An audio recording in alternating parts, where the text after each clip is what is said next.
Tantor Audio, a division of Recorded Books, presents Final Ride by Chelsea Camaron. Narrated by Lydia Dornay and Aidan Snow. Prologue. Steady Hand. I need a better man, Tilly roars, blood seeping through her shirt where she cut herself across the chest while trying to make me stay. You're right. You do, I shout back as I pack my bag. How the hell did we end up here? She was supposed to be pussy. In the beginning, that's all she was. Somehow, though, the tangled web we weaved turned into a mess of blurred lines. She wanted more. I gave in, blinded by the pussy, the smiles, the soft whispers against my chest night after night. She became more. Amid getting off, I found her filling more places in my life and my blackened heart that it actually had me thinking we could be the real deal. My old lady, my ride-or-die woman. Yet it became a clusterfuck of misery instead. Grabbing my bag, I don't give her a second look as I start to leave our small trailer. Then 2 hands grab my neck from behind before her weight slams into my back. You can't leave me, she shrieks. My patience gone, I roar. Bitch, get off me! I'll show you, bitch, you bastard. Her screams echo in my ears, making my head pound as her teeth sink into my neck. Going down our narrow hallway, I turn sideways and push her into the wall as I drop my bag and grip her wrists, removing her safely from my body. Stop! I yell as her teeth scrape my skin painfully, not wanting to release me. Bending over to pick up my bag, she falls into the wall, and I again make my way down the hall and into the living space. At the front door, I hear a click, a sound I know all too well. Only, it's normally not because there is a gun aimed at me. I'm usually the one pulling back the hammer, making that distinct noise. Now that it's on me, I feel my heart rate speed up, knowing what I will see when I turn around, which I do. Behind me, Tilly is wide-eyed and wild hair, looking crazed as she holds the pistol in her shaking hands. The woman I love is holding a gun to me like she may actually do something with it. Where did it all go so wrong? Steady hands make a steady shot, I growl. You got 1 shot, Tilly, before I'm on your ass. I get to that gun, I promise my hand will be steady.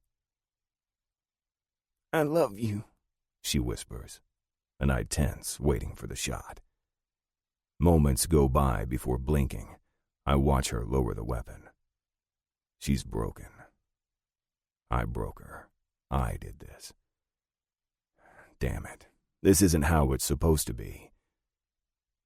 On a whisper, tears filling her eyes, she looks at me and says, Richard, you're my steady hand. Don't leave me. The guilt hits me like it always does after she hurts herself. I should keep going, only I know I am her steady. I am her steady. It calls to me, pulls me right back in. The cycle of madness keeps going. Love is pain. Pain is love. Chapter 1. Past and Present Collide. Frisco. Florida. We are in Florida for Paul Victory Watson and Fury MC. The fucker has messed with the wrong ones. Everything happens so fast and in slow motion at the same time. My heart beats faster as we pull in front of the nondescript Spanish-style tiled roof and cream stucco home, not hiding who we are as we ride straight up on our bikes into the cement driveway. I don't know why this ride has me so on edge. From the beginning, 20 years ago, nothing with Fury ever sat right with me. The past always seems to bring conflict to the future, but this shit ends now. No more Watson. No more fury. We are here to end it all for good. Fuck the consequences. Women and children have always been off limits to the Hellions. It's not how we work. Yet somehow, we're pulling up to the old lady of our biggest rival's front door, Jane Wheatley, Paul Watson's ex-wife and the mother to his only child. If she doesn't give us the information we need, I have no issue putting a bullet in her fucking brain after everything our club has gone through at the hands of this club. Nothing could prepare me for going up to Jane Wheatley's front door. The doorbell chimes like any other. The door opens, and the woman in front of me is a shadow of someone I once knew. My heart stops, and questions fill my mind as to why she is here.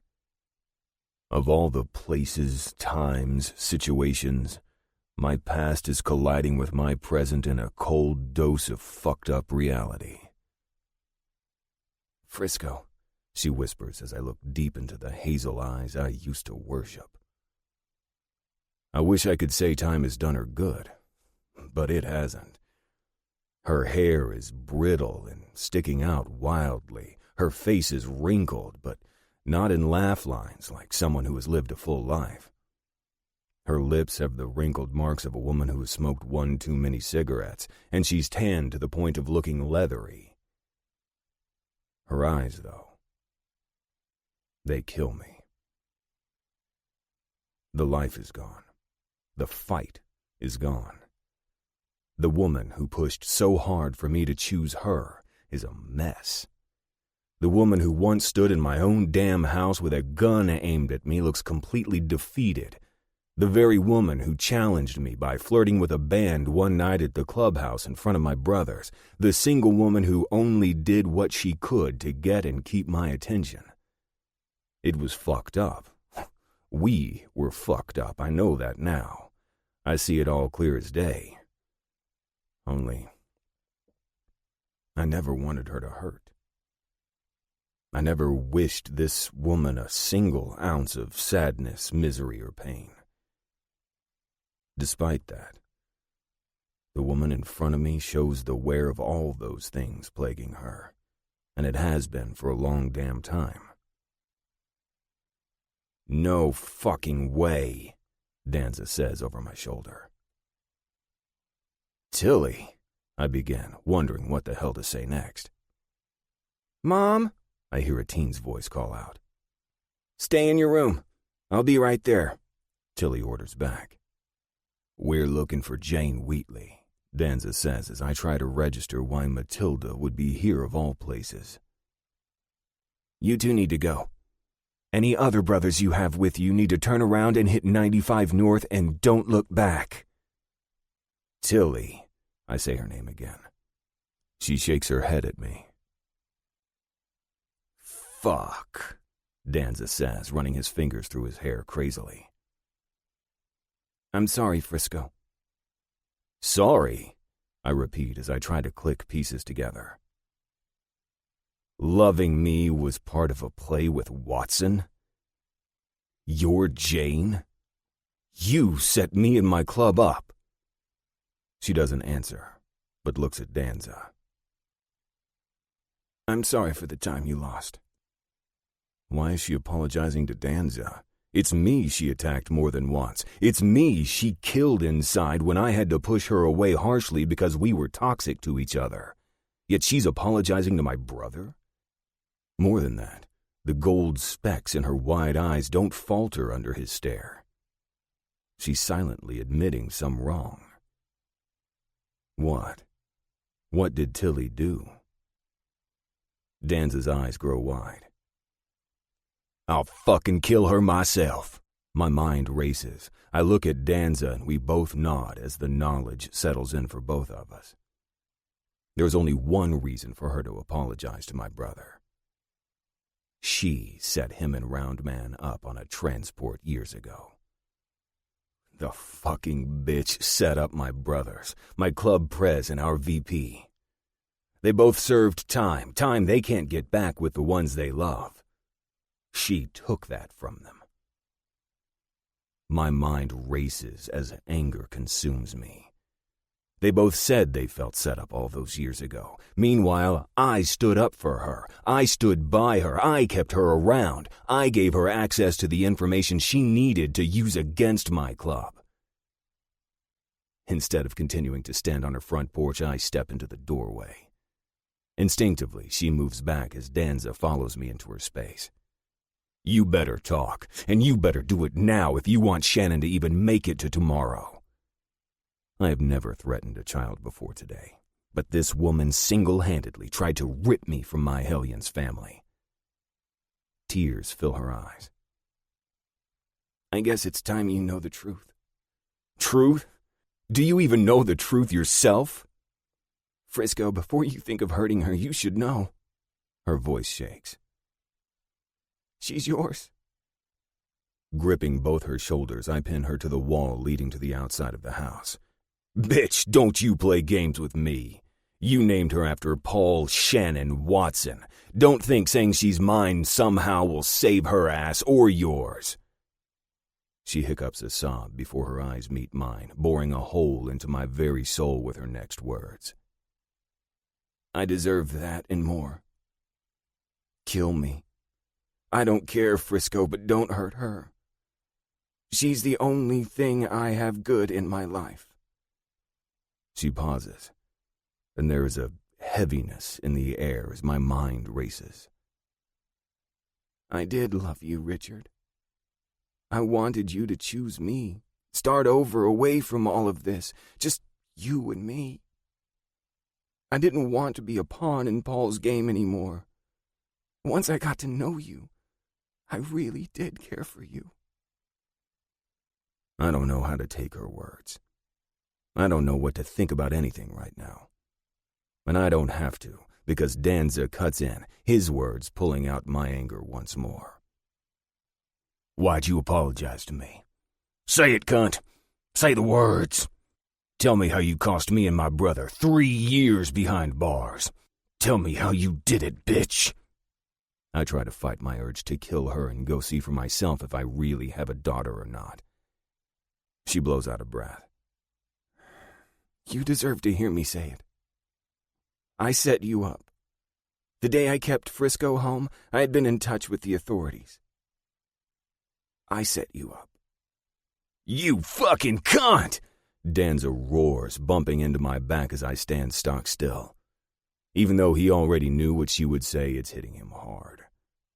I lost years with my wife and child because of you. I fucking lost my mind because of wheels you set in motion.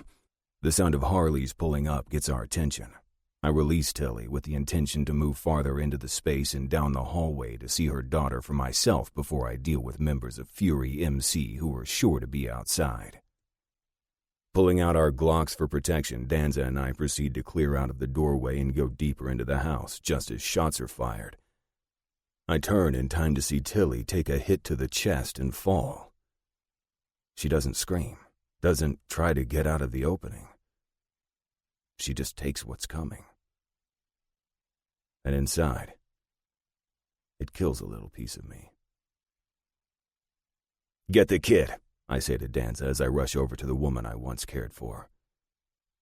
She's bleeding heavily as she takes another bullet to the leg and arm from the entryway. Getting low, I reach out and drag her toward me. Then I extend my arm out and fire wildly into the yard as I settle her head on my lap. The sound of someone cursing can be heard as I see Tilly has blood coming out of her mouth. Frisco, I'm sorry. I'm so sorry. She's yours. She chokes out as my jeans become saturated with her blood. She's yours, Frisco. You've got to believe me. She is yours. The words strain to come out. Promise me you'll keep her from Paul. He doesn't know. I just wanted a place to belong. He told me he'd give me that. She gasps for air as blood trickles from her nose and mouth. He lied, Frisco. He gave me hell, not a home. Don't let Shannon go back to that. The shots are still coming as Danza drags out a dark-haired teen girl behind him. Her eyes meet mine. I swear I'm looking in a fucking mirror. Mom? She calls out from behind Danza, trying to see her mother. But the two of us are in her way. Shannon, my sweet. She starts to choke, but fights it back, fighting to keep her voice steady and not scare her daughter. Go with them when they say go. I love you. And I'm sorry. The girl doesn't move, doesn't speak, but I see what I hope is a slight nod of her head in agreement. If she's mine, I'll keep her from Paul. I give my word right as Tilly's eyes close and her head falls back. Gotta get the hell out of here. She goes with us, I tell Danza, getting to my feet. The same second I spit out my orders, Shannon sees her mother and wails hysterically. Shannon's inside, I hear one of the assholes outside say. Get out of here now. Prez won't want her hurt. Well, thank fuck for that, since she may very well be mine after all. I can't help wondering if Watson already sees that for himself, too. I will damn sure kill him before he makes another play on my brothers, my club, and if she's mine, my daughter. Shannon. I can't believe Snake and Gomer left me here with the Hellions. My mind races as I'm told to get on Frisco's bike. Part of me wants to hesitate, yet I'm too numb to think clearly. My mother always trusted this man, yet the biggest disgrace I could give Fury MC is to take the back of a Hellion's bike. Am I loyal to Fury? Can I turn down my mother's dying wish? My mind blanks as I put my hands around the waist of the man who has the same eyes as me. How can I look so much like the man my mother has pined over for years? How can I feel like he has all the answers, and I need to go just to find out, when I have never met him before? The stranger in front of me holds the keys to my past, my present, and possibly my future.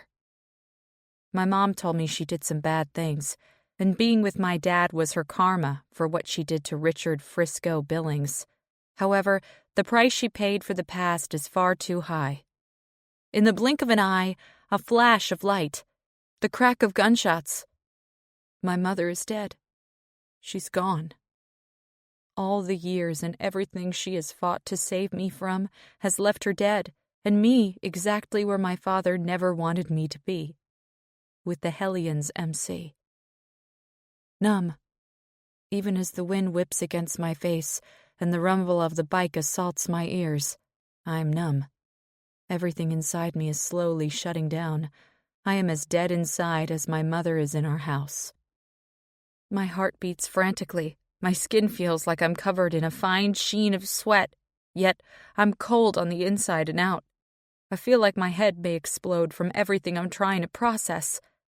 No matter the rights or the wrongs of the past, Fury MC took my mother from me before I was born, and they took her body from me today.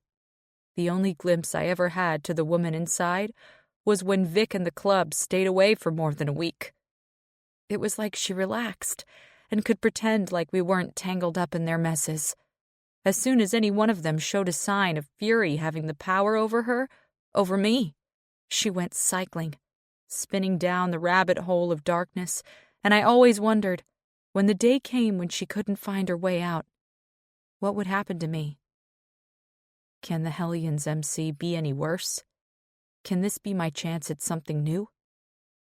A fresh start may be exactly what I need. The ride is a blur as my mind races with thoughts of staying with the strangers or simply finding my own way out without anyone's help. Then we pull up to what looks like someone's bike shop, and I don't even think about how we got here or where we may be. When Frisco pulls to a stop, I jump off from behind him as if the bike were searing me. Physically, though, I'm not burned. It's emotionally.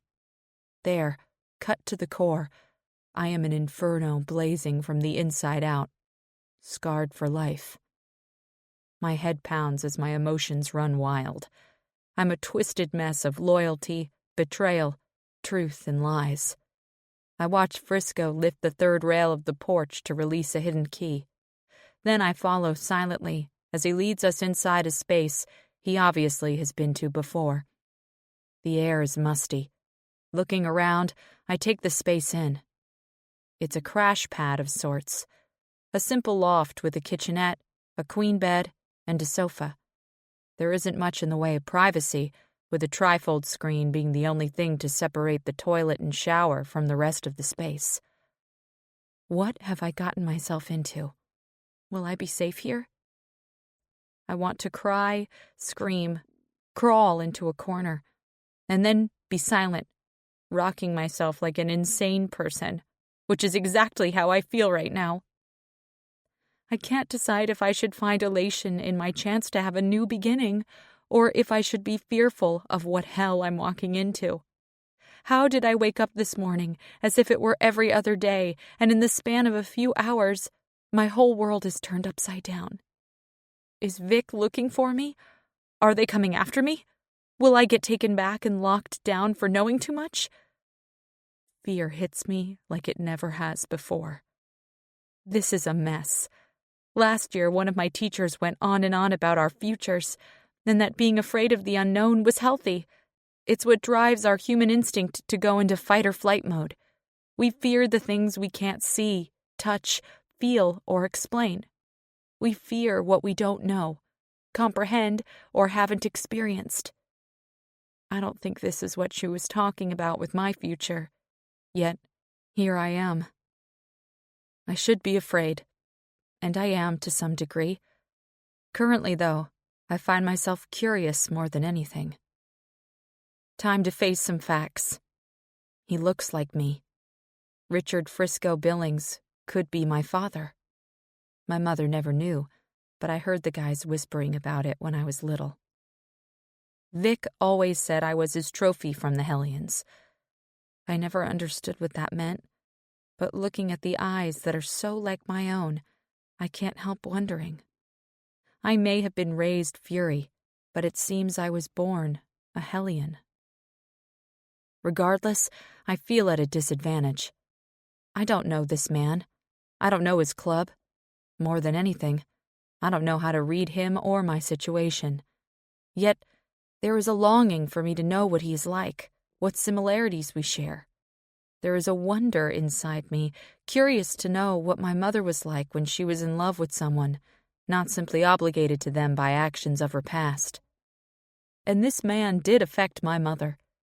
There were times when I was little when she would scream at Vic that he wasn't the man Frisco was. She longed to have her life back with this man. She told me so more than once. There is something in him that cut her deeply. There was a passion and emotion, maybe even, dare I say, love, they once shared that changed her. My mother is, or should I say was, far from a saint, but she was my mother. She also never let any of the bad touch me. No matter how hard Vic tried to pull me into the club, she fought to keep it to a minimum. No matter the beatings, the threats, or what she had to give him or do for him to keep me away from his lifestyle, she did her best. Compromises? Yes. She gave in to a ride, sometimes into the fold. It was always at a minimum, though. Now I see that she held me back when she could. If I was in the fold with the club, I would have expected Snake and Gomer today. It's obvious, as much time as I was around Fury and Vic, I wasn't privy to everything. So many things that I wondered all along are suddenly so clear. Yet, just like my emotions, everything is a tangled mess of confusion and contradiction. The ping of Frisco's phone has me watching him. Whatever he reads has his face contorting in some unknown emotion. Then he watches me. The man with a salt and pepper goatee that matches his short, slicked back hair, with his golden skin tanned from hours exposed to the sun, looks younger than what I know his age to be. He could easily wear a suit and fit into the business world with the way he carries himself. My mother once told me he was named Frisco because he was the California kid, hailing from San Francisco. I can't help wondering what brought him to be a gypsy of sorts. What led the California kid to settle in North Carolina? What led the wanderer to commit to the Brotherhood of the Hellions MC? The question I really want answered, though, even if I'm afraid to ask it, is, what's the history with my dad? Well, I should say, Paul, Vic, Victory, Shannon Watson, that made Frisco his target. I know, from learning over the years, that Paul's kryptonite is the Hellions MC. Anytime anyone wanted a rise out of him, all they had to do was mention Roundman and the Hellions. It was almost as if, every time I came around, I was a reminder of them. Someone would see me and mention the Hellions or North Carolina just to throw it in Vic's face. Now I think I can sort out why. But how does Frisco play into that? Will he hurt me just to bring pain to Vic? The little bit of chatter I have overheard is that the Hellions don't involve women and children in their business. Despite this, will I become a pawn in some war between the two rivals? Does he even care that I'm his own flesh and blood? I know about club life. I know all too well that brotherhood is above all else, including blood. My head pounds as my thoughts continue to race in circles. Finally, I decide I need to speak, if for nothing else than to find some sort of shared solid ground between us. Frisco? I ask softly, watching his reaction. Yeah, he responds, his eyes meeting mine before quickly dropping his stare. Fear grips me. It takes a stronghold around my throat. Still, I must press on. He should know that my mom only wanted to protect me.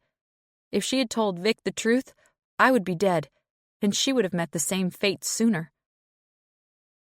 Mom, well, she didn't mean to do it. What do you know? He raises an eyebrow at me, studying me as hard as I was previously studying him. Moving to the couch, I drop haphazardly onto the worn cushions, feeling the weight of the past crushing me. I feel the burden of knowing too much hold on to me, as tightly as the fear of what my future may be.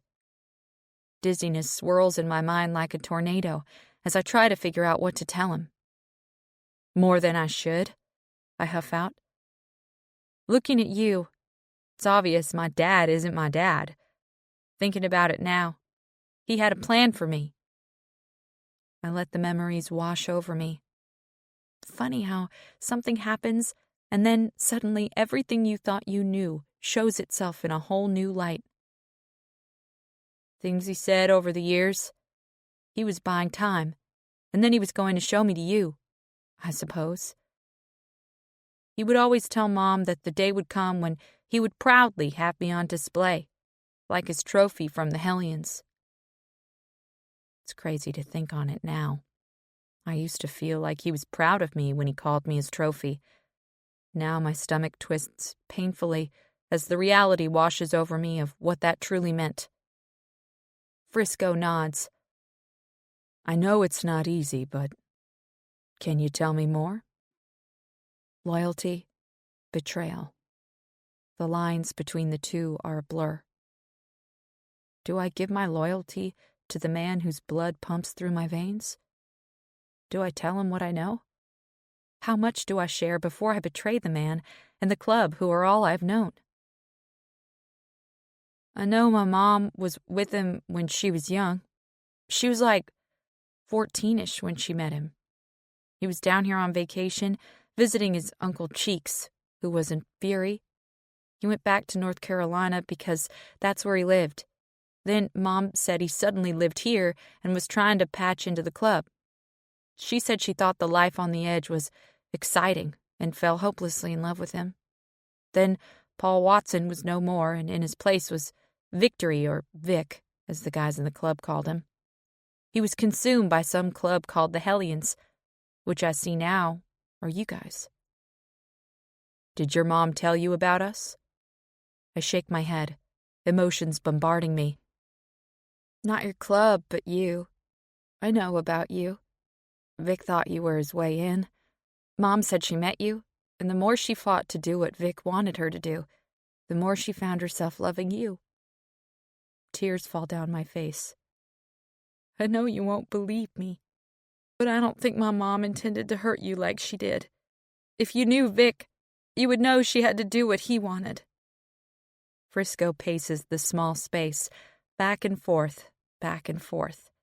Meanwhile, my emotions wreak havoc on my soul, thinking about how my mother once loved him, but she couldn't get out of the mess she was already in. I do know that to the very depths of my heart. Mom said she spent a few years in North Carolina with you. In fact, she always promised me she would take me there one day so I could see the peaceful, quiet areas without all the hustle and bustle. She said she reached a point where she was broken up inside, and you walked away for her to be free. Knowing she couldn't stay in the area and see you move on, she came back to Florida, I explain, not knowing why it's important to me that he understand her frame of mind. At my pause, he looks straight into my eyes, and I try to hide my insecurities, masking my fear as the memories of her telling me invade. Go on, he encourages. What's got you upset? How much does he know about my mom and her past? Should I tell him? She said she first came back to Florida because it was home, but she tried to break up with my dad. Vic. I stumble, wondering if I can get used to this change. He wouldn't have any part of it, even though he was never faithful to Mom. I've seen more whores in and out of his room than I thought one man could handle. I blow out a breath as the guilt hits home. It was me.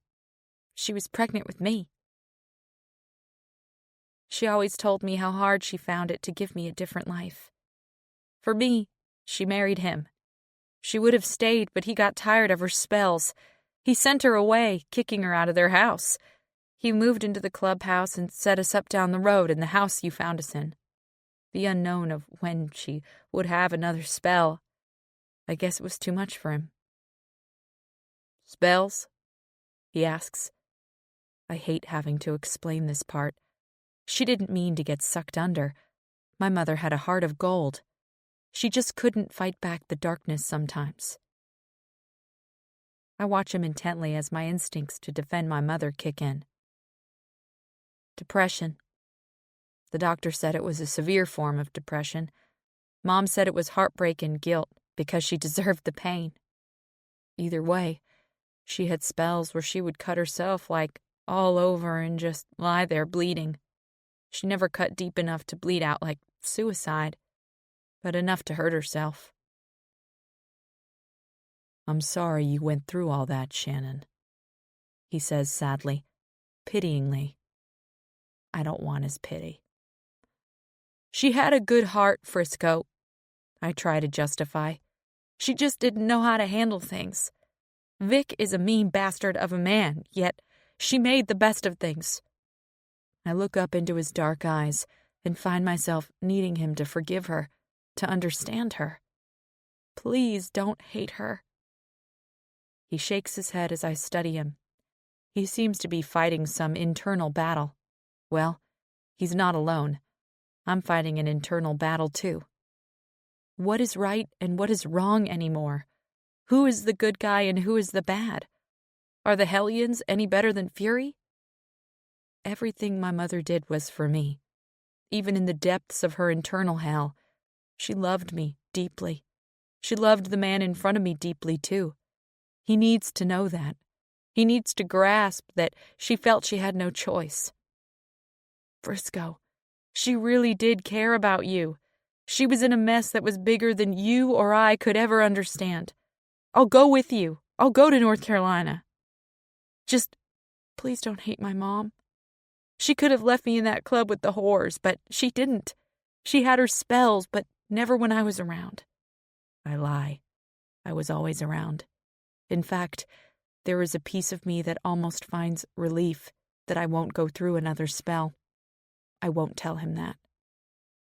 She always took care of me. She was a good mom. I can't go with you, knowing you hate her, when she's all I ever had. He pauses, as if thinking about my words. I want to laugh. Do I have a choice? I know how clubs work. If Frisco wants me in North Carolina, he will take me, and God himself couldn't stop him. I don't hate your mom, he finally says. In fact, I respect your loyalty. Nervously, I wring my hands, his words a shock to my system. What's going to happen to me? My mom always told me I was too inquisitive. Maybe not knowing would be better. I feel like I may have just put my foot in my mouth, so to speak. As if the world hasn't just crashed down around both of us, he calmly answers, I'm going to take you home with me. You're going to learn what I learned from the Hellions about family. Our club isn't like Fury, Shannon. You're safe, and your family. What about Fury? Vic isn't going to let you simply ride away with me. I give him the truth. He blows out a breath. I don't know how to tell you this. I don't want you to be afraid of anyone, but especially not any one of my club brothers. Fury is no more. Vic is done. The club is done. Retribution for your mother has been achieved. I promise you are safe with me. I hope what you say is true. I wonder if the Hellions are different from Fury. Will this be a place where I deal with drunken men, crazy women, and drugs, guns, or some other activity that will put everyone behind bars for association? That was Fury. Everything bad in the world all crammed into one club. If Frisco is wrong, then I'm about to dive straight into the depths of hell, and I may not know how to find my way out. There are things my mother fought to protect me from, things she died today to keep me out of. Is this what she would have wanted? Is the man in front of me still the same man he was almost 20 years ago? You'll see. I promise you'll see the Hellions are family, and they'll take you as you are. They did me. You will get a first-hand lesson in family with my club. He smiles, his white teeth shining like out of a magazine ad. He's so confident that I can't help thinking that maybe the Hellions really are a family. Lying back on the couch, I let the numb take over my mind again so I can close my eyes and rest. I fight back the urge to tremble.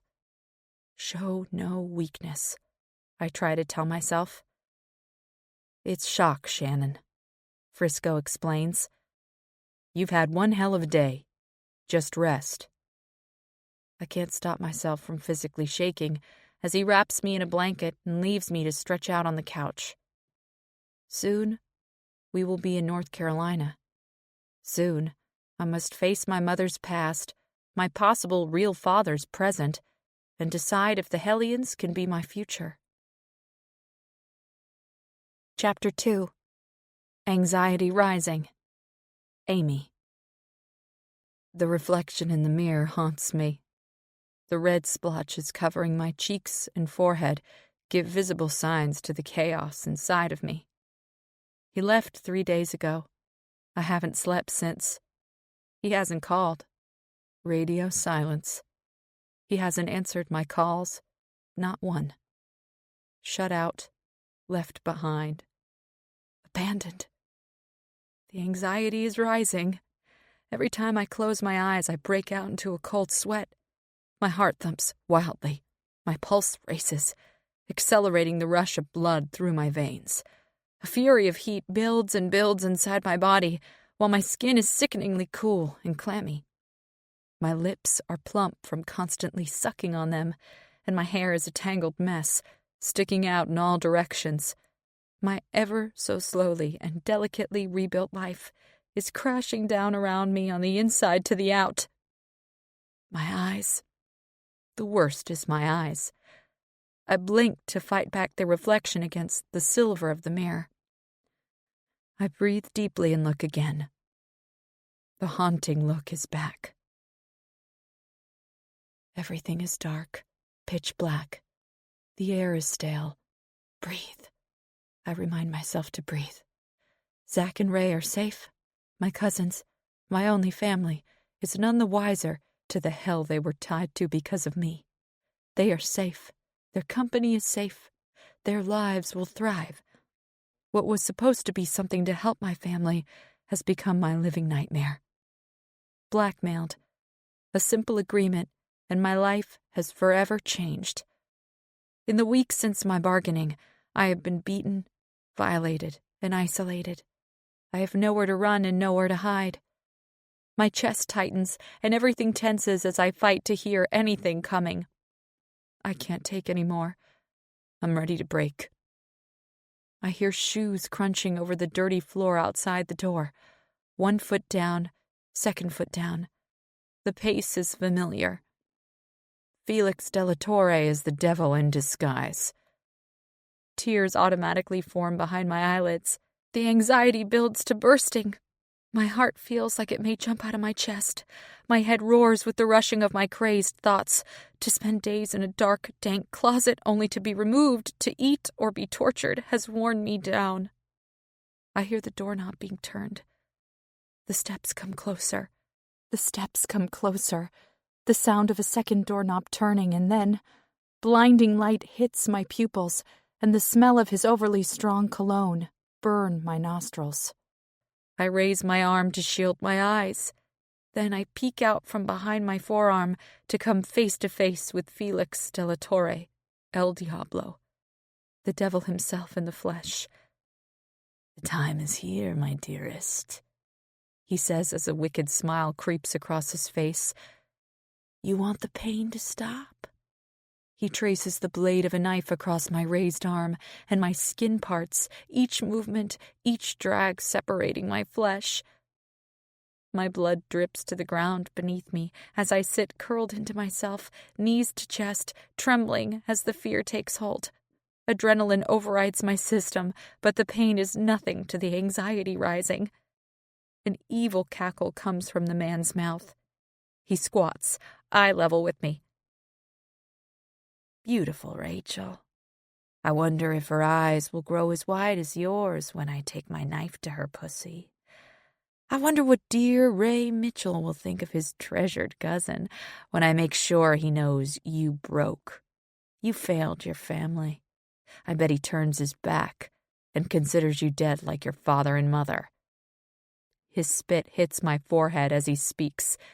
The odor of onions on his breath has me ready to vomit the meager contents of my stomach. "Or what about Zach?" He twirls the tip of the knife just above my elbow, digging it in deeper and deeper at every turn.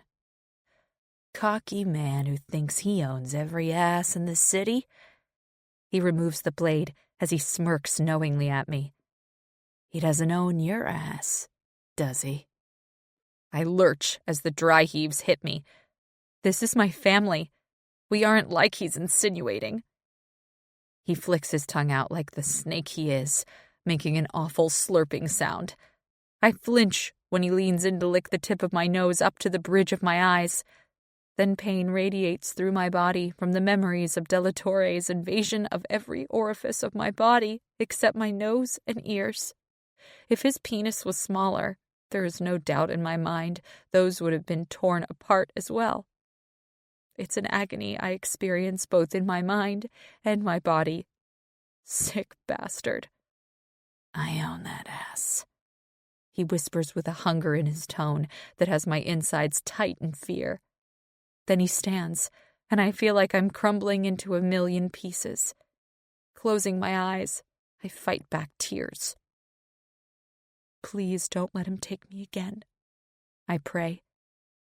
I feel the cold metal of the blade tap my nose as blood drips from the knife and onto my face.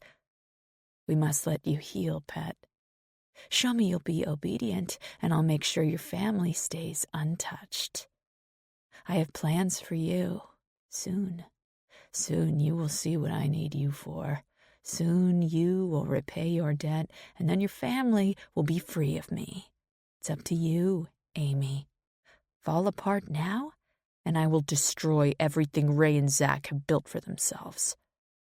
At his threat, I swallow back my emotions. The anxiety inside is at a crippling point, but I can't let it win. Ray and Zach are the only people who have ever welcomed me with open arms. I must protect them. Everyone else leaves me. No one ever stays. They let me stay.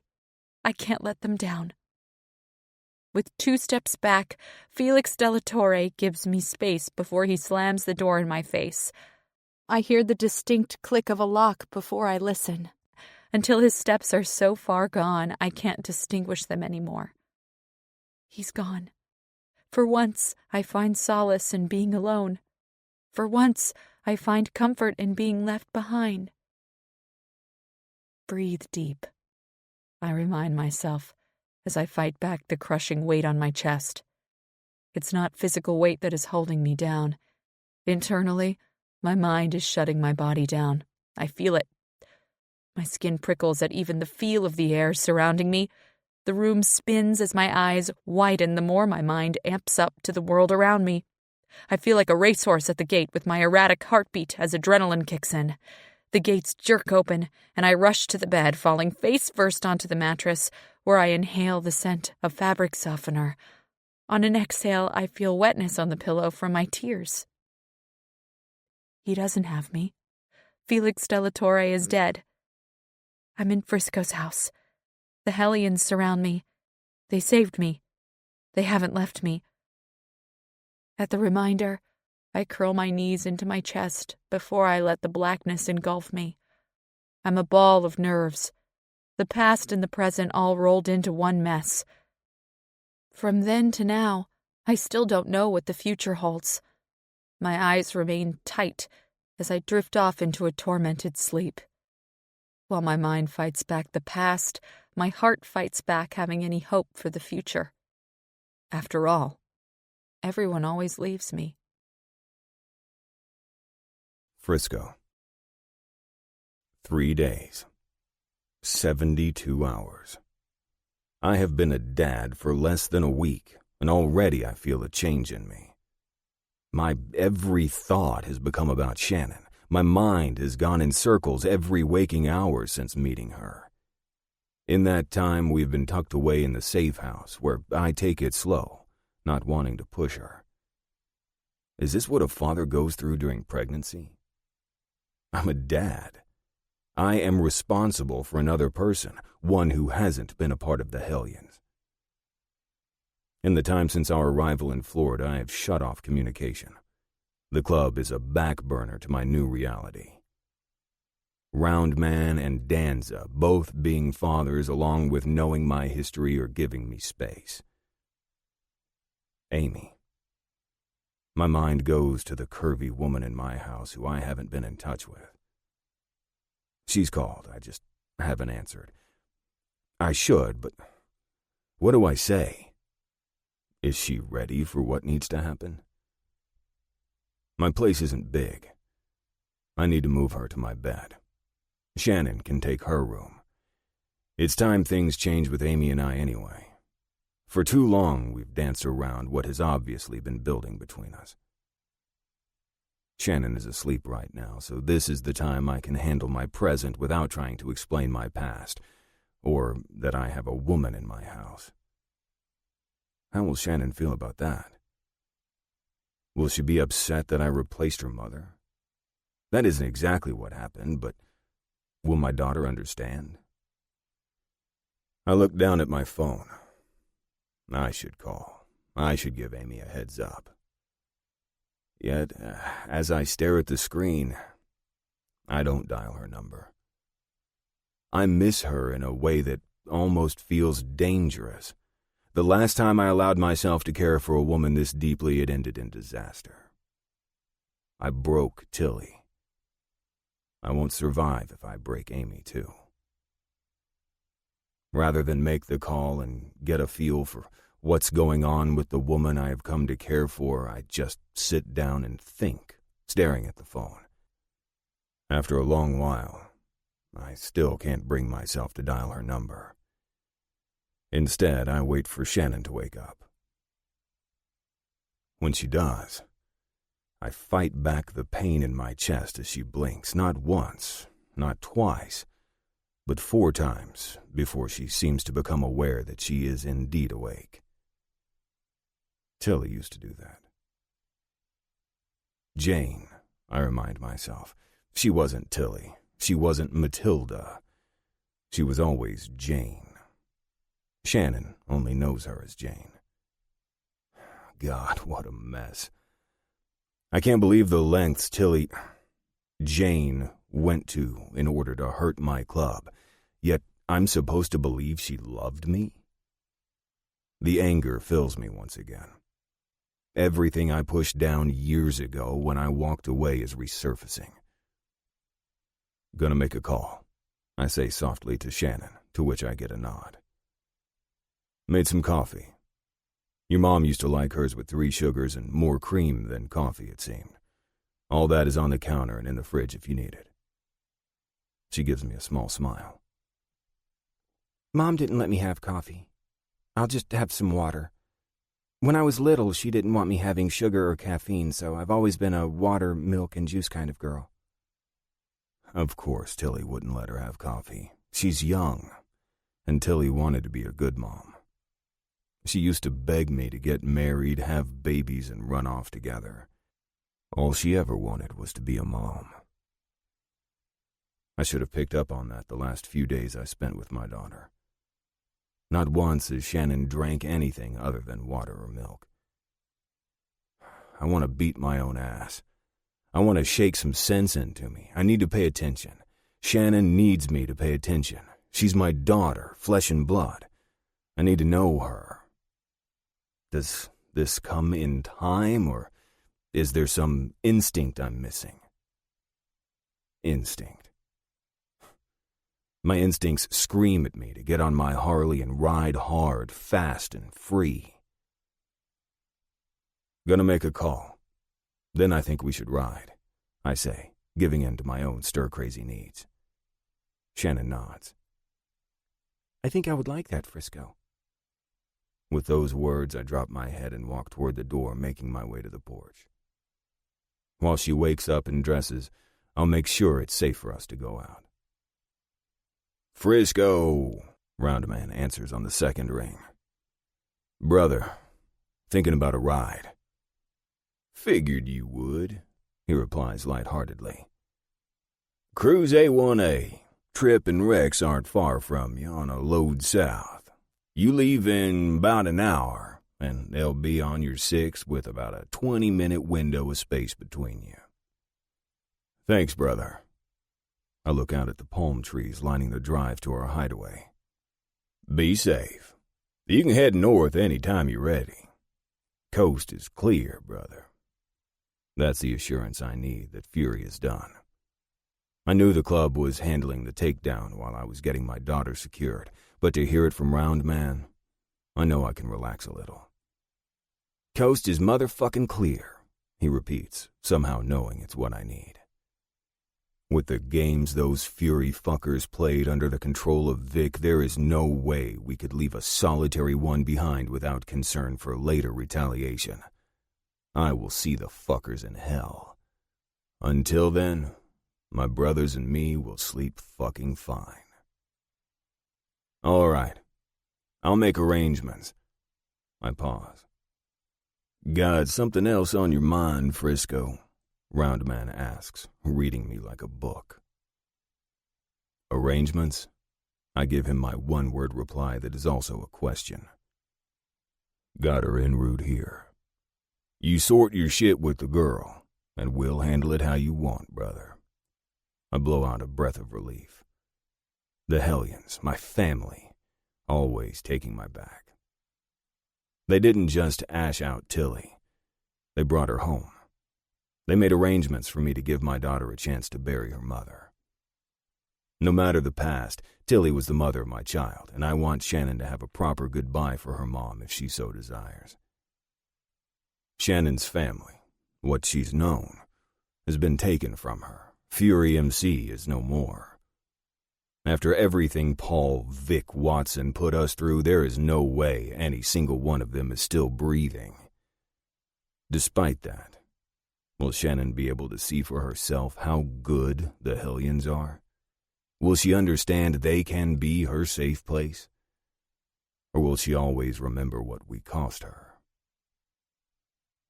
Roundman, I start, unable to continue because something twists inside me and my chest tightens.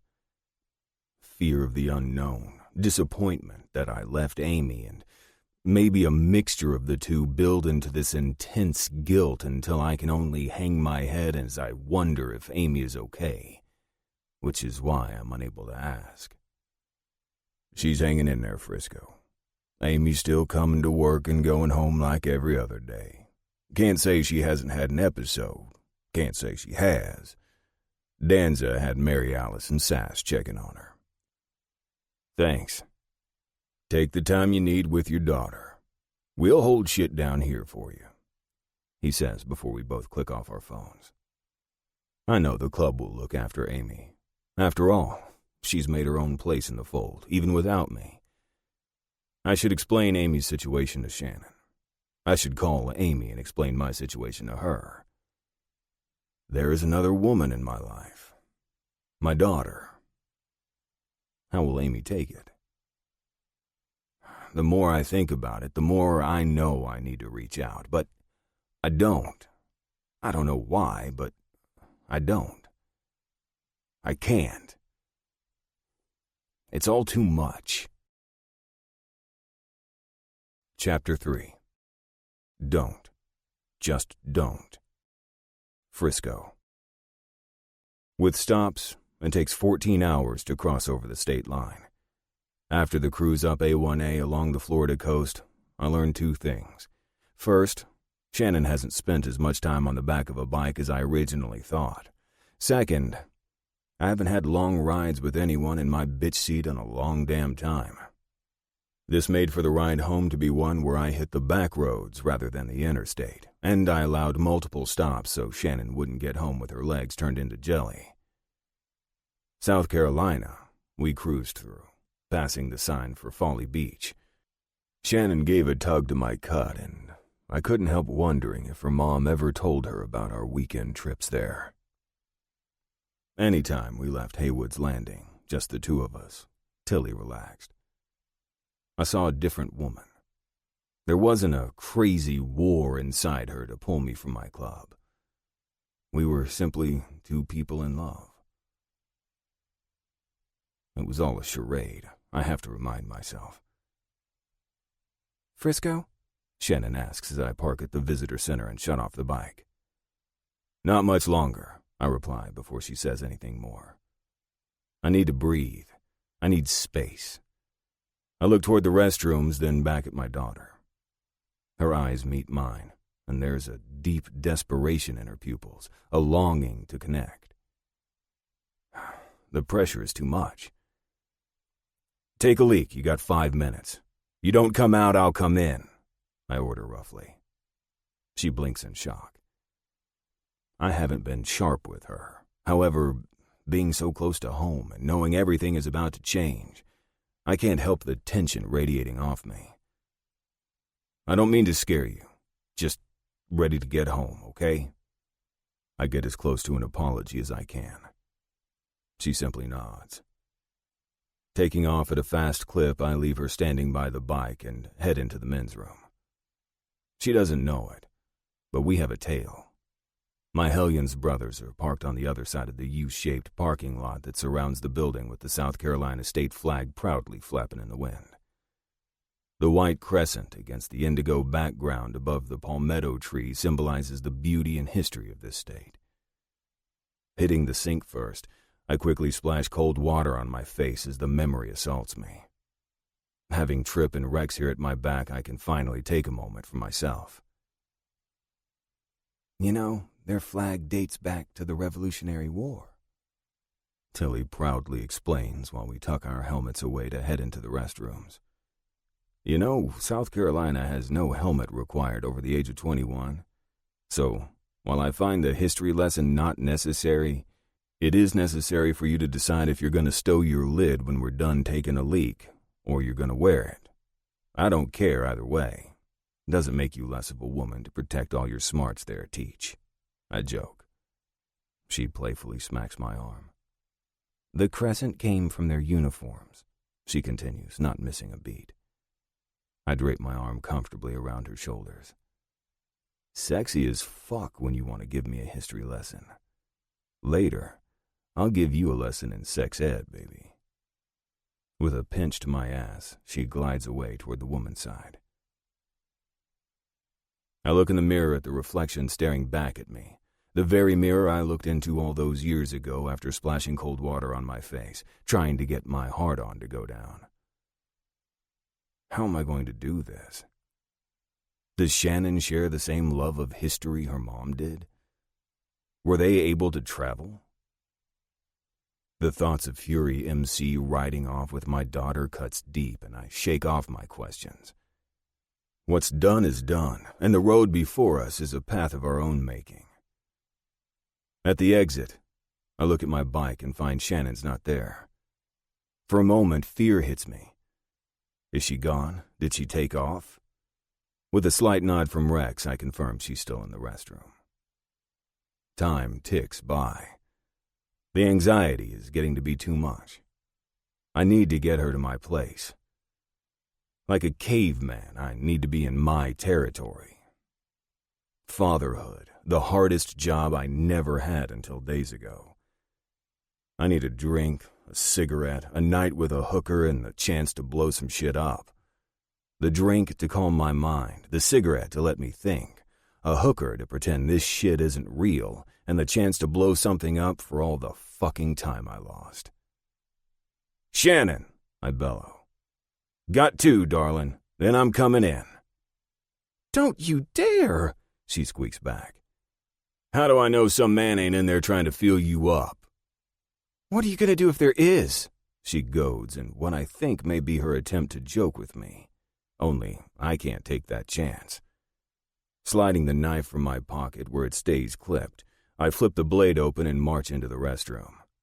Black hair swings around as her dark eyes meet mine. The humor is quickly gone as she zeroes in on the weapon without the slightest tremor. Yeah, baby girl, you should know your old man knows how to use a blade. Don't poke the bear. I smile as I flip the blade closed after confirming she is alone. Lesson learned, she nods. The old man doesn't like the idea of me being with men. Got it. Laughing, I tell her, I'll say that we're making progress. We're definitely doing something, Frisco. There's sadness in her tone as she finishes. I just don't know what. I'm not trying to scare you, Shannon. It's been a long ride. I just want to make sure we both get home and have a chance to get to know each other. I get that.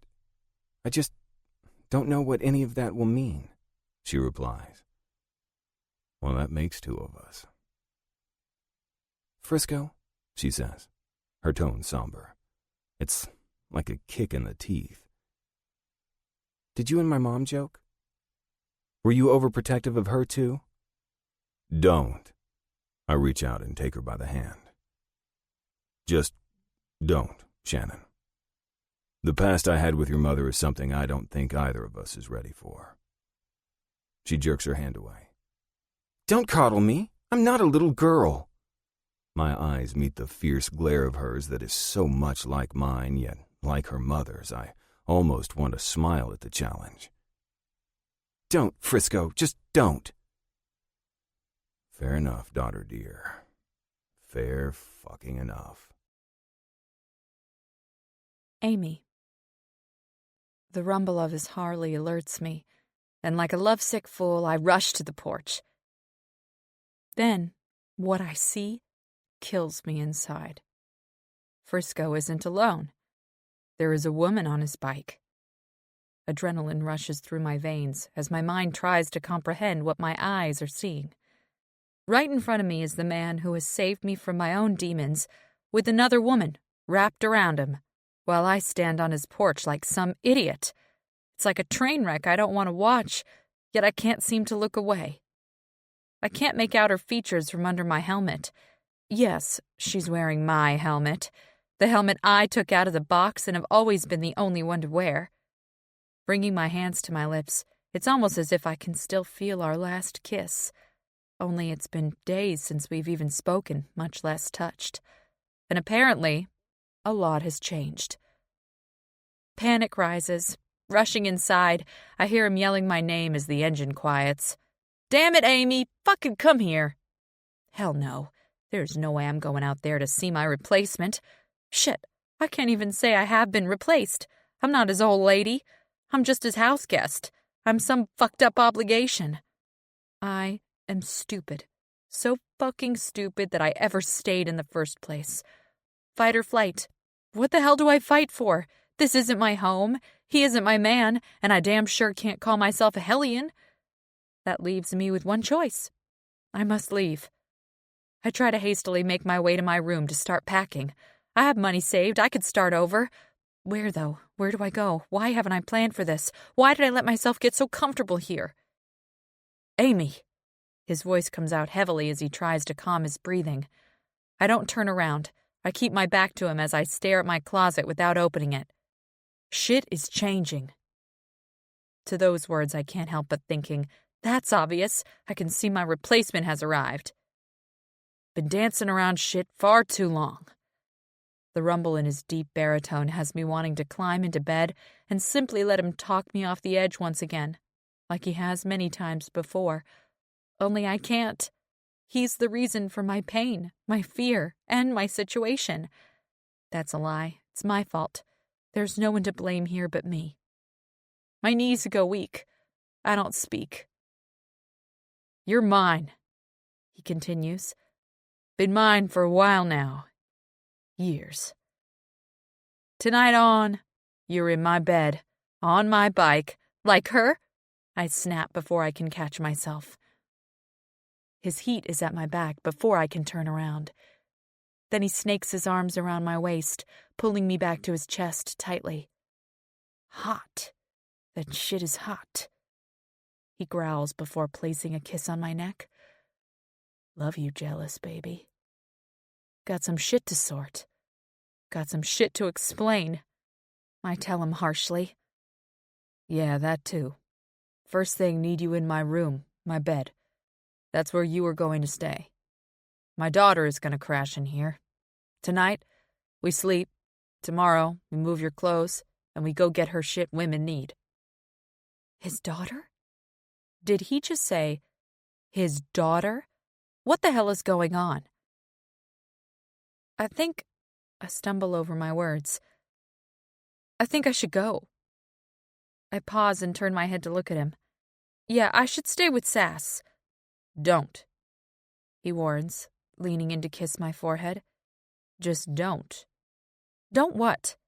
I shove him away. Don't leave the home that's not mine. Don't what? Go to my friend's house? My friend who doesn't go almost an entire week without calling, texting, or even fucking replying? You got shit to sort, Frisco, that's for damn sure. So do I. His lips crash down on mine. The kiss isn't soft. It isn't slow. It's demanding. The way his tongue forces its way into my mouth, the way he commands and controls, it has me easily submitting to his will. This kiss is a seal. It's a declaration. When he pulls away, my lips tingle and my tongue is begging for more. Love that mouth, darling. Had a shit couple of weeks. We have shit to handle here. I'm not your friend. I'm your man. You are my woman. We have spent too much time looking the other way from what we both know, we both feel. That kiss proves that. He blows out a frustrated breath. Took a trip. Had club shit that tied my past and my present. Got a kid, Amy. I got a daughter. She's 18, and she's named after my enemy. Her mom died in front of me. Got shit to sort, you get me? I can only nod. It's all too much to take in. You're mine. You get that? I shrug, not knowing what he wants me to say. Fucking hell, I ain't got time for this shit. Look, me and you have been doing this dance long enough. Waited years to accept it, waited years to make my move, waited years for you to get straight for you. Been hell loving you without having you. Done with that shit. Had lots of shit change in the last week. He holds up his index finger. One fucking thing didn't change. He moves his finger back and forth between us. This shit. He rests his finger on my chest over my heart. This shit deep in here between us. It doesn't change. It didn't change then, ain't gonna change now. And what I know about myself, shit ain't gonna change for me in the future. He drops his hand and studies me. You don't feel the same. Walk. Walk the fuck out now. You can have whatever you want, but you can't look back, Amy. I'm not that kind of man. Never liked games, and I don't believe in regrets. Had a broad in my bed once, nothing but games. I'm a grown-ass fucking man with a practically grown kid. Not into games. I know what I want. It's you. I know you want it too. Question is, you got the nerve to step up and take it.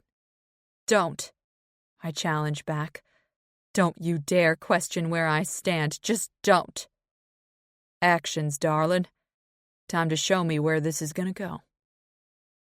Grabbing the edges of his cut, I yank him to me before I snake my arms around his neck and pull his lips to mine. Then, with his lips pressed against mine, I look him in the eye. Don't. Just don't burn me, Frisco. I'm giving you all I have. You have me. Now what are you going to do with me? Chapter 4. Stages. Amy. I pace the space of his room, listening to Frisco's tone softening as he speaks to his daughter. He has a daughter. He went on a club run and came back a dad. Shannon, you'll be in here. We need to wash off the road, get some solid sleep, and then we'll get you some stuff of your own tomorrow. When I close my eyes, I can hear the fatigue in his voice. I can sense the exhaustion in the air. However, all the hurt, the sadness, and the anxiety seem trivial as I stop to think about what Frisco has been through. You're mine. You're in my bed. His words echo in my mind. What does all this mean? I have been around the Hellions long enough to know what it means to Frisco. But to me, what does this mean?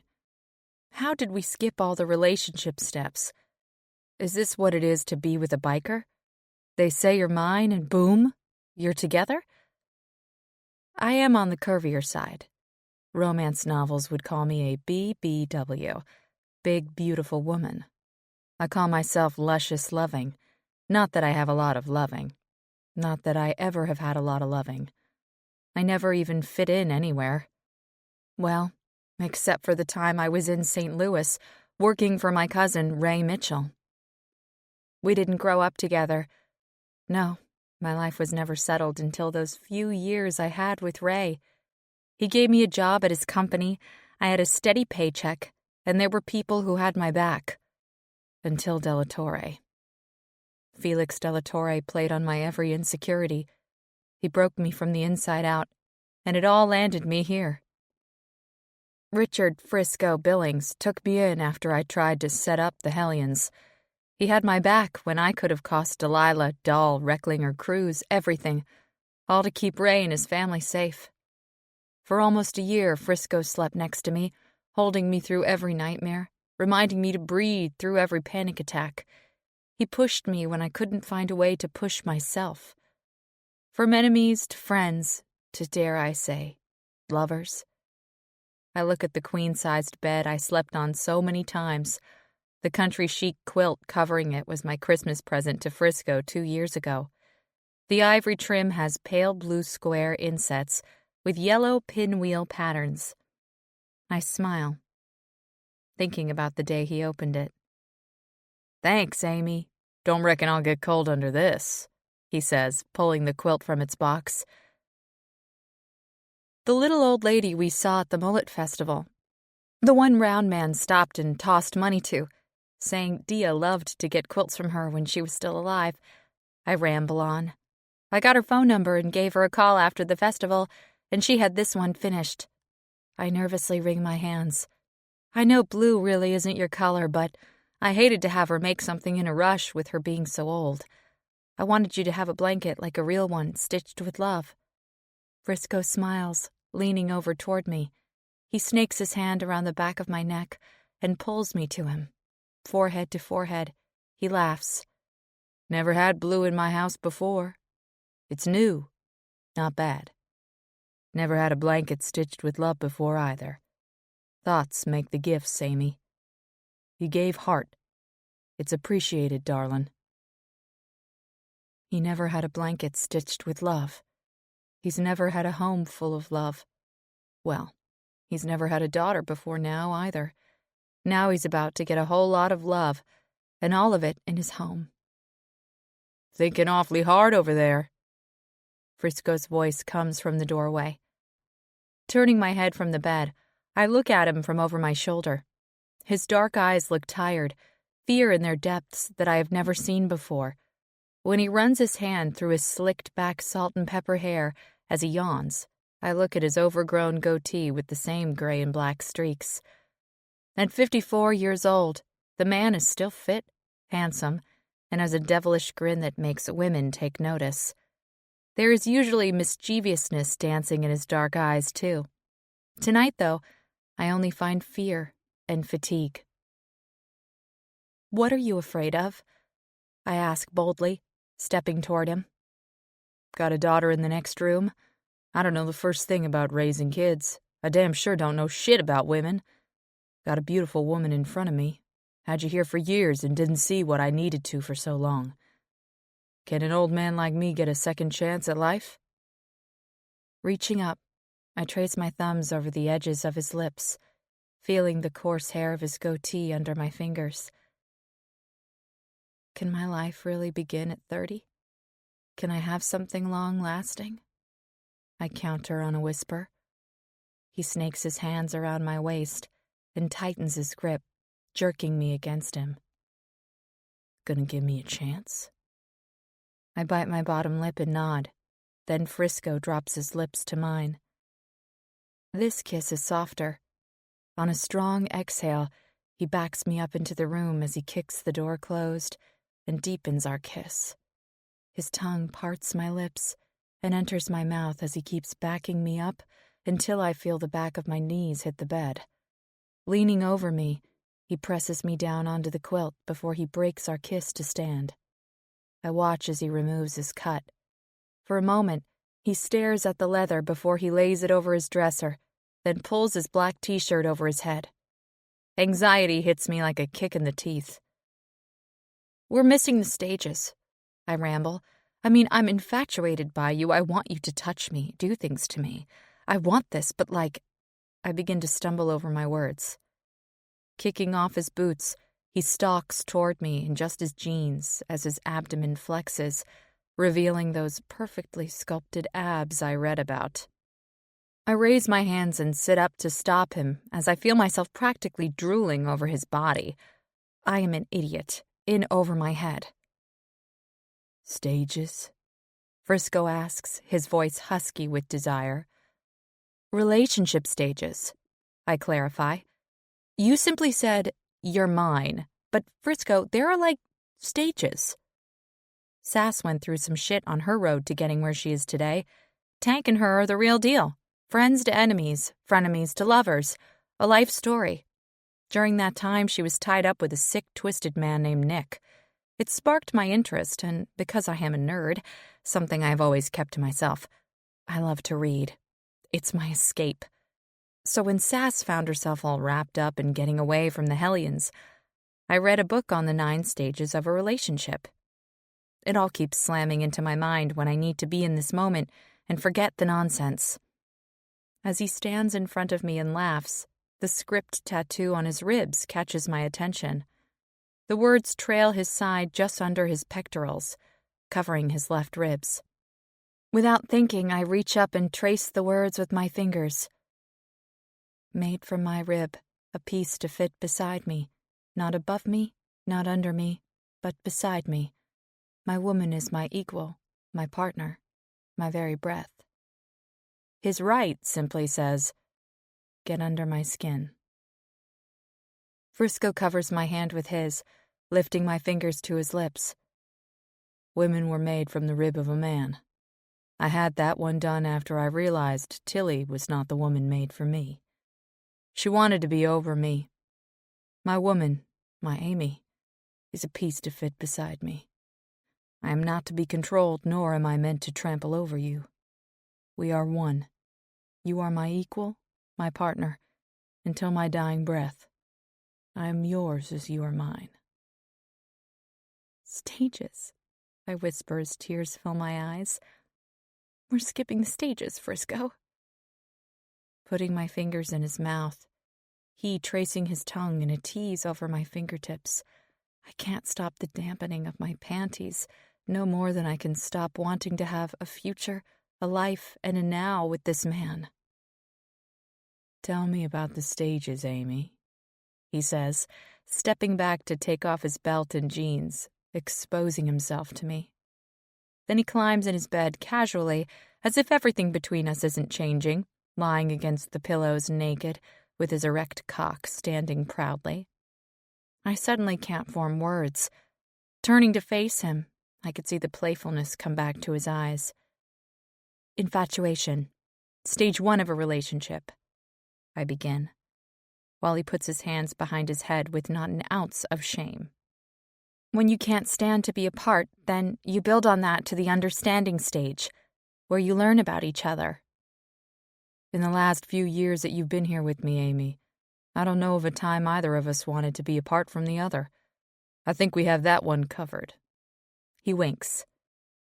Understanding. He clucks his tongue.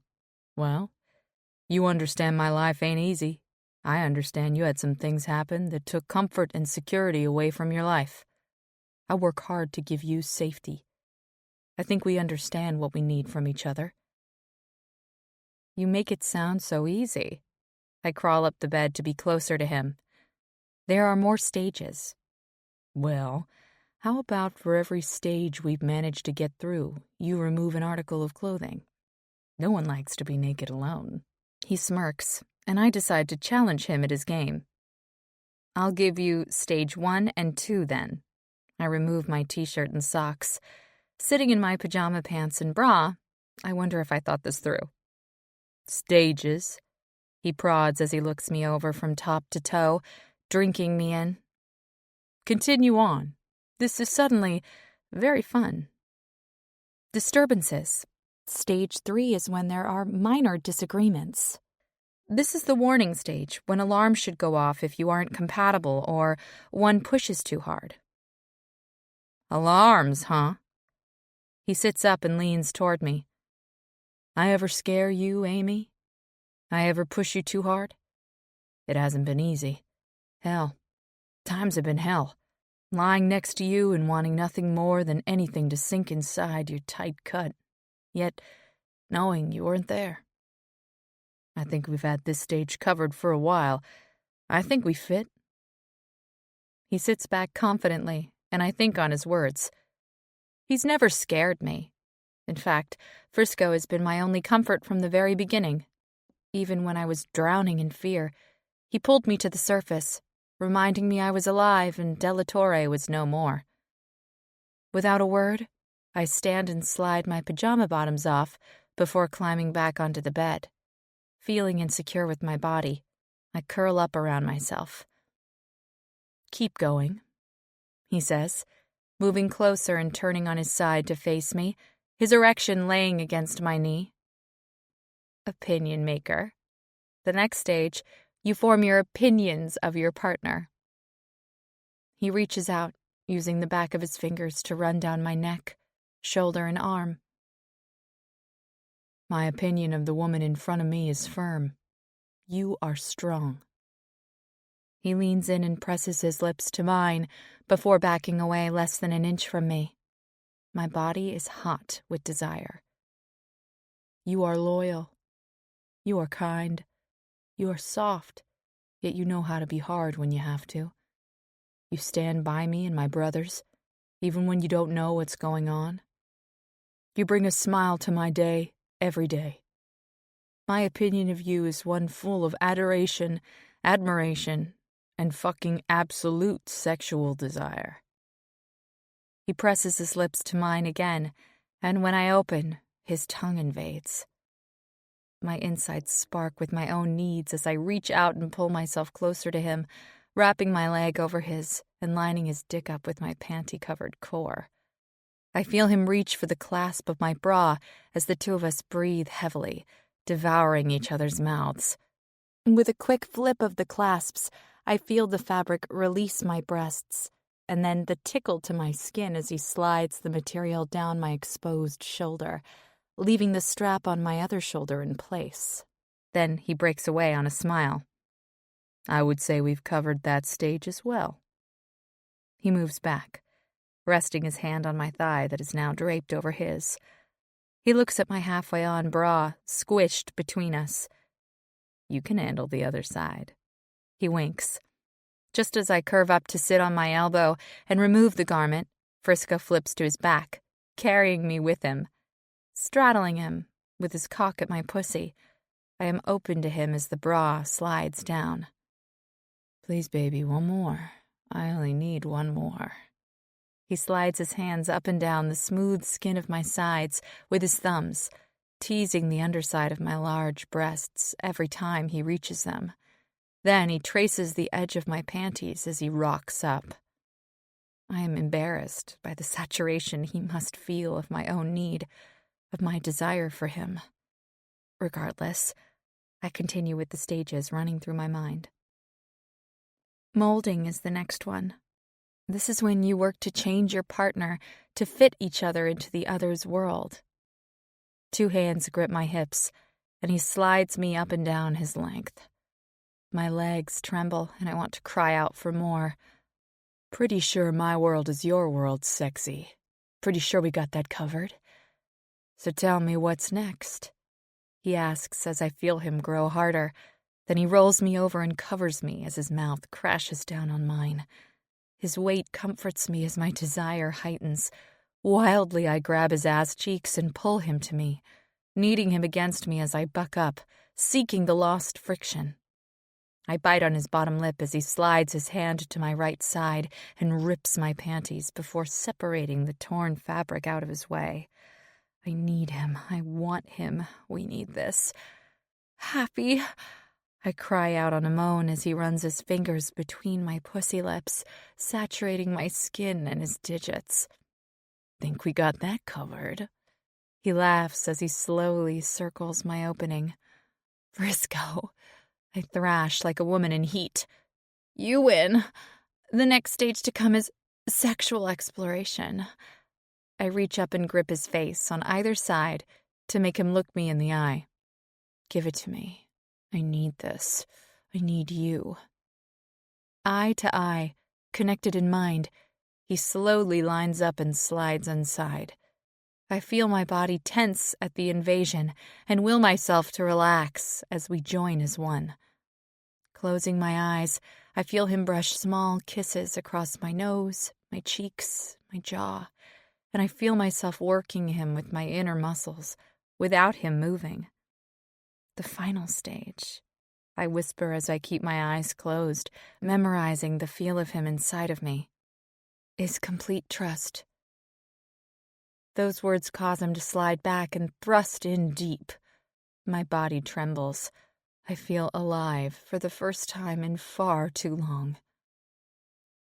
You have my complete trust, Frisco. And you mine, Amy. He whispers before he picks up the pace, sending us both quickly into oblivion. Shannon. Shutting the door behind my father, I want to shut out the world. Reality is a cruel bitch, and she's slapping me around right now. My mother is dead. She's not coming back. Until this moment, I could live on the river of denial. They say Africa is nice this time of year. I could just float on down and pretend this is all a bad dream. Only, it's not. The Hellions rode into town. Fury came for them, not my mom, not me, but because they had eyes and knew Frisco arrived. Right? Vic certainly wouldn't put a hit out on my mom. He wouldn't send them to the house without making sure I wasn't there, right? It was because of the Hellions. The memories invade. Vic, don't! My mother cries out. My father, Paul Victory Watson, has her pinned against the wall of our living room with his hands around her throat.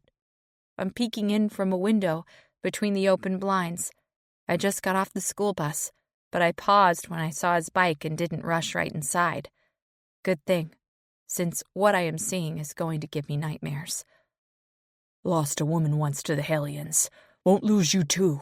She's mine, you're mine, and don't fucking forget it. Vic roars before spitting in her face. My name, my daughter, mine. You get me, bitch? She's mine. They can't take that away. My mother weakly nods her head, then he releases her. I don't know why they always fight about the Hellions and me, but I hate it. Good. Now suck my cock before Shannon comes home. If you do it really well, I'll fuck you tonight before I leave. When my mother doesn't move fast enough, he shoves her down. Come on now, Jane. We don't have time to fool around. The bus is coming. You better make sure I'm coming, too. He snickers. Oh, it's Tilly. That's right. If that's what you need to get your mouth around my dick, then Tilly it is. The dynamic between my parents was always fire and ice, oil and water, vinegar and baking soda. No one ever blended into the other. Just a battle, an eruption, and in the end, a mess of emotions. Vic was always angry. I was always a pawn in some game to make my mother do what he wanted. He never put his hands on me, though. I now wonder why. The things he did to my mother over the years were vile, disgusting, and at times horrifying. Yet, he never touched me. Was it fear of retaliation from Frisco or the Hellions? I think of the years my mother suffered at the hands of Vic. The years Frisco could have come to save her, save us, yet didn't.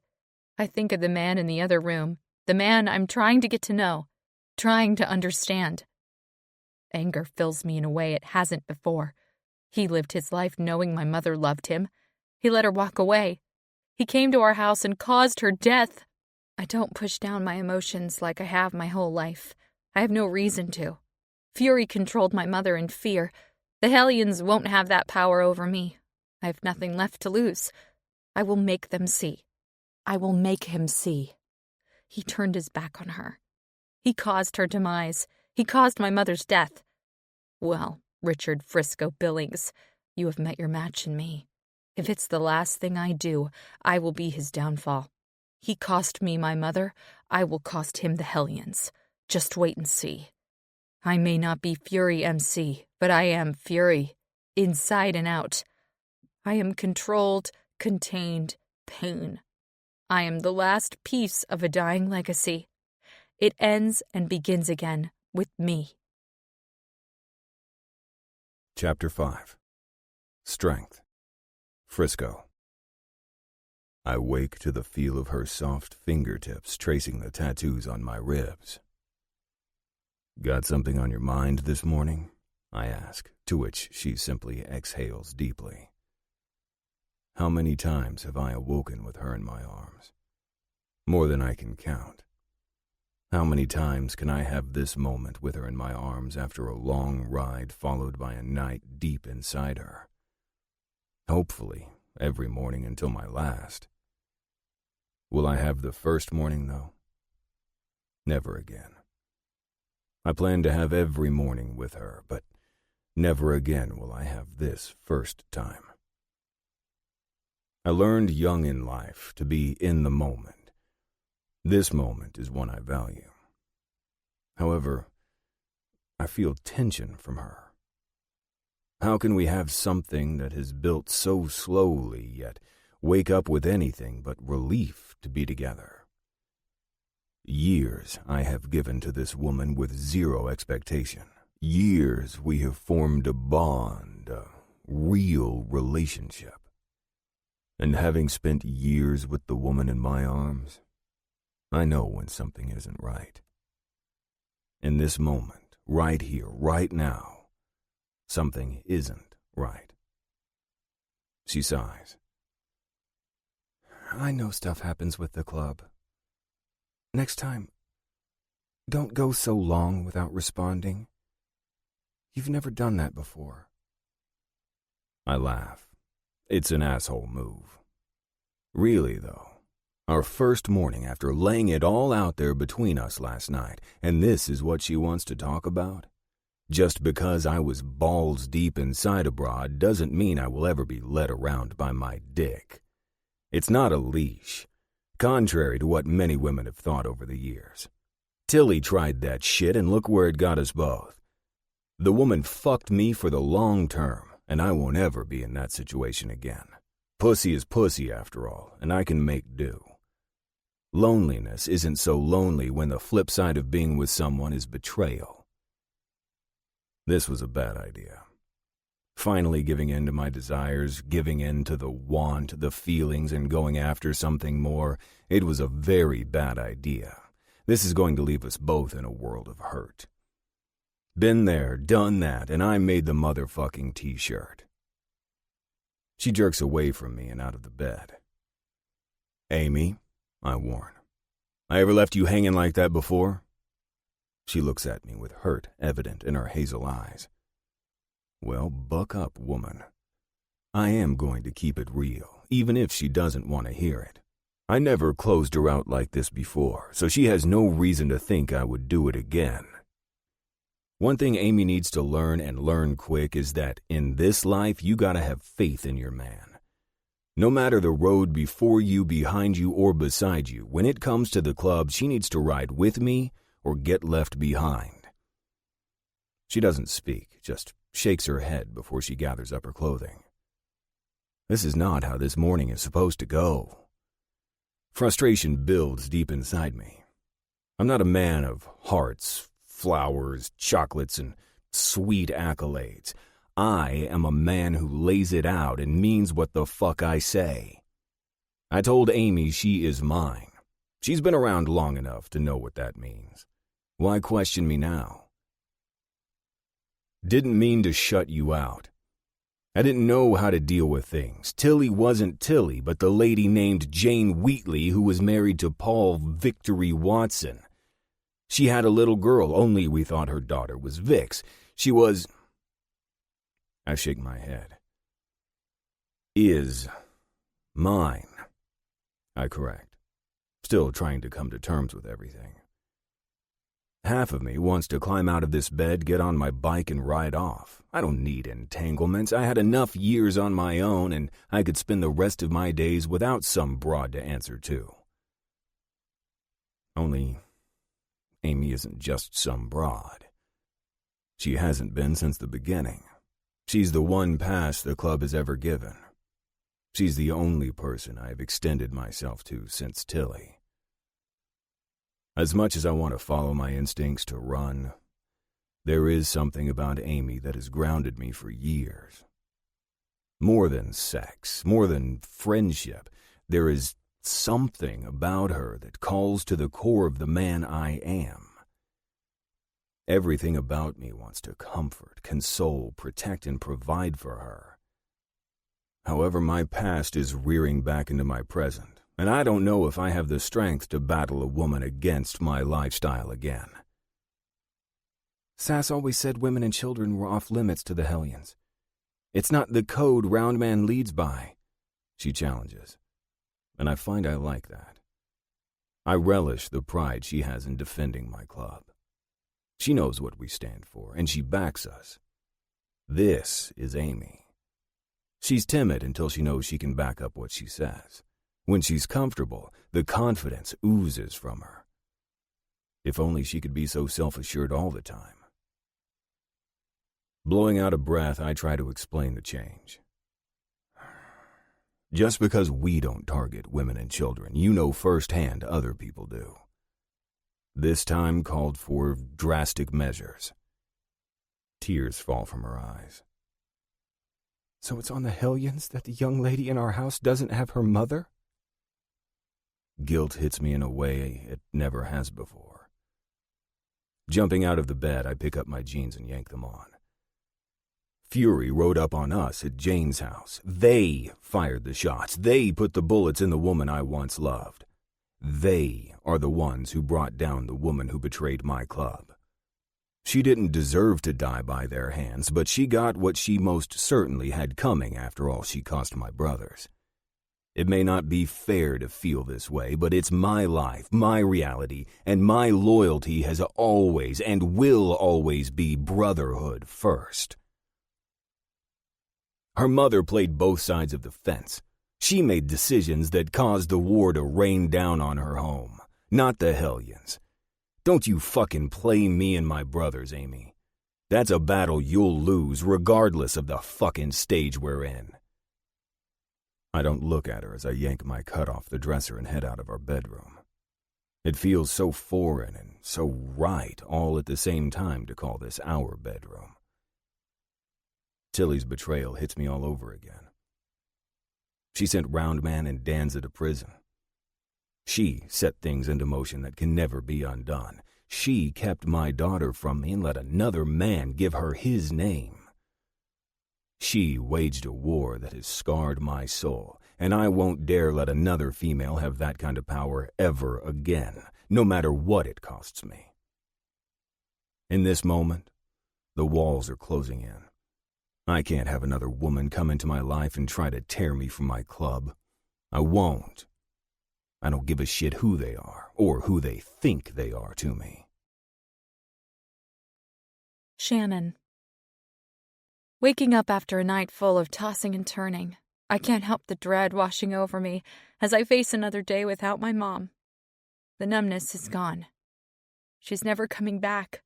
No one comes back from death. She wanted me here, with them. She told me to go with Frisco. She trusts the people Vic hated. She sent me to the enemy. Am I a pawn in another game my mother was playing? She certainly wouldn't use me, would she? Everything is a tangle of emotions. I don't know right from wrong. I can't wrap my brain around who is the good and the bad guys here. At the same time, I want to know my real father. Lying in bed, I look up at the popcorn ceiling, tracing a picture in my mind out of the texture. I know my dad, not my dad, Paul Watson. No matter who he was or wasn't, he was not a good man. As a little girl, I spent hours staring at my bedroom ceiling, daydreaming about a father who worked a regular 9-to-5 job, the kind of father who would be home for dinners with my mother and me, a dad who would teach me how to ride a bicycle without training wheels and pretend to eat mud pies while waiting for the next cup of tea to be served in a pink plastic teapot. Paul Victory Watson was not that kind of man. He never could be. Did the Hellions kill him? Fury killed my mother. How do I feel about that? Should I consider the Hellions killing Vic retribution for his club killing my mom? Hot tears stream down my cheeks. It's all hitting me now. My mother is gone at the hands of the man who raised me. My father is in a rival club, and I am somehow supposed to trust him and move on because my mother told me to go with him? Was she the best judge of character? Think, Shannon, think. What options do I have? The weight on my chest feels like 1,000 elephants are sitting on me. I blink, trying to clear my cloudy vision, which only brings on more tears. I hate crying. I always have. Tears are weakness. Paul always stood by the phrase. Am I weak to my mother's loss? Am I weak to the devastation that has become my life? I smack myself in the forehead. How did I leave so easily with Frisco? How did I spend days holed up with him and not fight? Fight for my mother? Fight for my club that's not my club. Fight for the bastard who raised me, whether he was good or not. Fight for the life I could have had if my mother hadn't loved the bad boys. Fight for me. Who's going to fight for me if I can't do it for myself? Jumping out of the bed, I look around the small room. There are no pictures, no mirrors, no personal effects to be seen. Moving to the single dresser, I pull the top drawer to find a woman's belongings. I move to the closet. The doorknob twists easily and opens to a small rack of t-shirts. There is not a single shirt in here to flatter someone's frame. Everything is black, gray, orange, or red. How did Frisco go from my mother, who loved to dress up and be the perfect arm piece, to someone with a love of t-shirts? If this is a woman's room, then who is she to Frisco? What's her role in all this? I know someone was already here last night. He called her Amy. I heard them talking, but I was too exhausted to think clearly. I was so tired after the long ride that I didn't care to know about anyone or anything, other than where I would crash for a few hours. With the light of a new day comes a new thought. Get out of Dodge. I don't belong here. Contrary to my mom's belief that the Hellions will keep me safe, this is the last place I want to be. There is a soft knock on the door which startles me. Moving back to the bed, I climb in before I yell out, "Come in!" The first thing I see is brown hair peeking around the door, followed by a perfectly round face with hazel eyes and a flush to her cheeks, almost giving a cherub-like appeal. "Hi, Shannon," she waves, stepping into the room. "I'm Amy." Amy, short name for a somewhat short woman. Fitting. She is probably 5'5" at the very most, which, given Frisco is only 5 feet 8 or 9, this should work well for him. She is curvy in a pin-up girl way that could grace any plus-size catalog well, wearing a black pajama top with matching bottoms and fuzzy socks in neon green. Her hair isn't wild, like she's been thoroughly worked over like a barfly, but she could seriously use a brush right now. She stands just inside the room while I lie here, quietly staring at her. We remain in this awkward silence before she finally makes the next move, going to her dresser and pulling out clothes and a brush. "I'm gonna get ready. If you want, I'll be happy to call Sass and we could take you to the store for personal effects and such." Her voice comes out meek and insecure. Who the hell is Sass? Is that a club name? Heaven help the girl if her parents named her Sassafras. I study Amy. After every movement, she drops her head to the ground, avoiding direct eye contact. How long has she been around the Hellions? Did they beat her into submission or something? Why is she so insecure? The psych classes I took at night for additional credits paid off. I never thought the study of human body language could give so many tells into the personality of an individual without even having a conversation. My mind goes to my mother, who took whatever Vic dished out because she somehow felt like she deserved it. Is that what life with the Hellions is like? Fury MC was feared everywhere they went. I've never even had a first date because Vic made sure the word was out at my school that I was club property, whatever the hell that meant. I went to prom alone. Homecoming court, I was the only girl without an escort. I am quite possibly the only 18-year-old woman whose only kiss has been with her hand. Insecurities continue to build. Like blocks, one stacks on top of another and another. As the need to protect myself grows, so does the wall. Plan. I need to plan. Escape. Find my escape and start my life. There's no way I will continue living under the same rules, the same restrictions, the same dynamics between men and women. Club life isn't for me. I have known it since I was a little girl. There has been one constant in my fucked up childhood, my need to get out of this lifestyle. No time like the present to get my stuff sorted, I suppose. Clearing my throat, I fight back emotions as I speak to the woman who lives with my biological dad. "If you don't mind, it would be appreciated." She smiles a sad smile at me. Sympathy. I don't want it. My mother raised me to be stronger than her. She raised me to be better than any motorcycle club. This is not the life she wanted for me. Seeing Amy in front of me, this broken, weak version of a female, I know this is a confirmation that I am not the kind of woman to back down. I am not the girl to hang my head in shame. I am not the daughter of Fury MC who will be trampled all over.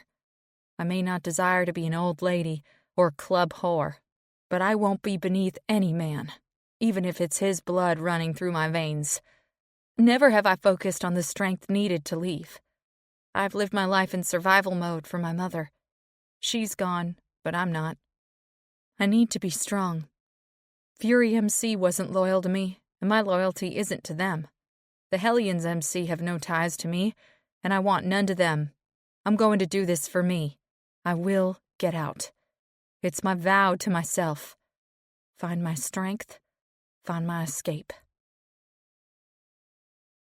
Chapter 6. Right in front. Amy. Frisco has a daughter. Meeting her, seeing her, she is most definitely his. There is no doubt about that.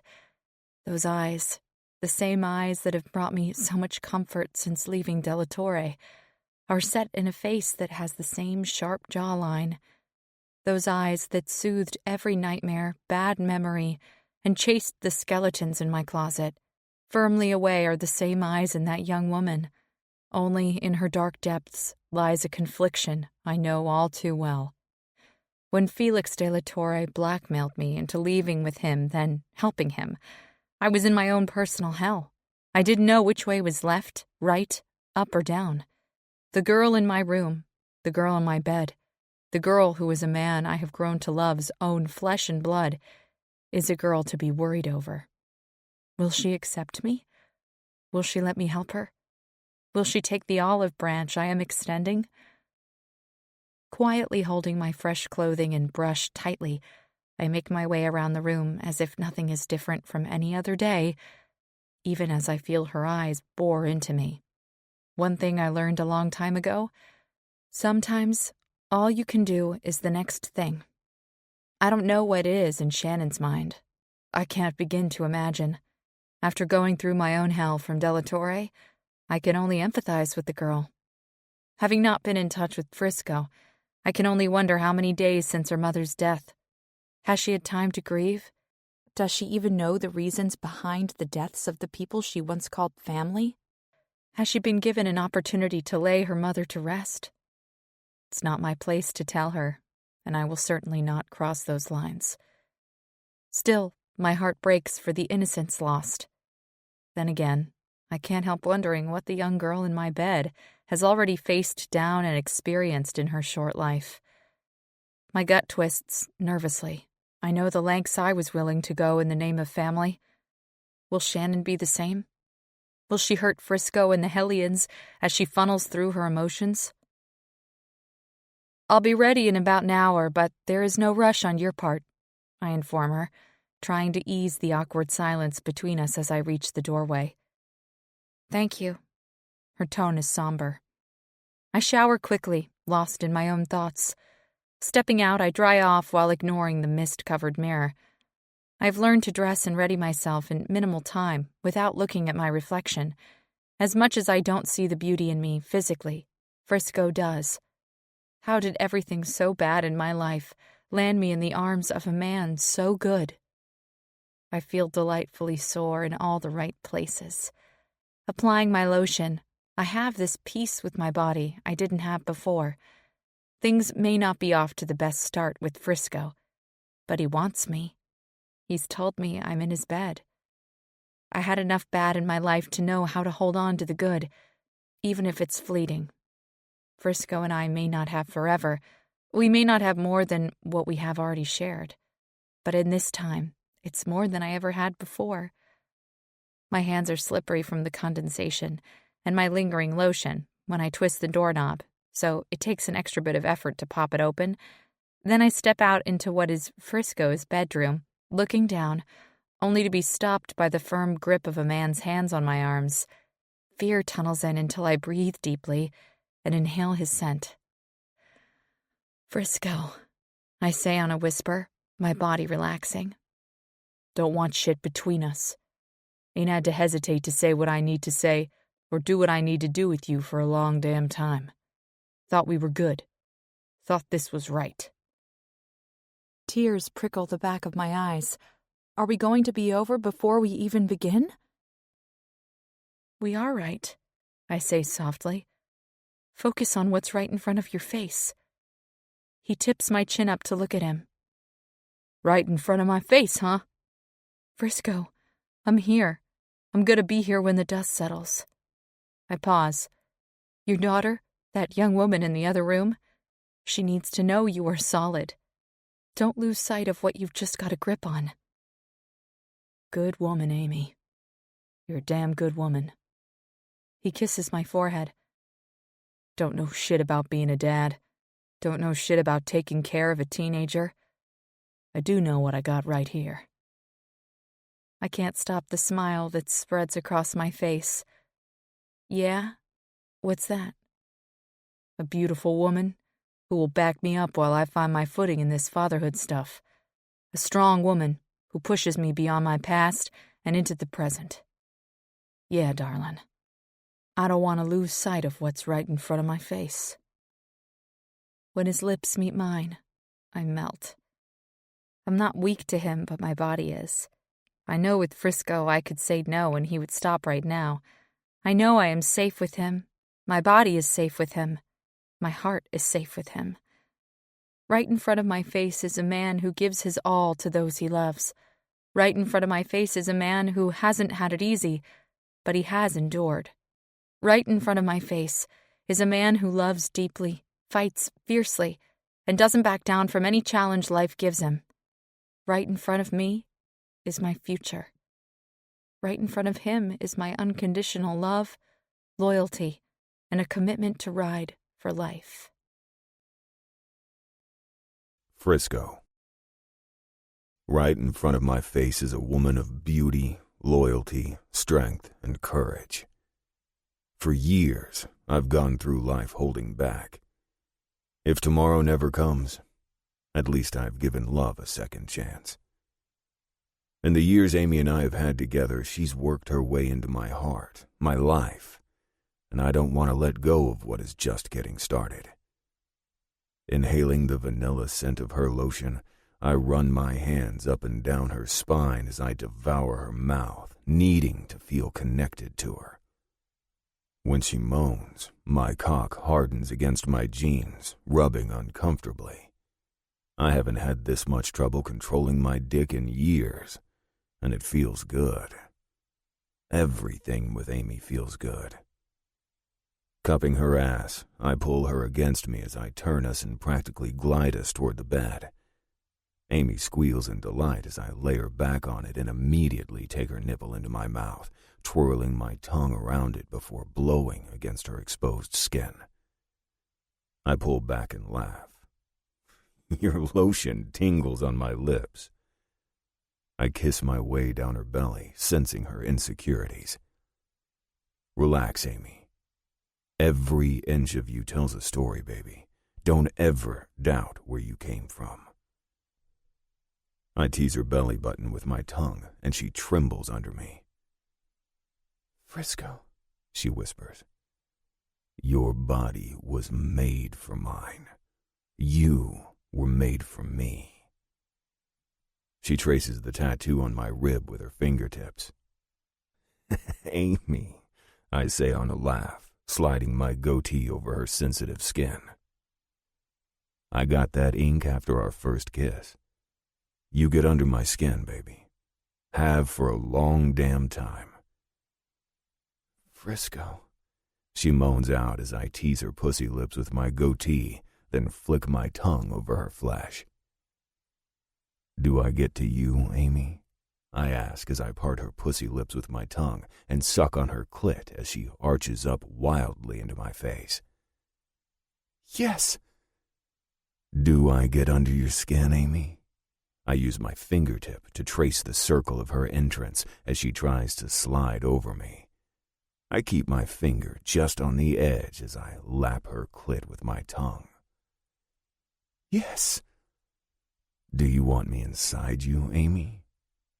I lick, then suck her clit, sliding one finger in torturously slow. Deep inside you? Do you want me to slide my rock-hard cock in your wet pussy and let you ride me until you can't catch your breath, until your body coats in a fine sheen of sweat? I pull my finger out, only to ever so slowly slide back inside her with two, in and out as I let my voice vibrate against her sensitive skin. My goatee scrapes with each word. Do you want me to fuck you, Amy?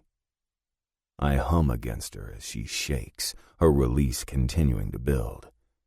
She's on the edge, but it's not time yet. Do you want me to fuck you so long, so hard, and so fast that your eyes feel like they will roll back in your head?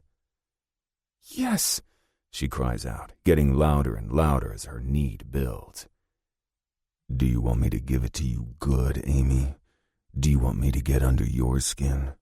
You're under mine. Yes, she thrashes wildly.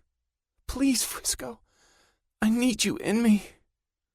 Well, if you need it, who am I to deny you?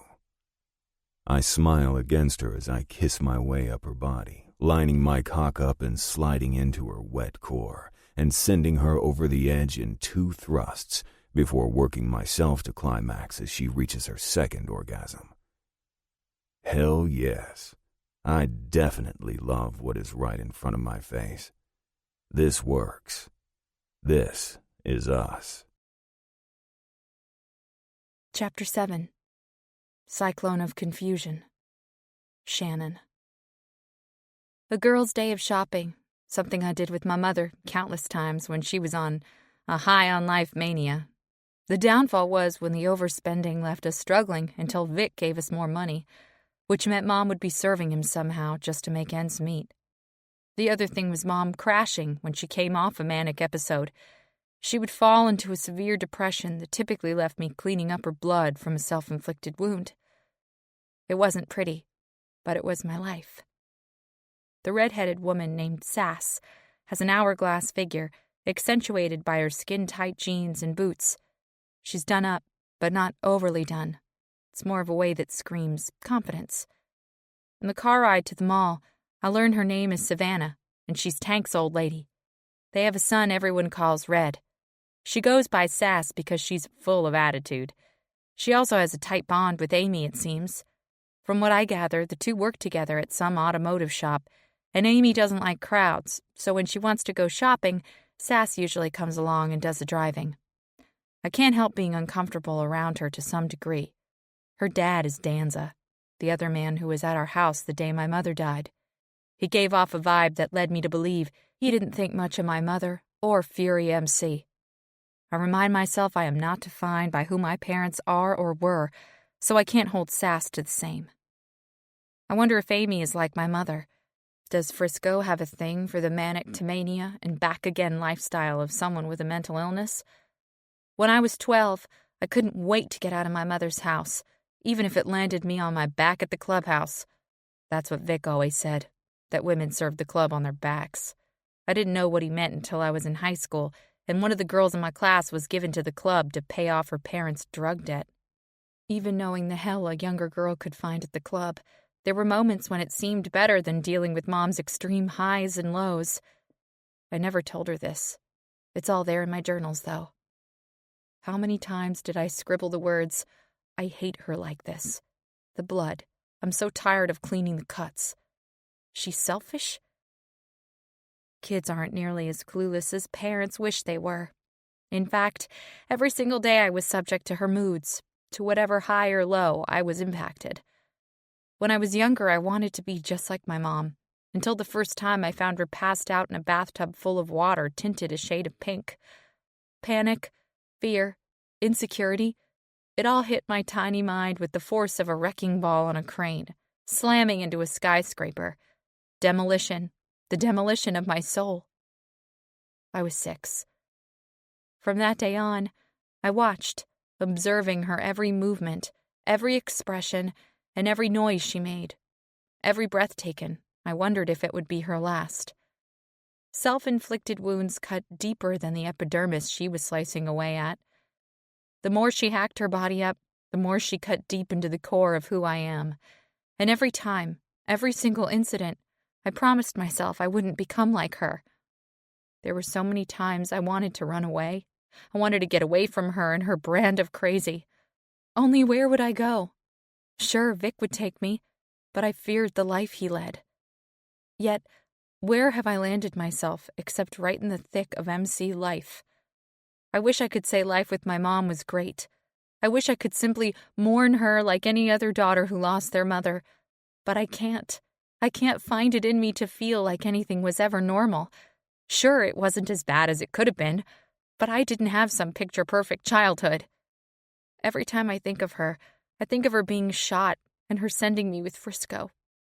I also think of the relief I felt for a moment.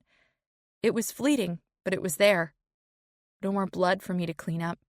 No more nights of listening to her cry, even wailing sometimes over her love lost with Frisco. It was agony to know she was so heartbroken over a man who wasn't my father. Or so I thought at the time. My world feels like a cyclone of confusion. I am twisting, turning, and spinning around and around. My emotions are from one extreme to another. I can't make heads or tails of what comes next. Florida, do you miss it? Sass asks as we make our way across the parking lot to what they call the mall. Haven't been here long enough to know if there is a difference. I do miss home, I tell her. The two women share a look that pisses me off. It's a look of pity. Don't fucking pity me. I am stronger than they think, and determined to make this only a small setback in the story of my life. I don't know what your college plans are, but Coastal Carolina Community College is down the street from the mall, Amy informs me. I want to roll my eyes. Don't show all your cards, Shannon. I remind myself. I don't have a plan yet. I have an idea, but I don't have money and an escape sorted. I need to play nice until I find my opportunity. Well, my college plans were in Florida, but now I'm not sure there are any. I tell them as we enter the mall's front door. I guess this is a mall without being a large upscale place like I'm used to. There is no big-name department stores with escalators. In fact, the entire building is one floor from what I see so far. Since you weren't raised in the clubhouse, I figure you would want options rather than hitting up the local Harley shop for t-shirts and jeans. Sass gives me a wink while Amy shrugs. I like to be comfortable, Amy defends herself. I may have misread Amy in the beginning. Yes, she can be timid at times, but she doesn't back down or let anyone run over her. Bullshit, I call bullshit, Sass jokes with her friend, showing a definite comfort between the two women. You want to blend in, she covers her eyes dramatically. Never to been seen or heard, a fly on the wall. Amy shakes her head at the woman and then smiles sweetly at me. Don't listen to her. While the wild one here wants to challenge everyone, I prefer the subtler life of not being known. You're shy? I ask, already knowing the answer. I'm a mess, Amy huffs out, looking toward the ceiling. Why? I press as we enter the beauty supply store. I would much rather keep the conversation on anyone but me and my plans. I have a history that is far from the sparkling Christmas lights and happy sounds of jingling bells. I can't stop the laugh that escapes me at Amy's sense of humor. Slowly, I find, the more time I spend with her, the more I like her. Maybe I have misunderstood Amy. I'm still on the fence with the Hellions, but I find I like her. The fluff is overrated anyway, I reply, aiming for camaraderie. Good thing you feel that way.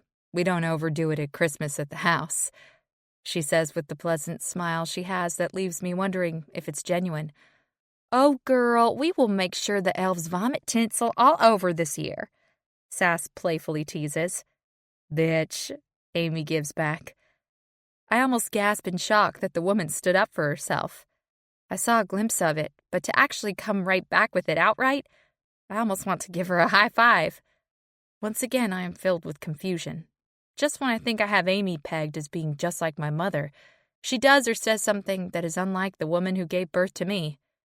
I hate the confusion, but I respect a woman who sticks up for herself. We spend the next few hours going from shop to shop and stopping at a New York-style pizzeria for lunch. The foldable slices are as nice as the men working behind the counter. Vic never allowed me to have a job. He wanted my mother and I to be completely dependent on him. I wonder if Frisco would have an issue with me getting a job. I see the wheels turning in that adorable head of yours, Sass says before sipping her soda. What's on your mind?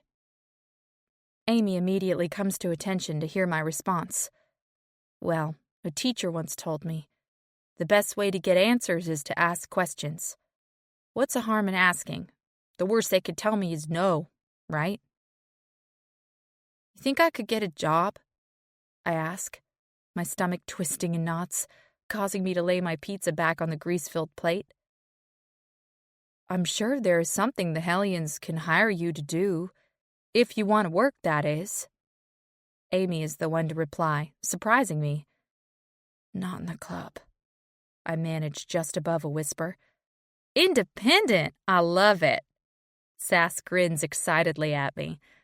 Amy raises an eyebrow and then softly says, I know the Hellions' life is new to you. Just know, Shannon, they are family. You are family. Roundman and every patched brother will ensure your safety and help you in any way they can. My appetite now completely gone, I wipe my fingers on a napkin and toss it on top of my plate. I don't know the Hellions anything right now, and I'm not about to start.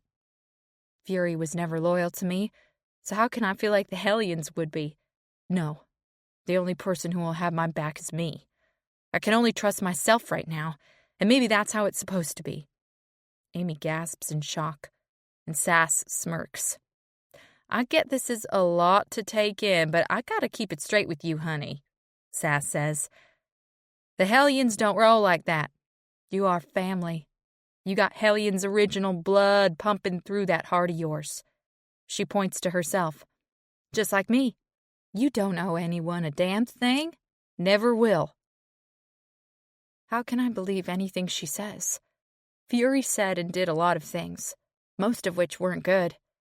No, I refuse to let myself get comfortable here. I watch as Sass pulls a phone from her pocket and clicks away. Putting it to her ear, I then listen as Amy, too, loses her appetite and tosses down her napkin. Doll, time to ride in for a sister. I'm not a sister, I correct, but Sass simply ignores me. Princess to princess, Frisco's daughter needs to meet you, my friend. You can lay shit out better than me. She then laughs into the phone. Amy sees the confusion on my face and explains. Doll is Roundman's daughter. She's now married to Trip, the Catawba Hellions president. She's a true club princess. But Shannon, you should know. So are you. Frisco is an original, along with Sass's dad, Danza. You have a home here in the club. You are safe. How can she say that with such confidence? This is one of the most insecure women I have ever met, yet she's completely sure I am safe with the Hellions. Is she not so insecure after all? I don't buy it. After all, it was Fury MC who took out my mother, even with me being a club princess and all, like they say. How can the Hellions be different? How can any of it be any different? I was born into Fury, raised by Fury, and inside me lies a fury no one can understand. Frisco. Want to tell me why I hear from my brother that Doll and Trip got a ride into town for my daughter? I ask Amy harshly in our bedroom. She's sitting with her legs crossed on our bed. Her eyes challenge me. Well, caveman, Sass called her best friend, feeling like your daughter might need some sort of Hellion princess crash course. While the attitude is a turn-on, I can't help finding pride in how far Amy has come. Those first few weeks, she wouldn't even speak to me. Then we had a time when she only said and did what she thought I wanted to see and hear. Now, after all this time, Amy is a woman of her own making. It's hot. It's sexy. It's also just another reason I'm attracted to her and want to see what kind of life we can build together. You're missing my point. While the attitude may make my dick hard, you need to know your place. If her glare alone is anything to go by, I just said the wrong words. My place, huh? Well, if this is some fall-in-line bullshit, you, sir, have the wrong woman. Sass and I took your daughter out to get her essentials per your request. In the time that we spent together, we tried to explain to your daughter the things you clearly haven't gotten through to her about how the Hellions are. Now, if you wish to handle a teenage girl on your own, then by all means go for it. I was only trying to help. I get that Roundman has a pulse on everything that occurs with everyone in his club. I understand that, as close as you are, he would call you about Doll coming to visit. While you and your brothers live by your code, Let me clue you into girl code, okay? Shit. I took this wrong. I feel the tension in the air from her. She's hell-bent on making her point, about to hand me my ass, and... oh yes, it's hot. However, I doubt she would find it a turn-on if I cut her off and fucked her right here, right now, before she can finish laying shit out for me. Shannon may be your blood, but she, like me, didn't grow up with the Hellions. In fact, I would say Fury was a hell she has yet to come to terms with. Looking out for the best interest of my man, as any good old lady would, I didn't call you and make your daughter more uncomfortable by ratting her out to her dad in front of her face. Girl code. Think of your fellow female's emotions before you simply give all the dirt to your man. I smile. Girl code, huh? Really, I don't care what you call it. I wasn't about to make your daughter feel like I was going to run to you with every sentence she says. She has been through a lot. Have you thought about her? I know you have. Frisco, her entire life was uprooted by the bang of the first gunshot into her mother's flesh. She hasn't had time to wrap her mind around any of this. I raise my hands in surrender. You're right. I don't care to be right. I care to make sure that girl in the other room understands she is loved and that we are here to support her. Have you gotten yourself wrapped around her mother's death? Amy, don't go there. She throws her hands up in frustration. You pig-headed, stubborn man. This isn't some insecurity from me about your past love. Frisco, I know where I stand with you. Hell, I think we both have known for far longer than either of us are ready to admit it. How is Shannon supposed to grieve? She's had no time to say goodbye. There has been no funeral service, no memorial, no moment to treasure the life that once was. Tears start to stream down her face. No matter how you feel now, no matter how much she betrayed your club, our club, Tilly is still the mother of your child. She gave that girl life and did the best job she could with her, whether it was right or wrong. Shit. She's more than right. She's completely on point. In all the chaos, I didn't stop to think of a service for Jane, Tilly, whoever she was in her mind. No matter my anger, my frustration, or my hatred, she was still Shannon's mother. That alone should allow my daughter the closure to her past and ability to move on to her future. I want to punch myself for not thinking about it on my own. Roundman had her remains transported to a local funeral home here, but she's simply sitting there with no arrangements made or even discussed. Walking to the bed, I lean over as her eyes grow wide as she watches me. Thank you, I whisper, leaning down and pressing my lips against hers.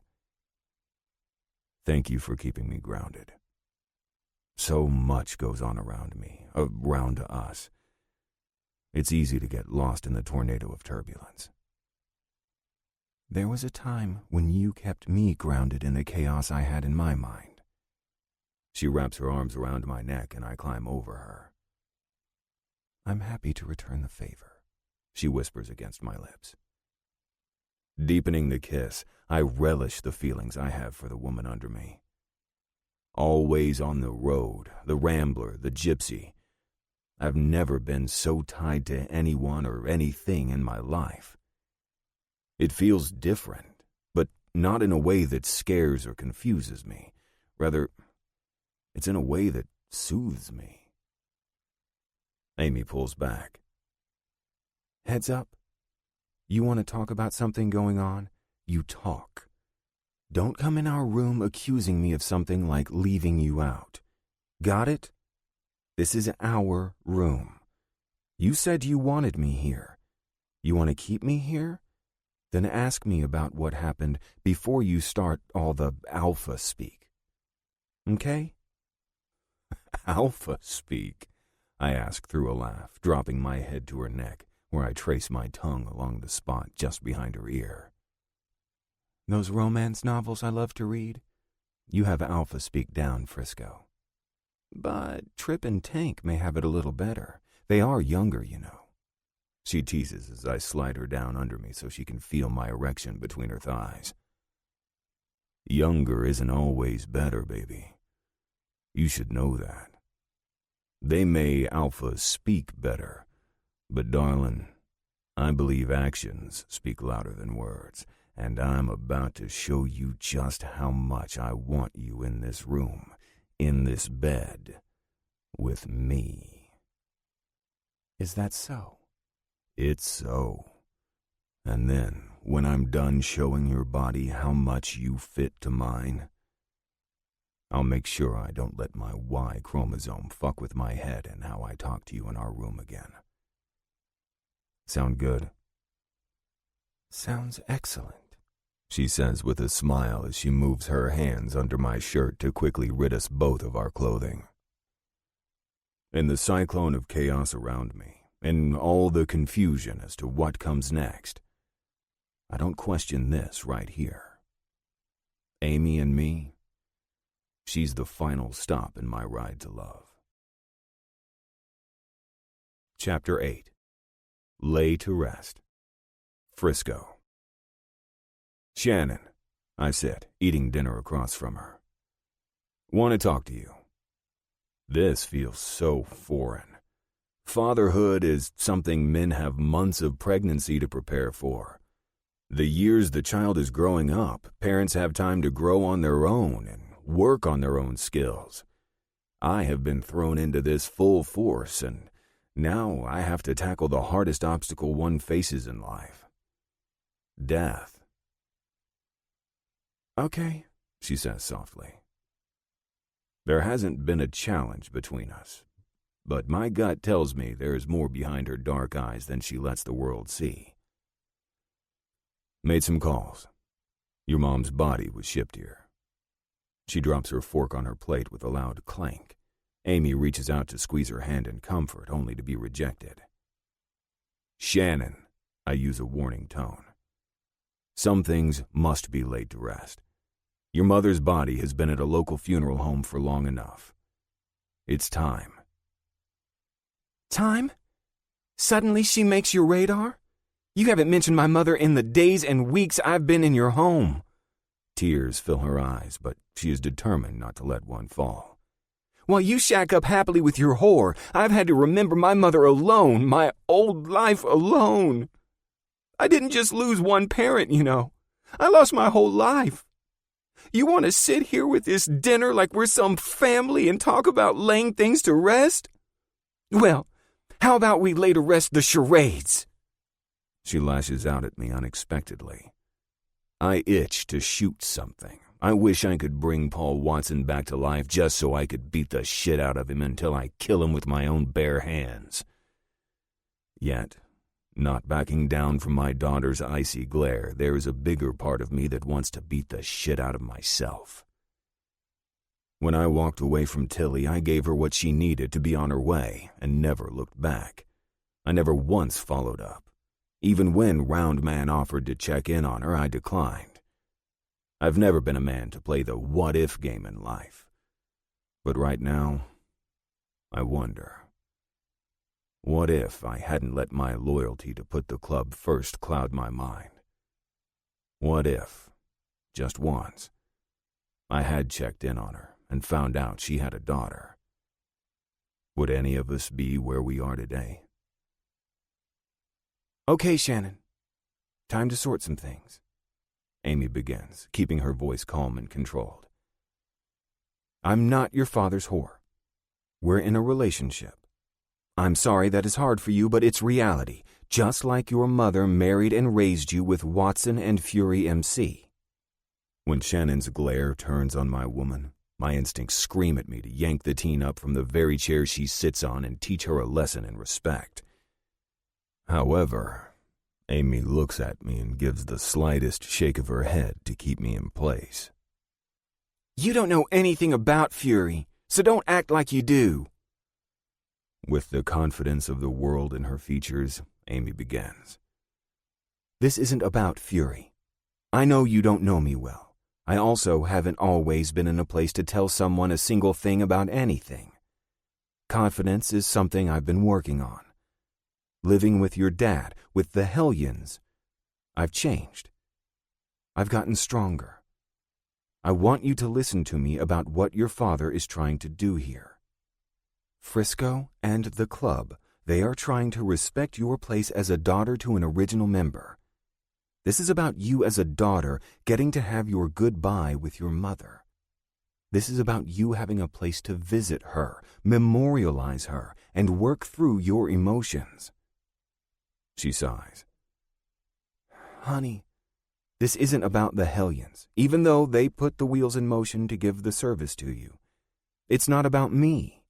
It's not about your dad. It's for you to have an opportunity to lay to rest the woman who gave you life. A woman who maybe was a picture-perfect mom, or maybe she wasn't, but she was a mother to you nonetheless. The quality of your childhood may not have been what it would have been if Frisco and her were together, but she gave you what she could. This is about taking time to honor what was, what is, and baby girl, what will be for you and what she dreamed for you. Shannon jerks abruptly from her seat, picking up her glass and throwing the sweet tea in Amy's face. Don't you dare pretend like you know what my mother dreamed for. Sit down, I roar, losing my patience. Amy's small hand grips my wrist in a movement of both comfort and a reminder to keep my ass in the seat. In all this time, I have never seen her strength as clearly as I do now.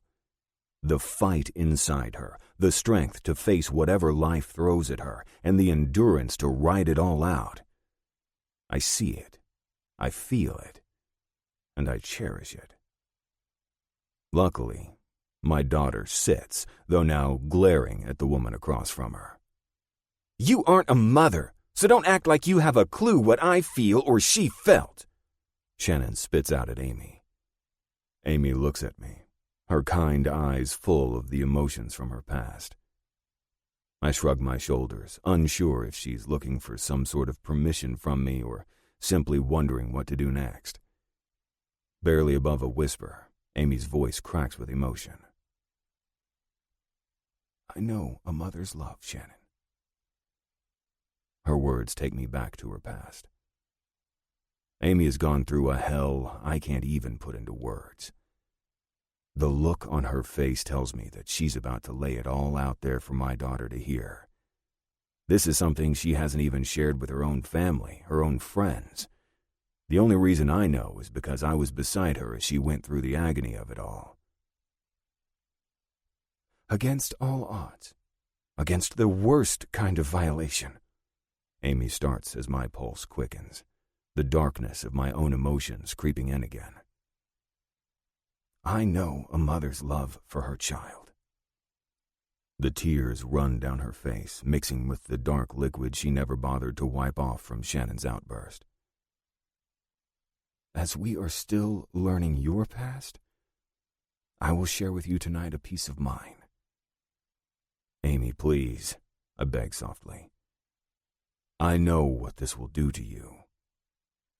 She shakes her head at me and smiles softly, fighting her own emotions. I wasn't much older than you when a few bad decisions landed me at the hands of a monster. Shannon huffs disrespectfully. Vic was a monster. I know what he did to my mother, Amy. Don't make up some story just because you think I will suddenly bond with you. It's not some made-up story, I snap. It was a hell you can only imagine at the hands of a sick son of a bitch. I growl at my offspring as the anger hits me like it was yesterday. Frisco, breathe, honey. Amy tries to calm me, and then turns her attention back to my daughter. Shannon, I'm sharing because you said I don't know what it is to be a mother. To some degree, you are right. Shannon smiles proudly like a cat who caught the canary. You are also very wrong. Her smile fades quickly as Amy locks eyes with her. I was taken by a man, Felix de la Tour. This was a power-hungry man looking to take over his father's business. He also wanted nothing more than to hurt the Hellions MC in a way that would bring them to heel. Shannon raises an eyebrow in question, otherwise she remains stoic in her posture, like Amy has no idea what she is thinking or feeling. He wanted to control the club. He not only wanted his father's business, but he wanted to have power over the Hellions as a whole, I explain, while Amy exhales loudly. Felix was a bad man. He was also a cruel man. He did things to me. Deplorable things. I was nothing more than a toy he would play roughly with, and then lock back in a dark box. When Shannon smirks like a brat, I want to take her over my knee like a father would a child and get her to come to heel as she tramples all over something Amy fought years to overcome. What does you being taken have to do with being a mother? Eye to eye, Amy never backs down from the teen challenging her. I was raped. She pauses, and when Shannon's mouth sits gaping wide open, Amy adds, repeatedly. Closing her jaw, Shannon sits back silently as Amy tries to keep her own emotions at bay. When the Hellions came to the warehouse, they could have killed me. Honestly, in that moment, part of me wanted them to. Only, I had recently realized my body was changing. There wasn't simply my life to live for anymore. God, no, Shannon whispers. I was pregnant, Shannon. Amy blows out a breath as the tears continue, and she wipes her face with a napkin. In all the chaos at the warehouse, I wasn't completely sure, but I knew something was off inside my body. I want to comfort her, but I don't know how. Everything inside me roars to shut this down. However, the look in my woman's eyes tells me to let her pursue this, even if it breaks her. I want to slap Shannon for provoking Amy into feeling like she has to tell her story. It's her past, her pain, and she's pouring it out for my child. I can't help loving her more for it. I may not have found the right time to say it, but I damn sure feel it. When Frisco brought me here, the Hellions had me checked out. I was nervous. What if de la Tour or one of his men, who also had multiple opportunities to get at me, had given me something more than the internal scars I'll never get away from? Amy blows out a breath and looks up at the ceiling. The doctor came in and very clinically did the necessary examination. The nurses took my blood. I also had to pee in a cup. It was all very typical. Taking her hand in mine, I lace our fingers together, giving her physical support. She already has my emotional. I remember the day she is sharing like it was yesterday. While Amy was in the small clinic as the only patient, I sat in the waiting room, pacing, knowing the hell the woman had endured already, and feeling for her. The doctor left the room, allowing me to put my clothing back on. When he returned, there was a pained look on his face. "Miss Mitchell," he began, and I felt the room close in around me. "I don't know how to tell you this. Mr. Billings gave me a brief rundown of the trauma you faced. Your vaginal tissues are damaged but healing. I noticed some anal tearing that is also healing. All of it will be uncomfortable, but in time you will recover. The new tissues look healthy, and I don't see that you will have any permanent issues. If you begin having trouble at any point in time passing a bowel movement, then we will need you to see a gastroenterologist to make sure you don't have scar tissue building up and create a blockage." I could tell there was more he needed to say, but he was trying to deliver some good news before what he presumed to be bad news. I can hear the words like it was yesterday. Miss Mitchell, you are pregnant. The single sentence sent my world into a tailspin. I passed out. Amy, you don't have to give her this. I try to stop the torture, seeing the agony in her eyes. I just want this to end. Now. Shannon and I will discuss her mother's service. You don't have to explain yourself. Where is your child? Shannon asked quietly, tears pooling in her eyes. Amy forces a smile from me before turning back to my daughter. The doctor gave me options. There was a clinic I could go to and terminate the pregnancy. She hiccups on her words. He kept calling my baby an embryo and a fetus. Only, she wasn't an embryo. She wasn't simply a fetus. She was a piece of me. She didn't ask to be created. And I may not have asked for her, and I definitely didn't have a clue who the other half that made her whole was. But the one thing I did know was she was alive. She? Shannon questions. You said I didn't know what it is to be a mother. I'm giving it to you. People may disagree, but I am here as a mother of one to say that my baby was not simply an embryo, fetus, or any other clinical scientific term. There was a heart beating inside of me. Amy releases my hand to grab my napkin and wipe away her fresh tears. I heard it. The next appointment, they did an ultrasound. I was 10 weeks gestation. Again, the doctor kept everything clinical. When I explained how I didn't want to terminate the pregnancy, he gave me the name and number of a lawyer who specialized in adoption. Amy, I try to soothe her as I feel the emotions closing in on her. She shakes her head at me and looks right at Shannon again. I couldn't give up my baby. There was a time I thought I should. I mean, how could I look at this baby and not remember how it came to be? The thing was, if I hadn't been pregnant, I wouldn't have eaten or slept or pushed past what happened. I did it all for her. I knew the life inside me needed nourishment, rest, and me to build a life for us. Blowing out a breath, Amy looks at me and smiles softly. A few weeks later, we had another ultrasound. Frisco was the only one who knew I was pregnant. He was with me when we found out the baby I was carrying was a little girl. I stand up, needing to pace. It all haunts me.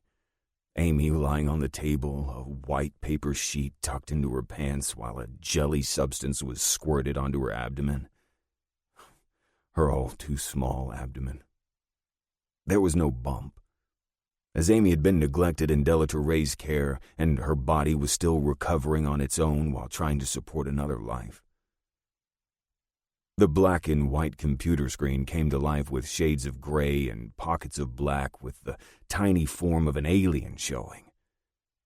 With a click of a single button, the swishing noise filled the air, and the rapid noise of the tiny heart beating wildly away assaulted my ears. Life. Breath, heartbeats, it was all on the screen before me. It was all in front of Amy's face. She survived almost a year of horrific captivity and came out alive. She was alive, and with child. That was the moment I committed myself to her silently. She never knew. Even to this day, she doesn't know that was the moment she owned my soul. When so many others would have terminated the pregnancy, Amy used it to keep her going. I can only imagine the pain, the heartbreak, the fear, and the many other emotions she carried during that time. Instead of succumbing to the darkness, though, she let her little girl be the light that kept her going. I lean my forehead on the wall of my kitchen. Did Tilly feel that way about our daughter? Is Shannon what kept her going? I went to all my appointments, Amy continues, and I feel my chest tighten as I go back in time with her. I ate the best I could. I feel her eyes watching my back. I want to punch a hole in the wall. At 21 weeks, I woke to excruciating pain in my abdomen. It was like my insides were being ripped out of me. Frisco took me to the hospital where I gave birth to an 11-ounce, 10-inch little girl. Serenity Grace Mitchell came into this world a blue-bodied bundle of my love. Slippery and silently, they placed her against my naked chest. Skin to skin, I held my baby girl. She didn't move. She didn't breathe. She didn't cry. Her little life was gone before it even started. Turning, I lean against the wall, afraid I may fall as I interrupt. Holding her against you, I climbed in bed beside you as you promised your little girl to never give up on life. With tears flowing down your face, you gave her your word to honor her life and to honor her memory by continuing on in the darkest of days, for she was the light in your blackest time. Amy nods, unable to speak as my daughter looks at me. In that hospital bed, I vowed to Serenity Grace to stand by her mother until she could stand on her own 2 feet. I vowed to the innocent life lost to be the strength when her mother was weak. I know you may not understand, Shannon, and you may not give a single shit to what has happened to any of us while you were with your mother, but you should choose your words carefully. The road in life is full of curves, crossroads, and undetermined miles of unpaved patches that challenge our very souls. Shannon. As much as I want to scream, throw things, and tell them both to fuck off, I can't. My father, this man they call Frisco, may not understand my past, but he stood by a woman who has endured hell. To be held against my will and violated in the worst ways imaginable, I can't even fathom. She came out of that only to be tied down to a lifelong reminder of her hell and not put it to death. I can't help commending Amy for her capacity to love. While I can't even imagine what she felt, I can say with almost certainty that if her situation was my own, I would not have had the ability to give life to a child created under those circumstances. My apologies, I tell Amy. Shannon, she says softly, I do understand your pain. You have a loss, and it cuts deep. Your very first lifeline was the umbilical cord that connected you to your mother. No matter the wrongs between you, there is a level of grief you must allow yourself to feel in order to heal. Honey, you and only you know what it is to hear your mother's heartbeat from the inside. From her body, she sustained your life until you could sustain yourself. Whether she knew how to show you her love or not, whether she made terrible decisions or wonderful ones, there is no doubt in my mind, my heart, or my soul that your mother loved you. She loved me as much as she was capable. I pause, thinking of how to phrase my next words. My mother had issues. Mental instability, the doctor once said. She was fine until the depression would suck her down into an internal hell that I could only pray she would find her way out of. My daughter came too soon. There was no hope. Your mother was in a bad situation too, Shannon. She had hope, though. Allow yourself to lay to rest the mistakes she made, and allow the past to move behind you. Hold on to the hope you have for yourself, and she had for you. I look at Richard Frisco Billings, the man my mother loved with every breath she took. She hoped I wouldn't be in this lifestyle, I jab, though it's the truth. The club life was the last thing she wanted for me. He looks at Amy, then back at me with a danger in his dark depths that has me on edge. Then he looks back at Amy.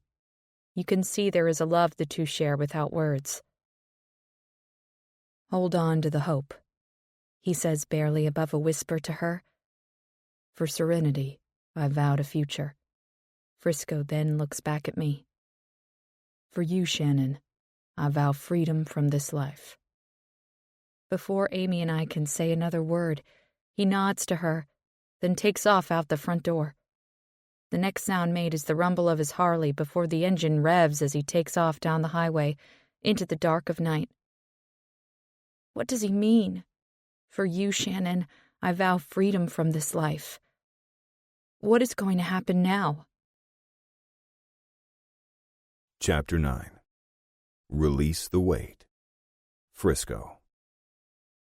The miles pass beneath me as the dashed yellow line to my left is a blur of movement, the white line to my right a steady guide to the one place that has been my home for more years than I can count. Before the club, before this life, I had no home. I didn't care. I didn't feel like I was missing anything. How will I feel when I leave tonight? Pulling up, the American flag rests calmly and proudly in the still night air, in the middle of the black and white POW MIA flag and the Hellions insignia flag. The prisoners of war, those who fought in a time when everyone's life and freedoms were on the line. American history, the home of the free because of the brave. My woman was a prisoner of a different kind of war, one that wasn't about our country, but about my lifestyle. She was an innocent victim to a world that wasn't even hers. Torn from the inside out, she was forever scarred, all because of De La Touré and the lengths he would go in order to destroy something my brothers and I built. Shannon, my daughter, my flesh and blood, is a prisoner of a lifestyle she never chose. She is an innocent victim to a world she was simply born into. Torn from the outside in by her life being uprooted and left to carry that weight deep inside her soul, she is forever changed, all because of the decisions her mother and I made. There was only one way to right the wrong of the past, to give her the future her mother dreamed for her. At the door to the cave, I paused to steady my hand as I put the key in the lock. Once inside, I pause and inhale deeply. The smell of wood, leather, and old cigarettes permeate the air. Home. I sit in my seat to the right of Danza's, whose seat is to the right of Roundman at the head of the table. The wooden table is long, the finish duller from what it was 20-something years ago, marred with years of keys, beers, and other shit hitting its varnished top. Picking up my phone, I tap out a text to the two men who have been by me longer than anyone else in my life. At the punch of the send key, I drop the equipment to the tabletop and wait. Can I do this? It's the one thing I said I would never do for a woman, any woman. The time passes all too quickly before Danza and Roundman enter the room. Originals only sermon, Roundman asks, not hiding the fatigue in his voice. Been a while since we've had one of these.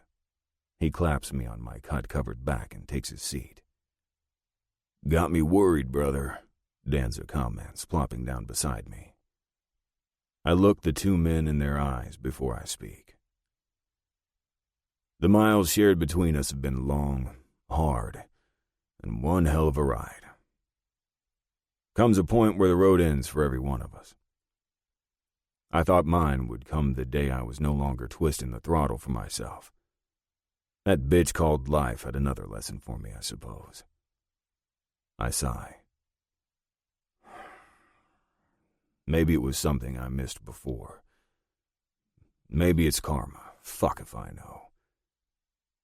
I stand and slide the well-worn leather from my back. Holding the cut up in the air, I look over every single patch. Each was earned, never freely given. Every stitch was sewn with honor, respect, loyalty, and a love that is for every man who has ridden with me, for me, behind me, beside me, and will continue beyond me. Laying it on the wooden table in front of us, I say, "The time is here. My final ride is done. Nothing comes before brotherhood, never has. Until now," Roundman adds. "Got a daughter." "Know that, brother," Danza says with a nod. This is the lifestyle her mother never wanted for her. If I couldn't honor her in life, I need to try in death. Getting old, guys. We're not young bucks anymore. I believe in the leadership beneath us. I believe the club will hold strong. My time is just here. It kills me. I fight back the tears. This isn't who we are, but that cut is a piece of me. "Denied," Roundman's firm reply echoes through the small space. "What?" I ask in shock.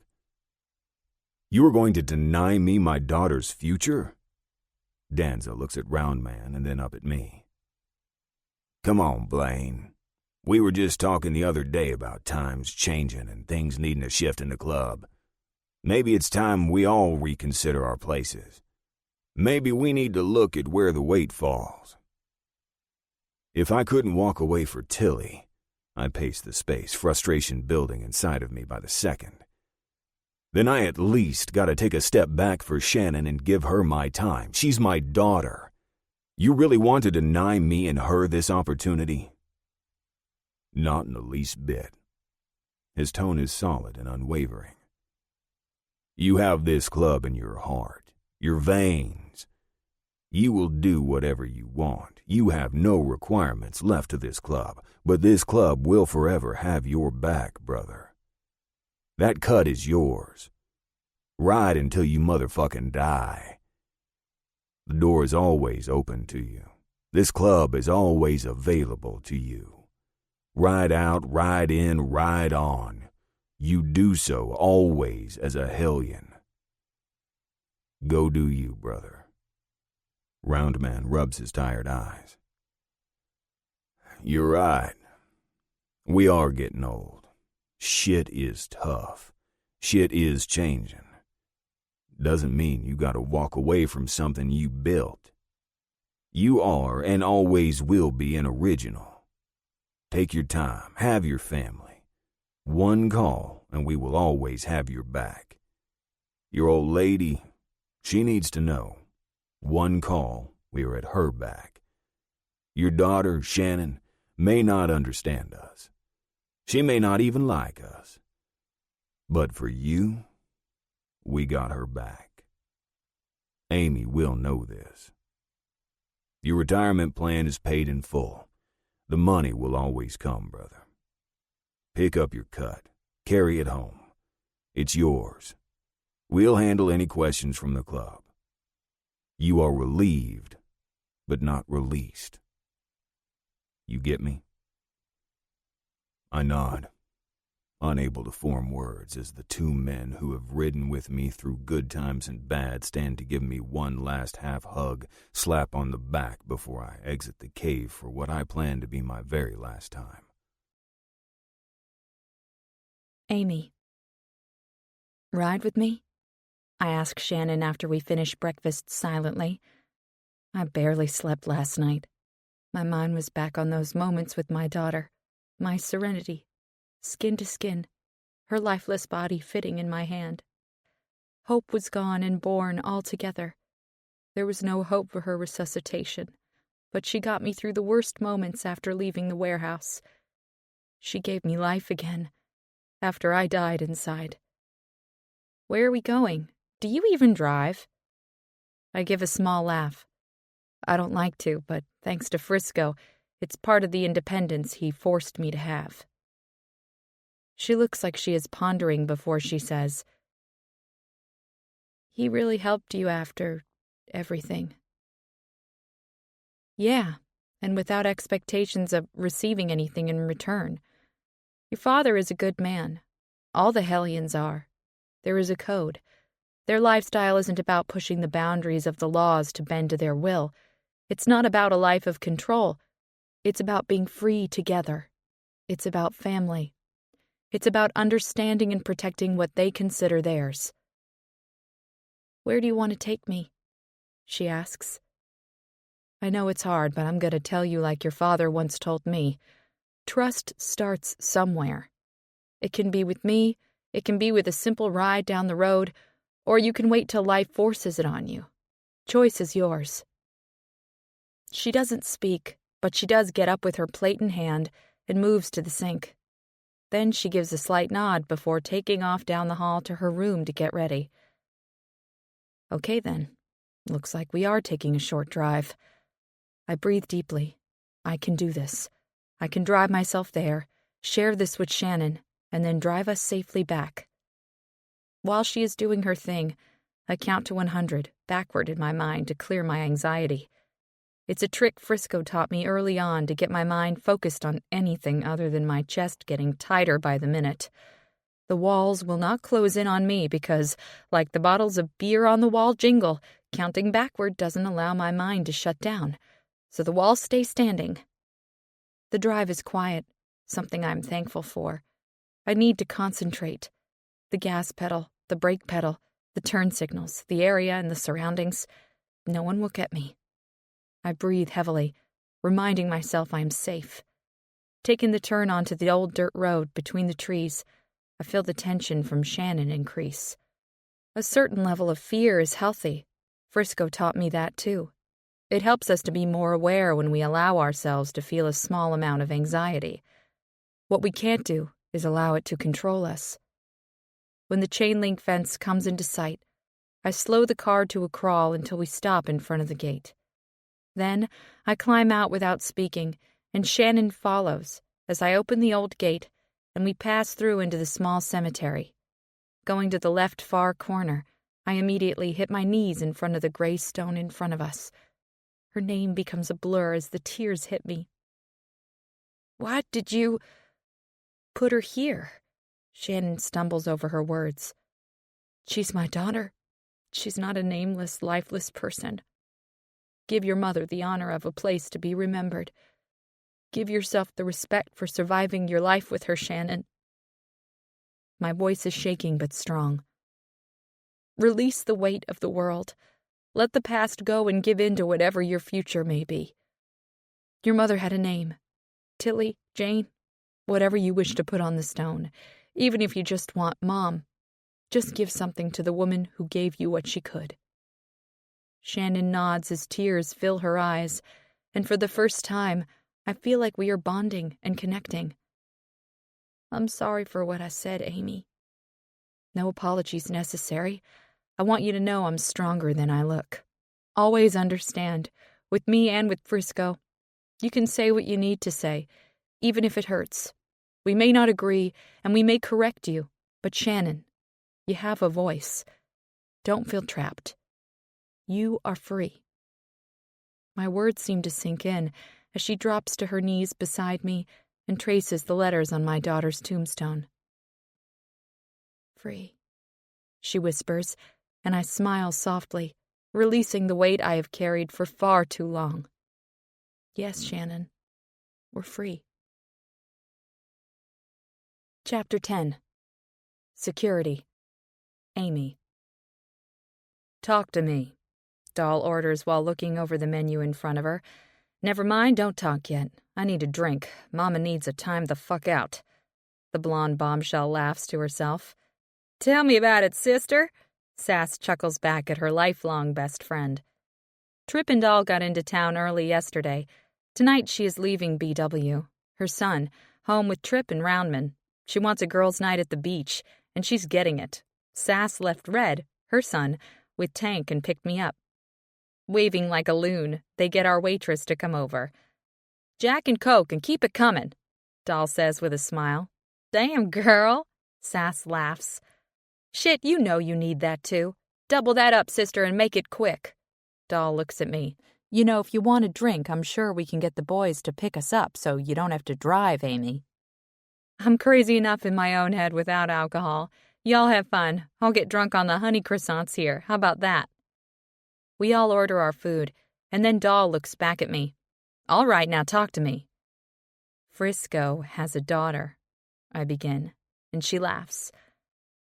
I know that, girl. We know you've been claimed, too. We want to know what the silver-haired man is working with. Doll makes a disgusted face. Never mind, no we don't. He's like old enough to be one of our dads. I mean, I know some people like the older man thing if the silver-tongued wizard works for you. Sass laughs loudly. Frisco isn't like our dads. He's Amy's man. We're happy for you. She spins her straw around in her glass. Silver-tongued wizard. What the fuck you been smoking, Doll? I've needed adult time. My words aren't coming right. It's all about colors and letters. Gotta teach the little Hellions early. Did you know some people say you need to look into preschool before they are even born? Sass, we seriously haven't done this. Calm down, girl. Drink up. You need it. I laugh at her freaked-out expression. Then give up the goods, girl. Doll quickly takes the conversation back to me. What is it like to be an old lady to Frisco the gypsy who wouldn't be tied down? I shrug. I didn't expect it, but I guess when you've been through everything we have, it was bound to happen. Destiny, fate, Cupid, whatever it is, you two damn sure work together, Doll says before throwing back her drink. Trip shows no signs of slowing down, she winks. If Frisco can still work it as hard and long as Trip or Tank, then this gives us hope for our futures. I laugh. Are you drunk? Tipsy. She motions for the waitress to bring her another. It's been too long. Tessie and the ladies in Catawba are nice, and I love Lux to death, but they are so serious all the damn time. Tessie wants quiet nights at home with her boys, and Lux is too busy jumping wrecks every chance she can. They don't care to have girl time. While I love my boys, I have a testosterone-overloaded house. Even the damn dog Trip got is a male. Move here and we can leave the guys with kid duty more often, Sass says. In the works, Doll squeals, and Sass and I both look at each other. Now you need to be the one to talk, I throw back at her. She leans forward, getting serious with a hint of excitement. Dad called Trip, said we were needed here. That's all we know. Trip told me to prepare to move the transport office here or turn it over to someone else to handle the calls for Rex. Your dad okay? Sass asks. As far as we know, he hasn't acted any different, just called and said some shit was changing and Trip needed to be on the coast long term. Looking down at my plate, I nervously fiddle with my napkin. My appetite is suddenly gone. The waitress happens to arrive before the girls notice my hesitation. What's wrong, Amy? Doll questions, being the observant one. It's nothing. With Sass, it would be nothing. With you, it's something. There is nothing you can't tell us, Sass adds before biting into one of the pastries in front of us. Frisco came home and said things were changing. Pillow talk, Doll laughs. Don't feel bad about pillow talk, Amy. Frisco isn't going to tell you anything that will get him into trouble or put you in any danger. I love your loyalty to your man. But just like with him, you have security in the old ladies. That's not it, y'all. I blow out a breath, fighting back the anxiety. He took off his cut. Sass drops the croissant ungracefully onto her plate, while Doll's eyes go wild. What did he say, exactly? He said things have changed. He's got a family now. We were talking with Shannon about her mother and having a service, and things got intense. When it was over, Frisco left for a few hours. He came home, and his cut was off, left somewhere before he came back to the house. I haven't seen it anywhere. Shit, Sass says before downing her drink. He told me he wouldn't be in the shop anymore. He's calling it retirement. Doll and Sass look at each other. No, Doll whispers. But you're still working, Sass adds, knowing I haven't missed a day. So you're still with the club. Yes, he said the Hellions are still family. He just needs time with Shannon. I fight back the tears. It's all so new to me. To us. What if he needs time for just them without me? I let my insecurities out. Sass squeezes my hand as Doll studies me. Okay, I've got this. Doll pipes up proudly. Tonight, Trip is gonna get the blowjob of his life. When he is right there, I'll stop and ask questions. There's no way I won't have all the answers by morning. You are awfully confident, Sass jokes. My mouth has always been my superpower. I relax, finding comfort in the camaraderie. I know everything is changing for Frisco and me, but with the Hellions, we have always had security. Service for Tilly, sorry, I correct. Jane is tomorrow. Oh, honey, Sass croons. We'll be there to help you, Frisco, and his daughter through it. I don't know if there is a way to help us through any of this, but the support is truly appreciated. I tell the ladies honestly. Shannon. Today's the day. I go over the clothing in my closet that I have, in no way, nearly filled, even though the space is small. My options are limited. Then again, is there a right or a wrong outfit to wear to your mother's funeral? I am a mess. This whole thing is a mess. How did I go from hating Paul Vic Watson to somehow wishing he was still here? If Paul were still around, would I be able to have my normal life back? It all happened too fast. One day I was home with my mother, simply counting my time until college, and now I am living in a completely different state with a bunch of strangers.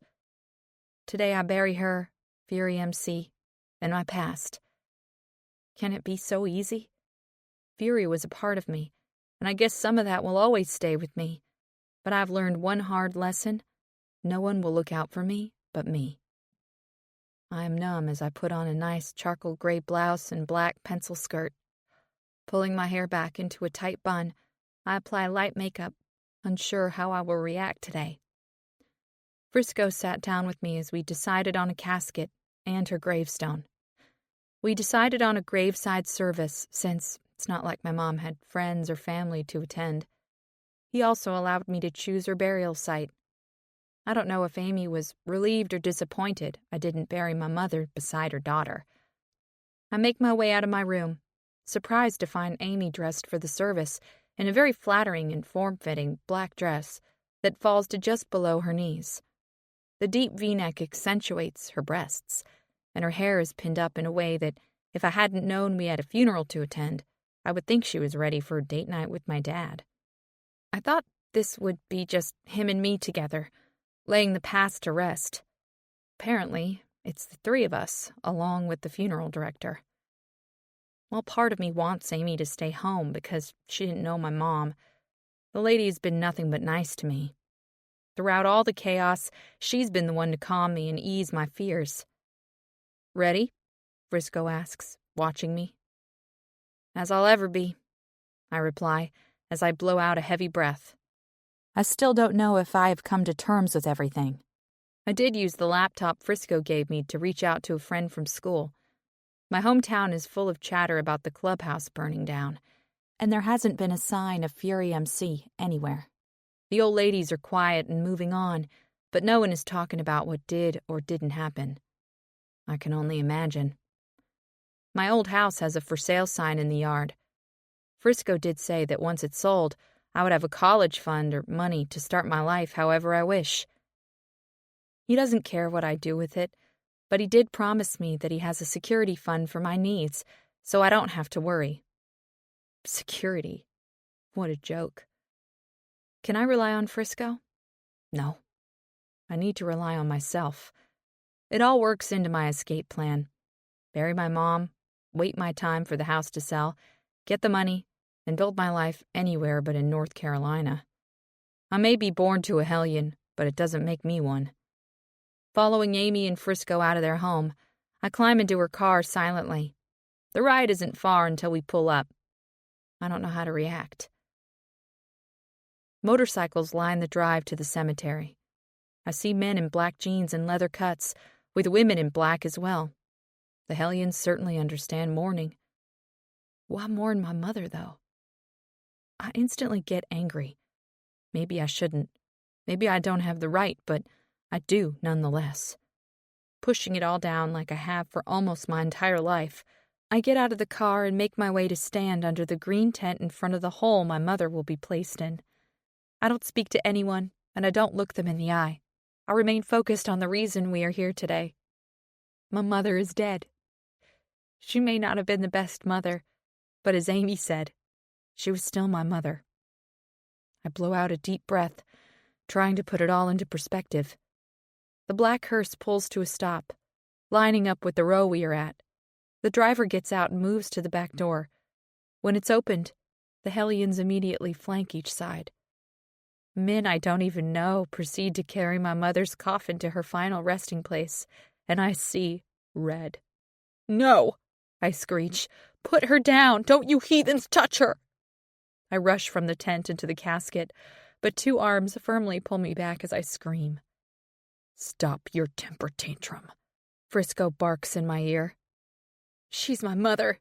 She hated the Hellions. They took you from her. They took everything from her," I wail, not caring about the crazed expressions I am getting from the women or the angry faces of the men as I wildly flail around in my father's arms. "You're all scum. You should know she hated every single one of you. Don't mourn her now. Don't you dare mourn her now." Sass steps forward, and a blonde puts her arm out to stop her and steps forward herself. I still in my father's arms, ready to take whatever shit any of them want to give me. Amy steps between us, covering me from the stares of the club members as they hold my mother's casket steady but don't advance. "Let her be, doll." Amy's voice is steady and confident as she stands in front of us as a shield from their scrutiny. "Let us talk.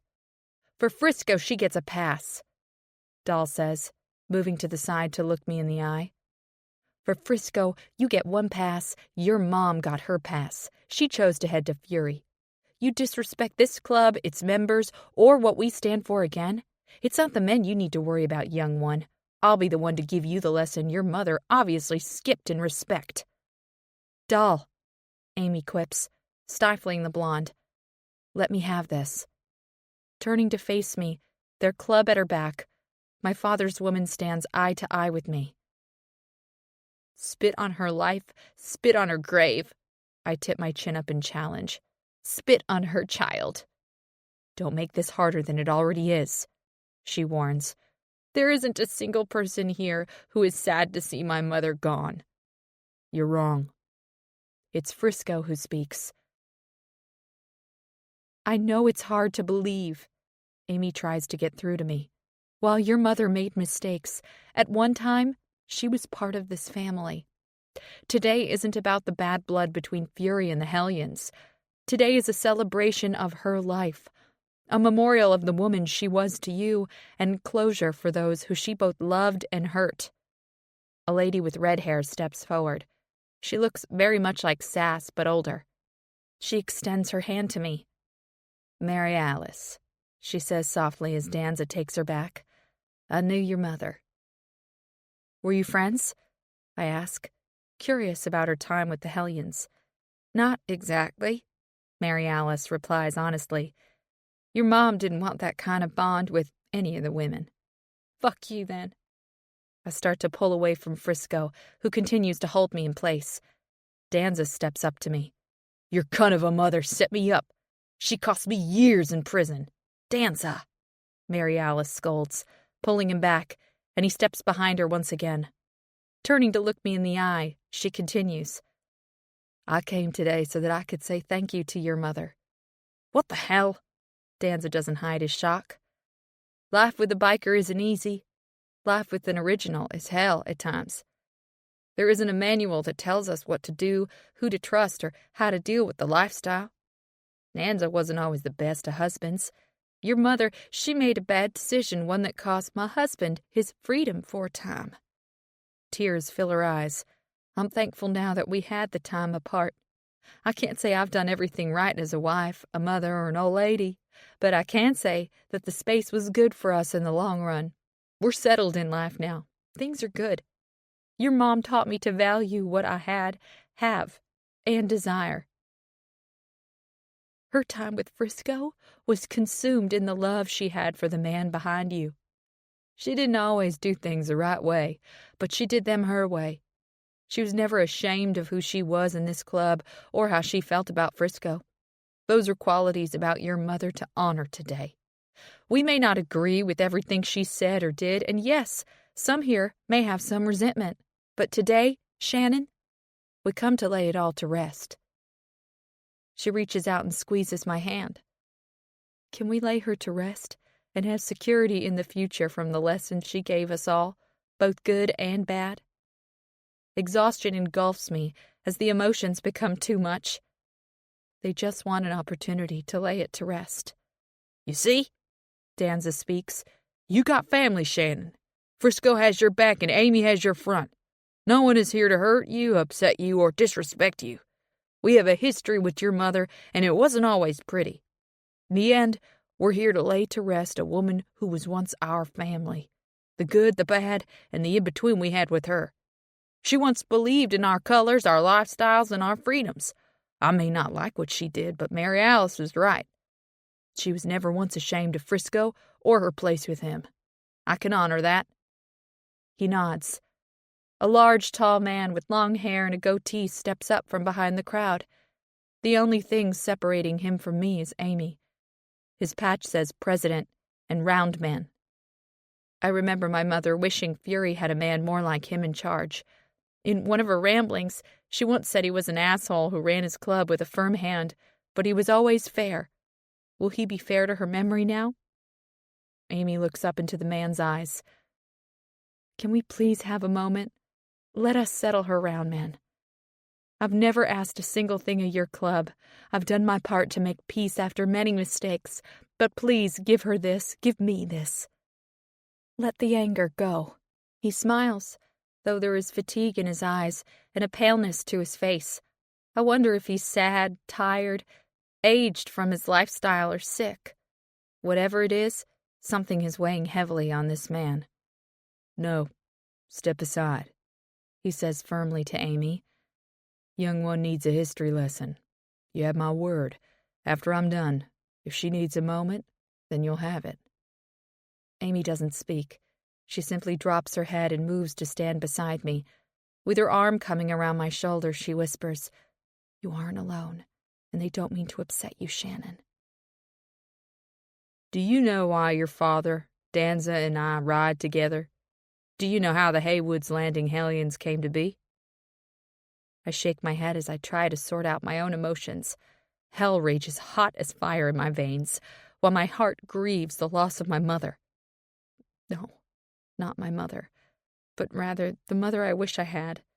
Either way, these people turned their backs on her. Paul Victory Watson brought Fury MC into this town. He made promises to a group of men that he couldn't fulfill.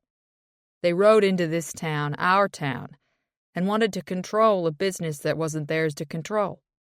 We took a stand for our community, for ourselves, and Watson had to back down. He looks over his shoulder at the blonde they call Doll, and she takes his side. Had a woman once. I know love, Shannon. I know the love of a damn good woman.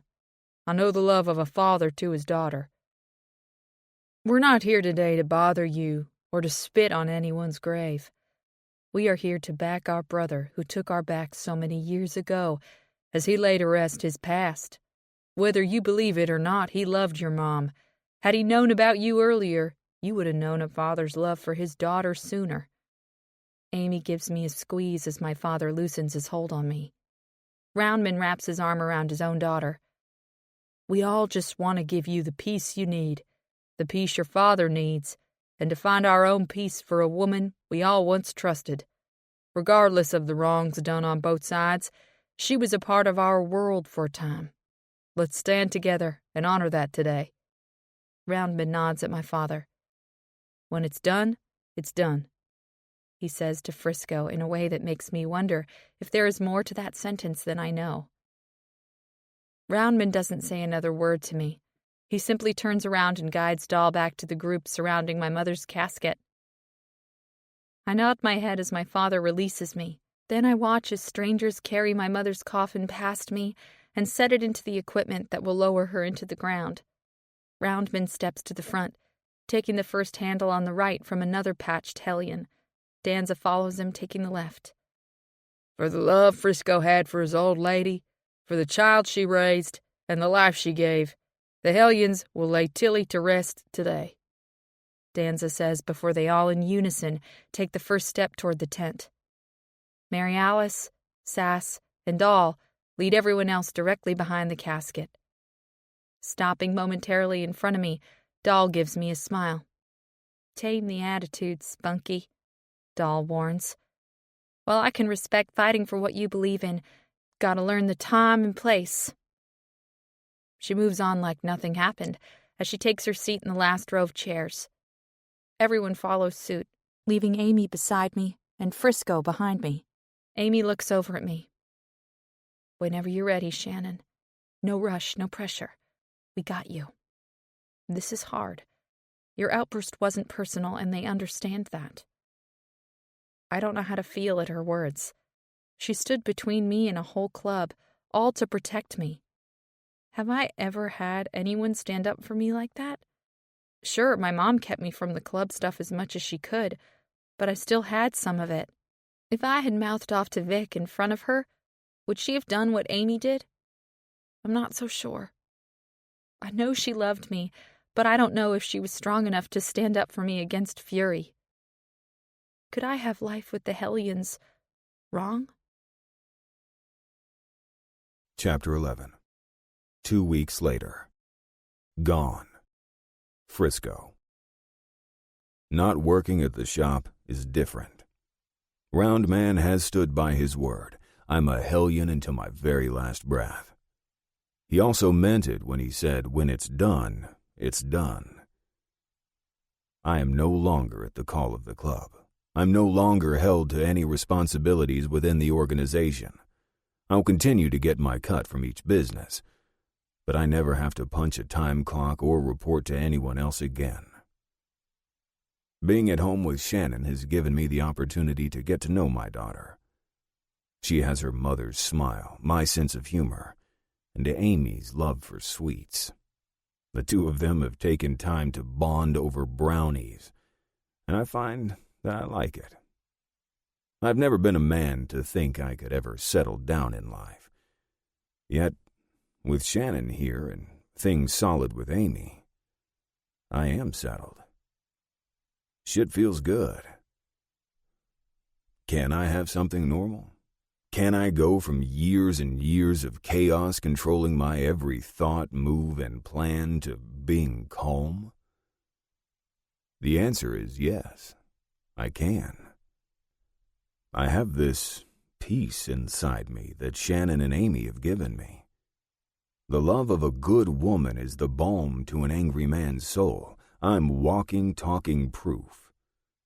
Walking inside my home from the garage, I smile at seeing Amy in the kitchen with Shannon beside her. They laugh over the bowl of mixture between them. The countertop is covered from one end to the other with boxes of mixture, baggies, and ingredients. What the hell? I look at them both, wondering who they expected to eat all this. Community bake sale, Shannon answers. Amy laughs. Doll and Sass have challenged us in a bake-off of sorts. A challenge? I raise an eyebrow. They should know I've gained 12 pounds in the last couple of months. You two will wipe the floor with them. I know, right? Shannon replies excitedly as she pours the contents of the bowl into a baking pan. They have a secret weapon, Amy informs. Mary Alice, Amy and I say in unison and laugh. Where did the sale come from then? I go to the fridge and grab a beer. Well, we didn't want to simply bake all this stuff and make the club decide. That wouldn't be fair, after all, Amy answers practically. We each have a booth at the Shrimp Festival. Whoever makes the most money gets the title and picks the charity all the money will be donated to, Shannon adds proudly. Well, my money is on my girls. I take a pull from the beer and look at the counter to the stack of mail. Seeing one envelope we were expecting, I set the bottle down and open it. "Shannon," I get her attention. "This one is for you. It's the check for the house in Florida. Amy or I can take you to the bank in the morning to deposit it." The realtor called 2 days after it was on the market and said we were given an all-cash offer at our asking price with no contingencies. I was shocked, but there was no reason not to move forward. The inspection was done, and within 4 business days the closing was complete. After commission, the realtor sent the money in a check, priority mail. It has all gone smoothly. She takes the envelope from my hand and studies it. "Just my name?" she whispers. "Honey, it's your money. It was your house. I wouldn't take that from you in any way." Picking up my beer, I take another pull before I head to my room to take a shower, leaving my daughter to study her check and my woman to baking up some goodies. Life is good. Too fucking good. Amy. After finishing the last batch of brownies with a caramel drizzle and storing the banana nut mini muffins, the smell of sugar, cocoa, and vanilla has assaulted my nose long enough and I'm nauseous. I'm heading to the shower and then sleep. I smile at the young woman who, day in and day out, never fails to amaze me with her strength. Thanks for all your help with the baking. It's fun to share the kitchen with you. She avoids looking at me. Amy, thank you for, Not sure what you're talking about, babe. My mother's funeral. You took my back. I never had anyone support me like that. I just wanted to say thank you. Well, you're family, and I'm always going to have your back. I try to reassure her. Well, in case I never get the chance to tell you, it's appreciated. Thank you. In a bold move, I walk over and embrace her in a tight hug. The smell of her fruity shampoo mixed with the baking of the day hits my nose and immediately gives me a headache, making me dizzy. I leave her in the kitchen and hit the bedroom, looking for a reprieve for my nose and instantly smelling his soap. Walking out of our bathroom with a towel around his waist is the man who brought me back from the very edge of my own personal hell. Inhaling deeply, my stomach settles, my headache recedes, and my body comes alive, wanting the naked male in front of me. Keep looking at me like that and you won't make it all the way in the room to close the door. He smirks, dropping his towel without a single ounce of shame. My daughter is going to get a show if you don't shut the door and strip. He takes a step toward me, his cock coming to life. I lick my lips and take the necessary steps forward to shut the door behind me. He grabs himself and strokes as I lift my shirt to remove it. Slow, baby. He stands back, watching me. I want a show. With his legs shoulder-width apart and his dick at attention, he puts his hands on his hips and watches me. Circling my hips, I run my hands up and down my sides before I move to unclasp my bra. Fuck yeah, he growls low. Drop the satin and baby, I want you to cup those big old titties and tweak your nipples hard for me. I follow his commands with my panties getting damp with every passing second. I clench my core muscles as the need continues to build. More than a mouthful, and not one bit of it is a waste. He smiles, then looks at my bottoms. Next, darlin', he instructs, and I shimmy out of my sweatpants before turning my back to him. Luscious ass. I hear him murmur as I tease the waistband of my peach-colored panties. I want to bite that ass. It's the only warning I have before he's behind me and on his knees, biting into my satin-covered globes. 2 hands grip my hips as he holds me before he dives between my legs, and his mouth covers my mound, licking me through the material. Helpless to my body's desires, I rock into his face, needing more. Gonna fuck you so hard. Yes, please. I beg, having no shame in my desire for this man. In seconds, I'm on his bed, lying on my stomach naked. He slides into me from behind, tugging my hair gently as he works me to oblivion faster than I ever thought possible. Waking in his arms will never get old. Going to bed tangled with him will never get old. If there is one thing I learned in the hell Della Torre put me through, it's hold on tight when you have something good in life and cherish every moment, for it may be the thing that gets you through the bad. Make me some breakfast, woman. Frisco slaps my naked ass before planting a quick kiss to my lips and climbing out of bed. We've lounged long enough. He stalks to the bathroom without a care that he is naked. We could spend the day in bed, I slyly say, as I slide off the bed and look for my pajamas on the floor. Gotta take Shannon to the bank. He sighs, looking over his shoulder at me. And 2 days ago, my old lady told me I needed to consider getting my kid a car, so I guess I'll take her to a few dealerships after the bank. There is a pride in his tone that makes me smile from the inside out. Think practical and sporty. Mustang, Camaro. Ooh, I smirk. Dodge Challenger. Now that screams Shannon. We'll see, Frisco replies, turning back to the bathroom. Gotta eat breakfast first. You expect me to get her that, you better feed me good, woman.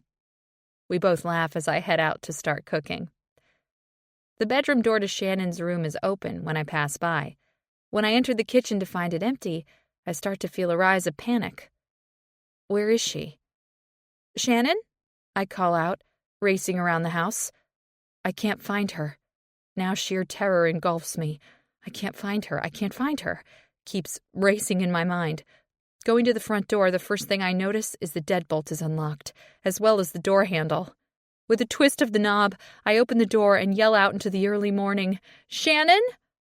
I call out her name over and over. I have never felt such a loss so quickly over someone not being home. In the time that Shannon has been here, I bonded with her. Thinking of her being taken or alone bothers me in a way I never thought possible. It's then I notice my car is gone. Shannon is gone. Chapter 12. Shaken. Frisco. I just got her. We haven't had enough time together. We are just getting to know each other. How can she be gone? Panic fills me. Where did she go? Why did she go? I look over to see Amy is on her phone. Our daughter is gone. Her voice cracks as she stands in the open doorway with tears rolling down her face. Well, she's my man's daughter, but she's gone. We woke up. Amy chokes out the words. And she's just gone. Tension cuts through the air. I feel helpless, anguished, lost. She's 18. Amy blows out a breath. She's in my car. It's a 1996 Toyota Celica, black. She pauses as I rush to slide on pants and a t-shirt. You can't help us. There's a hiccup from Amy. I'm not going to charge her with taking my car, she gasps. Missing persons? After 24 hours? This can't be real. Frustration builds in her voice before she hangs up. I'm at her back just as she turns, throws the phone, and starts sobbing. They said she's 18, so they can't send someone. I wrap my arms around her as she crumbles in my embrace.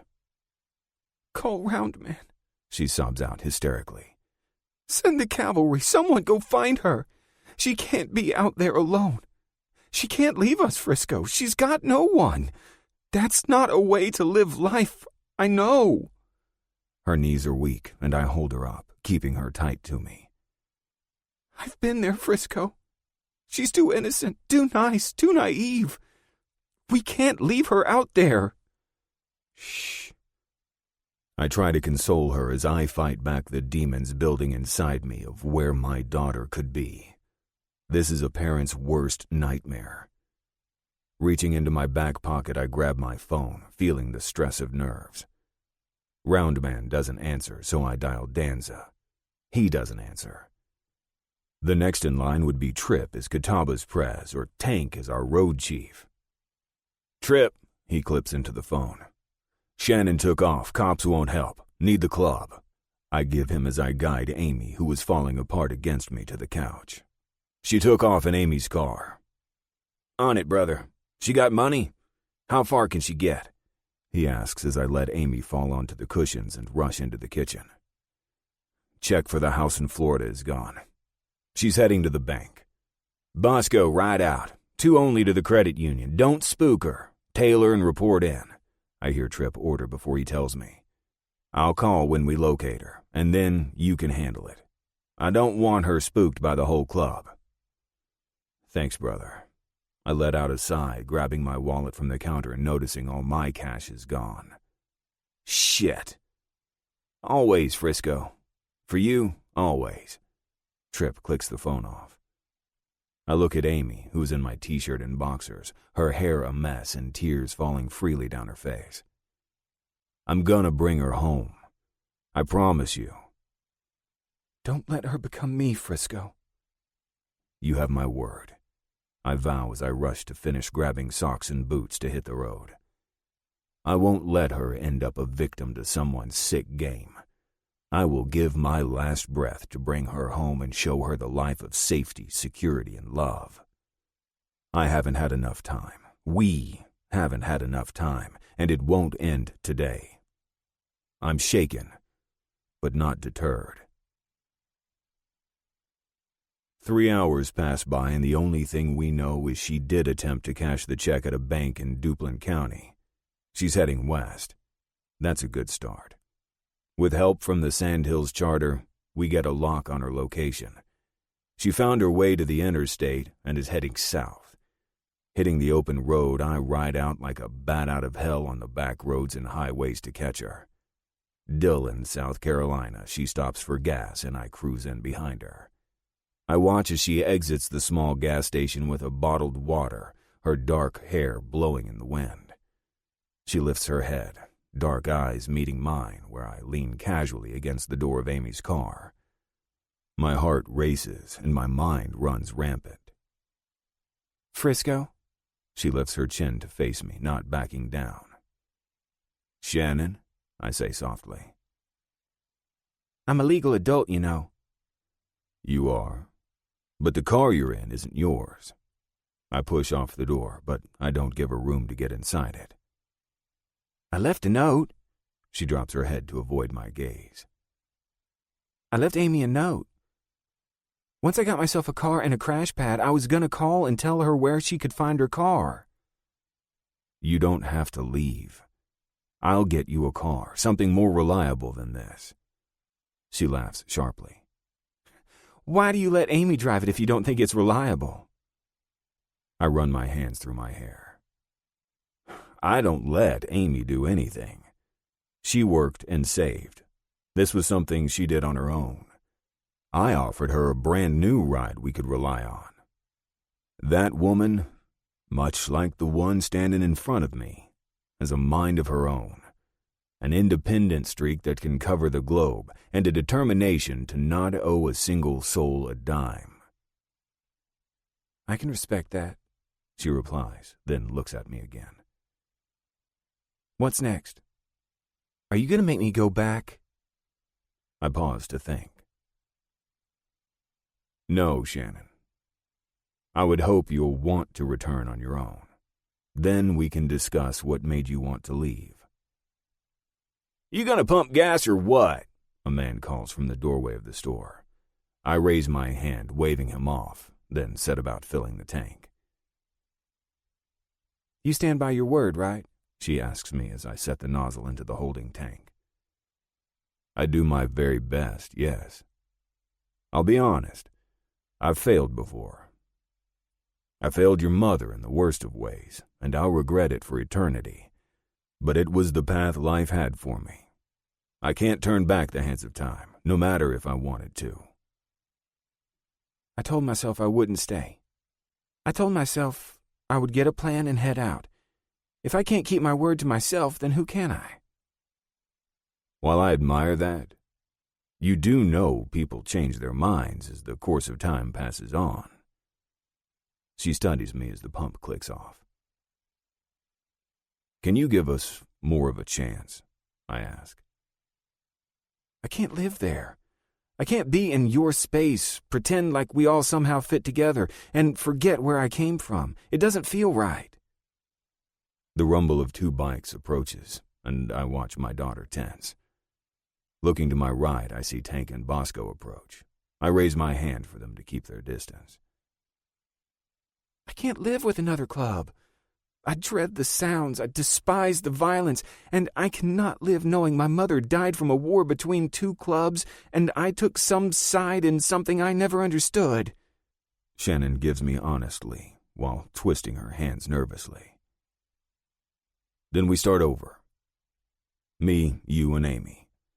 I'll make the arrangements. If you come home with me now, I give you my word that I'll lay it all down. We'll start over. There is a hope in her eyes that I find refreshing to my soul. I need something from you in return. She bites her lip and nods. Gotta have your word that you don't take off again. We talk. Gotta know you're gonna give this an honest-to-God shot. I'm walking away from the only family I've ever known to have a family with you and the woman I love. I gotta have your word we are gonna do this right. Respect is both given and earned. Trust is never broken if we keep it on the up and up, right? You would give it all up because I can't live like this? There is that hope in her eyes. I made a mistake once that set wheels in motion with your mother. She raises an eyebrow at me. Don't get me wrong, Shannon. Your mom and I, it was never meant to be. I see that now. And I think she knew it too. The first time she asked me to choose the club, I should have let her go. I never should have pushed and pulled and set the line in the sand between us. A house divided cannot stand. I know this. I lived it, and I won't do it again. Not to me, not to you, and not to what I've built with Amy. I like her, Shannon says, calming down. I respect her. Good. You should tell her, you know. My daughter smiles at me, and the air seems to change between us. You should tell her you love her. Don't I show it? I grab my chest, wondering if Amy knows how I feel. Yeah, but Frisco, women like to hear it. I take in her words as I study the young lady in front of me. The young woman who I can see my eyes, my features, and her mother's heart is in front of me. And I feel it. I feel it deeply. Shannon, you gotta know, I love you. I may not be the best at saying it, but I promise you, with my every breath, my every word, and my every thought and action, I will show it. You are my daughter, my flesh and blood, and my legacy. You are every wrong I ever made right. Tears fill her eyes. Is this what a real family is? I've never had someone believe in me just because I'm me. It's not about being Vic's namesake. It's not about Fury. It's not about my mom. But it's me? Reaching out, I pull her to me. It is you. The love I have for you knows no bounds and never will. I gotta know, my daughter. You gonna come home with your pops so we can pack up and let Amy know we got a new plan? Or is this where the road is going to divide us, and we will be on 2 separate paths that never bring us back together? She wraps her arms around me in a hug, but doesn't speak. Trust has to start somewhere. We have to start somewhere. I'm giving you all I have. You gonna take it? I feel her nod against me as my t-shirt soaks up her tears. This morning I was shaken to the core. This afternoon, I have hope for the future I never imagined for myself, but it somehow feels right. Yes, this is family. I squeeze my daughter tighter. This is my family. Trip. Hello? Mary Alice answers on the first ring. Hey, it's Trip. Have you heard from Danza or Roundman today? She hesitates. Mary Alice, I know you're loyal to your man. Frisco has a situation. I handled it, but I think he could use his brothers when he rides back in, and I can't find our Pres or VP. If you can't tell me where they are, can you at least tell them to call? I hear the phone shuffling. Her voice is weak when she comes back on the line. Where is Doll?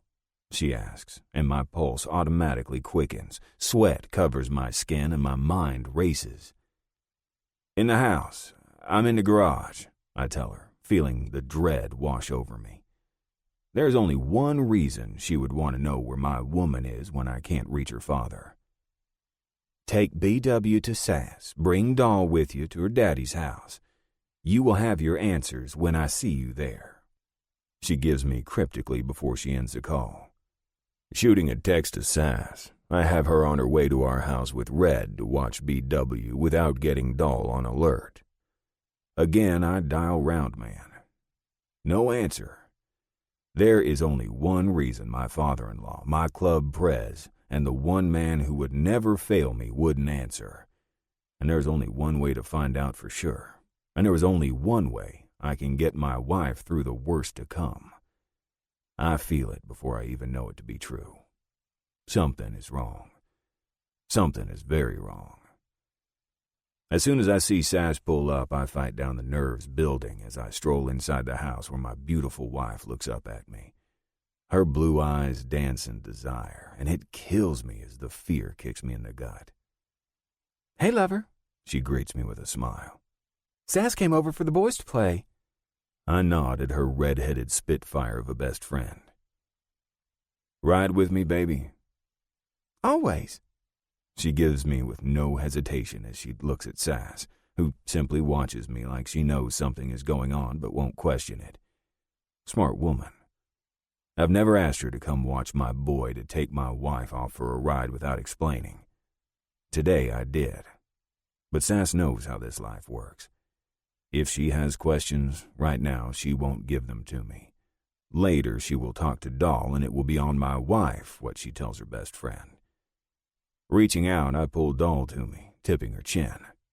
I look her in the eye and say, we're gonna do this, and we're gonna do it together. Ride forever. When she nods at me, I crash my lips against hers, knowing the connection we share is strong enough to overcome anything. I just hope she's strong enough. Let your mind drift gently with the melody, as if carried by a soft breeze across a quiet night.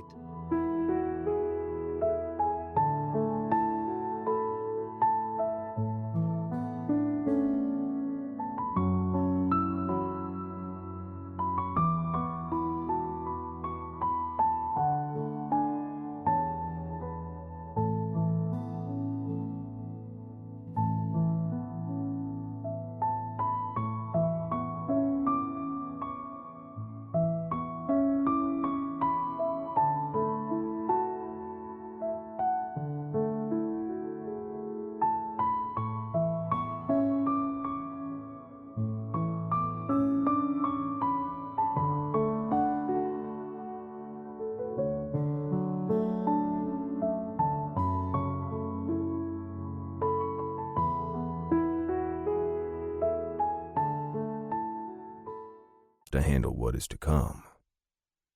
Climbing on my bike, I twist the throttle, remembering back to when I first started riding, and Roundman challenged me to the Dragon's Tail.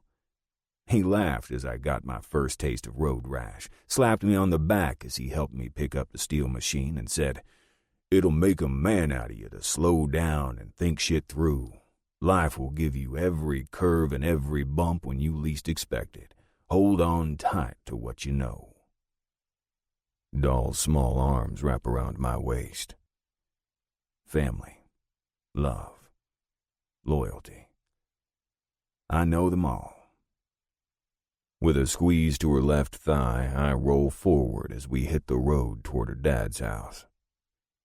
We are one as the lines pass by and she relaxes into me. The house, the one he built with Dia to raise Doll in, is a modest home.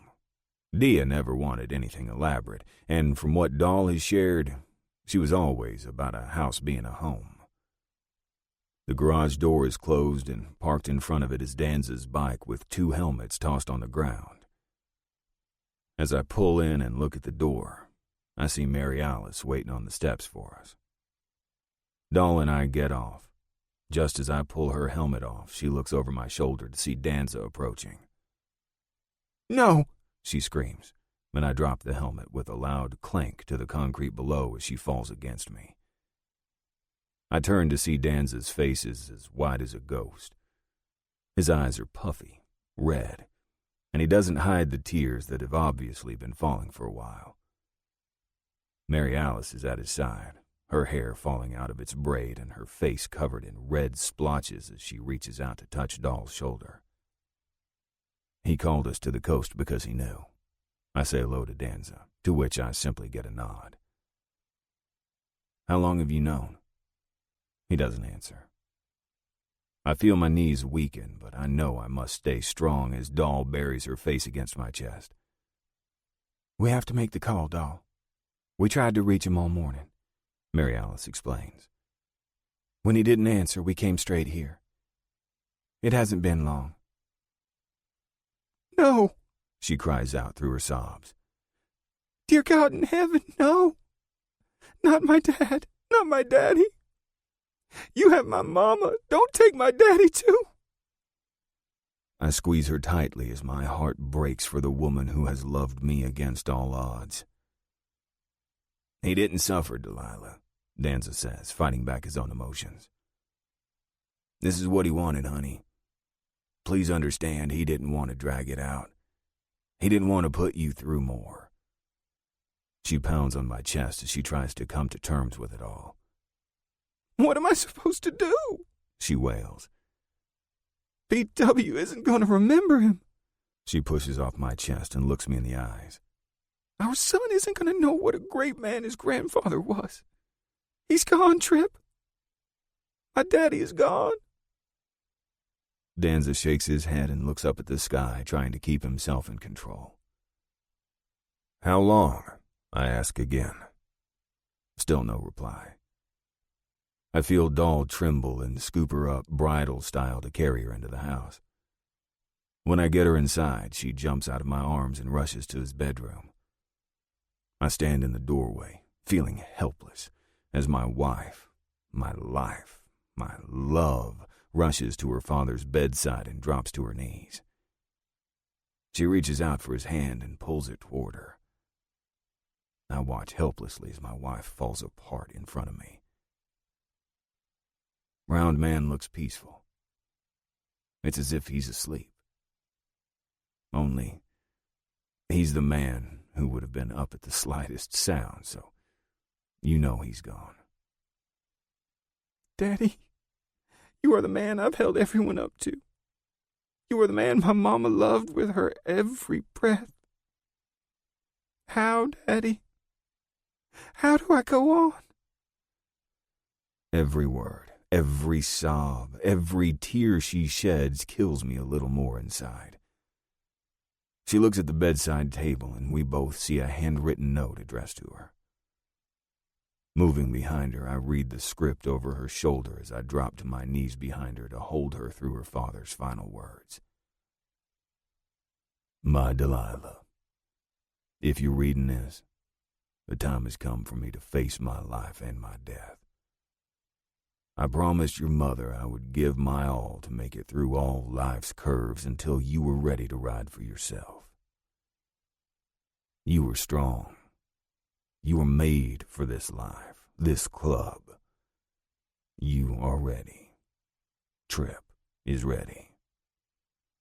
Please forgive me for not telling you about the cancer. After watching your mother, I didn't want that burden over you again, my daughter. I'm proud of you. The woman you are today reminds me of your mother more and more with every passing day. Do not mourn me, for I have lived, I have loved, and I have known what it is to be loved. Have no regrets. Live your life by your own rules. In pain comes healing, my child. Don't lock away your emotions. Don't shut out your family. Let the hurt you feel now allow you to hold your son a little closer and love your man a little harder. I am with you always, and your mother is with you always. You are the best thing we ever did, my beautiful baby girl. The club is yours. They will carry you through, and they will carry your son through. I breathe easy now. Please, my little doll, do the same. I love you. This is my final ride in this life, and I have treasured every single moment I've had with you, my daughter. Ride on, doll. Ride on for me, for you, and for the future that is not yet paved. Always with you. Dad. Shaken. In this moment, I am shaken to the core of the man I am. Moving to cradle her against me, I hold my wife as she cries, allowing the bed to hold us up as we both reel from the loss. With his body behind me and his daughter in front of me, I close my eyes and look up at the ceiling. I vow to you, my brother, my club prez, and my father, I will protect her and provide for her. I will be her shelter in every storm. I will be her strength when she is weak. I will ride with her through life's curves. I will love her until my dying breath. I let a lone tear fall down my face to land on her blonde head as I whisper my last goodbye. Rest easy, round man. I got your baby girl for always. Chapter 13. Know When. Amy. Hardest lesson I ever had to learn was knowing when to trust in my club and not question things, Sass says somberly. There is a long pause that has me on edge. I don't understand where she's going with this. She called me, not the other way around. What do I need to trust? Frisco is on his way home with Shannon. He found her safe, which relieves me. There is nothing for me to question. When Frisco gets home, he needs to turn and burn Amy. Sermon is going to be called as soon as they pull in. I can't tell you anything more. It's not my place. I know Shannon scared y'all this morning, but keep the relief she's coming back. Hold down the fort for your man. I don't know how long he's going to be in the cave. As soon as Tank pulls in, I'll send him in. Dad is already waiting there. Is there anything I can do for the club? I ask as my anxiety rises, concern for these people I've come to care about over the years. Be there for your man, that's what you can do. That is the last piece of advice she gives me before I hear Red making noises in the background, needing his mom. When the girls first had their babies, Doll and Sass were pregnant at the same time. Hearing the boys or talk about them always took me back to Serenity. Now, though I am happy for my friends and I'm okay with the loss, she will forever be my angel baby, and I will continue to carry her in my heart, but it wasn't her time or mine. I pace the house, letting my mind wander as I wait. Finally, I hear the rumble of the bike, and being too anxious to hold back, I rush outside. There is a relief in watching Shannon pull in behind Frisco in my car. Not because of the car. It can be replaced. I've gotten used to having Shannon here, and the thought of her being alone killed me inside. Rather than wait, I run to the car door and practically yank her out and into my arms, holding her close. I inhale the scent of her fruity shampoo, and tears fill my eyes. I want to throw up from the smells. Yes, our girl is home. Don't leave again, Shannon, I whisper. She hugs me back, surprising me. I'm sorry I scared you. I did leave you a note. I laugh. I found it, but it was long after we already panicked, babe. Can I have a moment? I hear Frisco's deep baritone voice behind me. My daughter has made it clear I have some words my woman needs to hear. I look at Shannon, who smiles at me. I'll be inside. She jogs off, leaving me to look at the man I fell more in love with than I ever thought possible. Stepping into his arms, I hold him close, knowing he must be tired. When he relaxes into my embrace, I hate what I got to tell him. Baby, Sass called. Sermon has been called. You gotta leave, so whatever you need to say can wait, because the club needs you. I'll get Shannon settled, and I promise not to let her out of my sight. I know I am rushing everything, but I need him to know I can hold down the home for him so he can do what he needs to for the club. He leans back and tips my chin up to look at him. This can't wait any more. It's waited far too long. Amy Mitchell, I love you. I've been in love with you for years, and I don't want to waste another second not saying the words. Before I can respond, his lips crash onto mine. The gruff feel of his goatee scratches the soft skin of my chin, but I don't care. I devour him as hard as he does me. When we pull apart, we are both a bit breathless. Got a ride. He places another kiss on my lips. I'll be home as soon as I can. He starts to step away, but I pull him back. Frisco, don't want to waste a second. I smile shyly. I love you too. He smirks. I already know, darling. Cocky, I retort. He grabs his crotch. Well, I may not put a ring on it, but I'll damn sure put my cock in it to claim it. You good with that? I tap my chin as if I'm contemplating. Then I shrug and say, I suppose. Suddenly, Frisco looks at me seriously. You want a ring? I'll do it, Amy. Never considered giving a woman my name but one time before. Shit went bad. I was joking, Frisco. I cut him off, grabbing his head and smashing my lips to his. I don't need your name. I don't need anything but you coming home to me when you can. I love you for who you are. I fell in love with the man in the cut. I take you as I get you. His features relax and he smiles. Love you. Love you. I smile back. Feels good to say it. So I've learned today. He laughs. Go handle your club stuff and let me have some time with our girl. We'll be here when you get home. He pulls away to get back on his bike. Ride safe, I call out as I watch him put his helmet back on and crank his bike. For the first time that I can remember paying attention, Frisco leaves with a smile on his face, and I know it's because he is happy to have us to come home to. Shannon. Sitting on the couch, I wait patiently, giving Frisco time with Amy. In all the emotions from tragedy to a new beginning, I never thought about staying. Yet in the time I have been with them, I've done more things with Amy than I ever did with my mom. It's not that my mom was a bad mom. On the contrary, she did the best she could with what she had. I feel at peace with her loss. Sure, there were times I wish my childhood had been different. I don't know anyone who doesn't think the grass is greener on the other side, so to speak. My mother did the best she could with the circumstances she lived. I have to be okay with it, not for her, but for me. Amy comes in, jarring me from my thoughts. She looks at me and smiles. Amy, no apologies, she interrupts. You are an adult.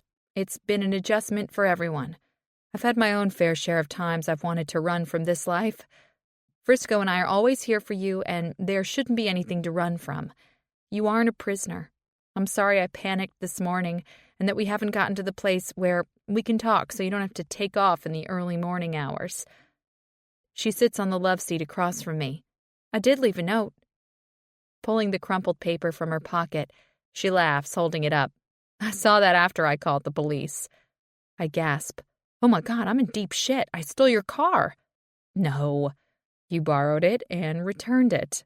You are an adult. Frisco and I need to treat you as such. She pauses. Do you want to talk about it?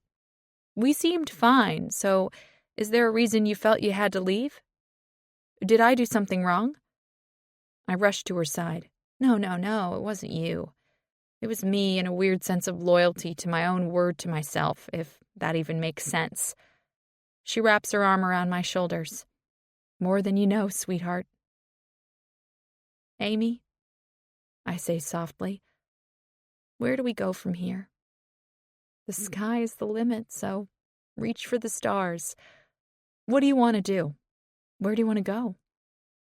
Will Frisco hate me if I can't live in this lifestyle? She doesn't answer right away, only making my nerves climb higher and higher as I stand on the edge of an emotional cliff. I don't think that man is capable of hating you or many people. He isn't built that way. He's not a man of violence, anger, or aggression, and you should know he never has been. He is a man of honor, loyalty, and family. Yes, he will protect what's his, but he will never hold your own choices against you, and neither will I.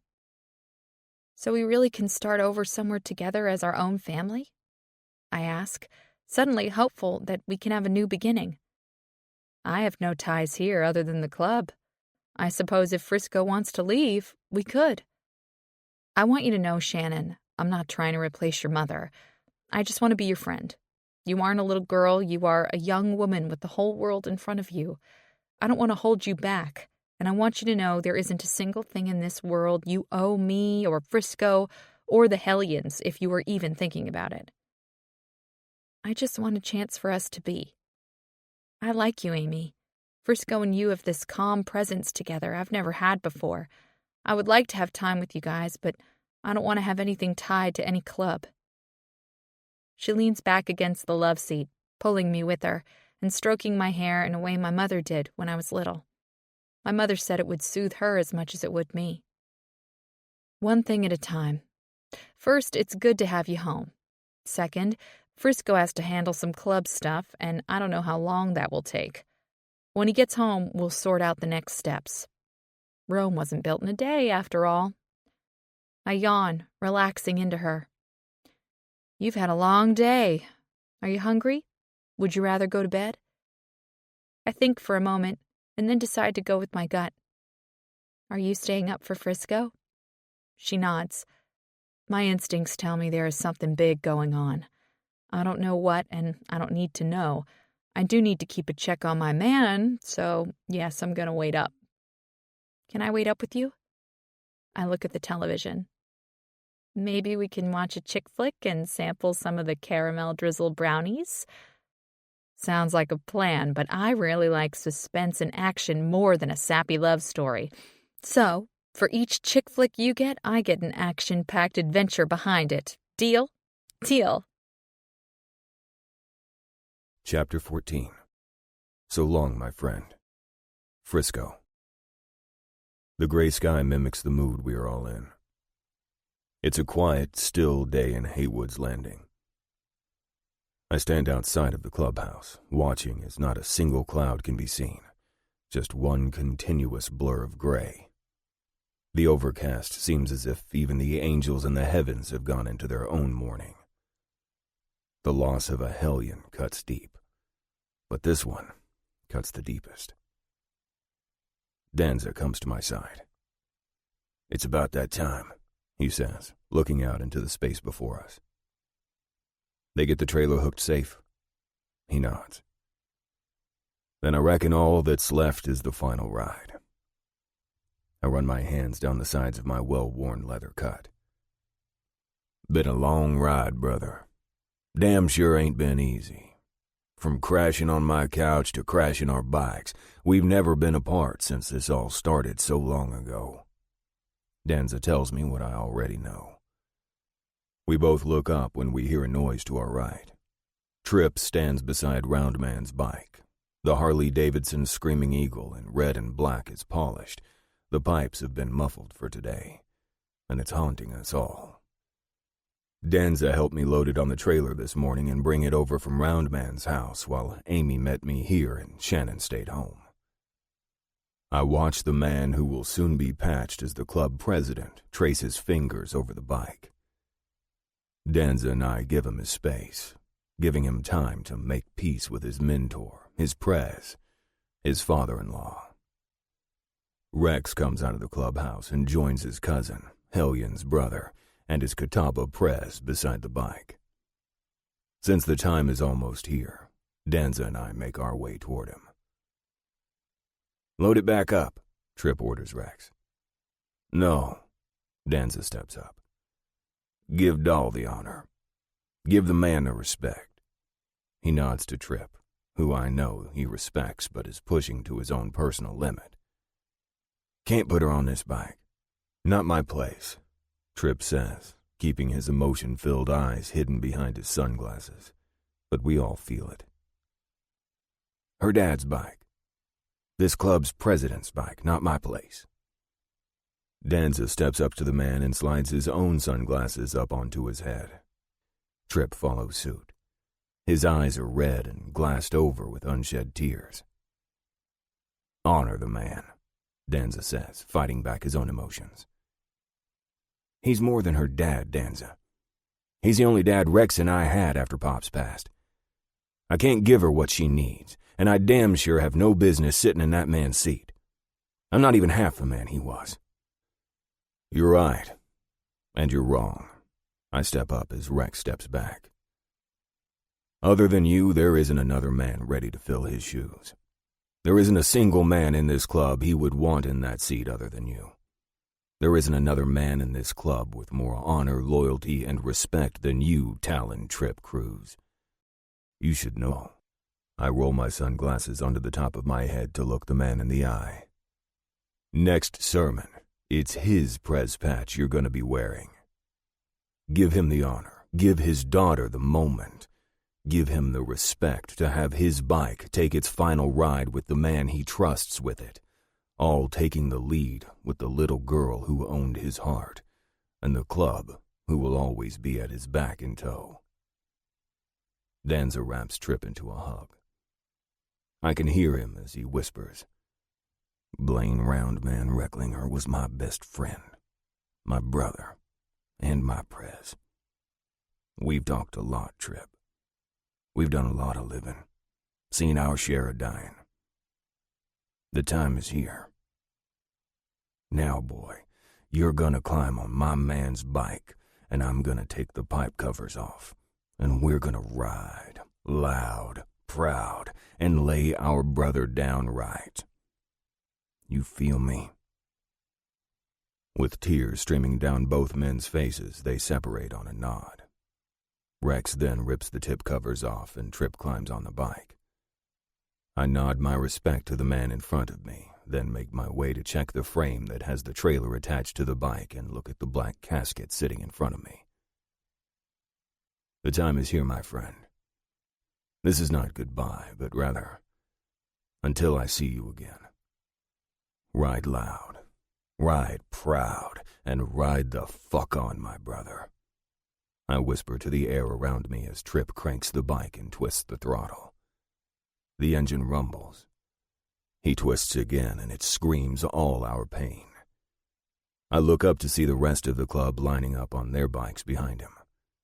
Danza and I will flank the casket to the left and right like we have done for the man more times than I can count. Except this will be the final ride we take together.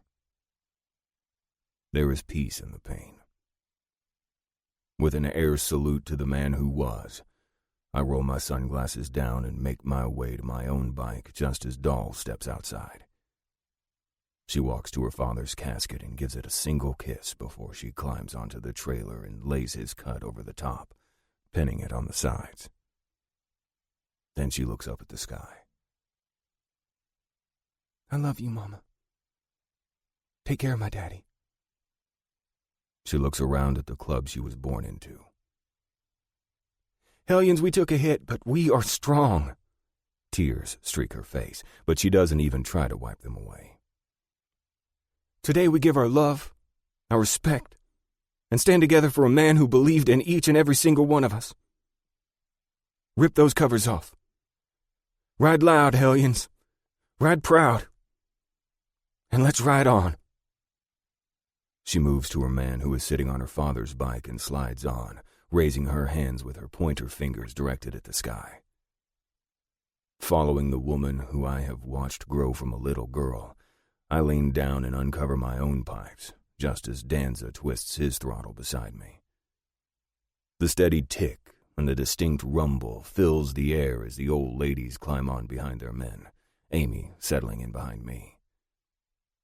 Raising my left hand to the sky, I point up before I ball a fist and spin it in a circle for Trip to pull away.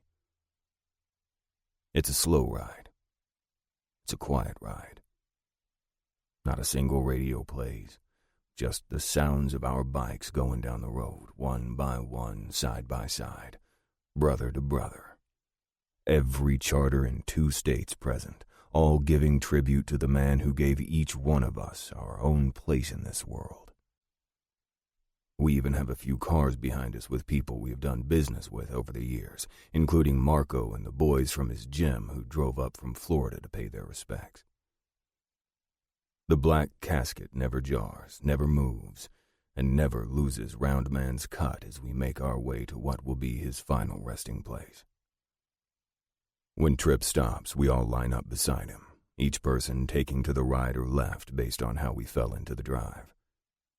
Amy dismounts and stands at the back of my bike, and I give her a short kiss before Danza and I take our places on the trailer to carry my brother's casket down to rest beside his wife. Trip escorts Doll down to her seat under the tent.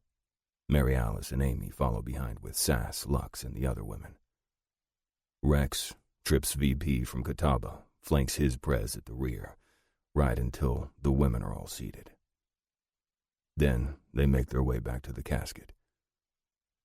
With Trip at the head, Rex moves to Roundman's feet as Tank, Ruby, Boomer, and Shooter all take a bar to carry the casket down off the custom trailer. We walk in line as Trip leads us down and locks the coffin in place and the equipment to lower it. Tonka, the Hellion, who is a former Navy chaplain, presides over the service. Most of it passes in a blur as I never take a seat. Danza and I remain standing on either side of our brother while we watch each person nod their head in respect, shed their tears in loss, and smile in love. "There's nothing more final on this earth than death," Tonka continues with the ceremony.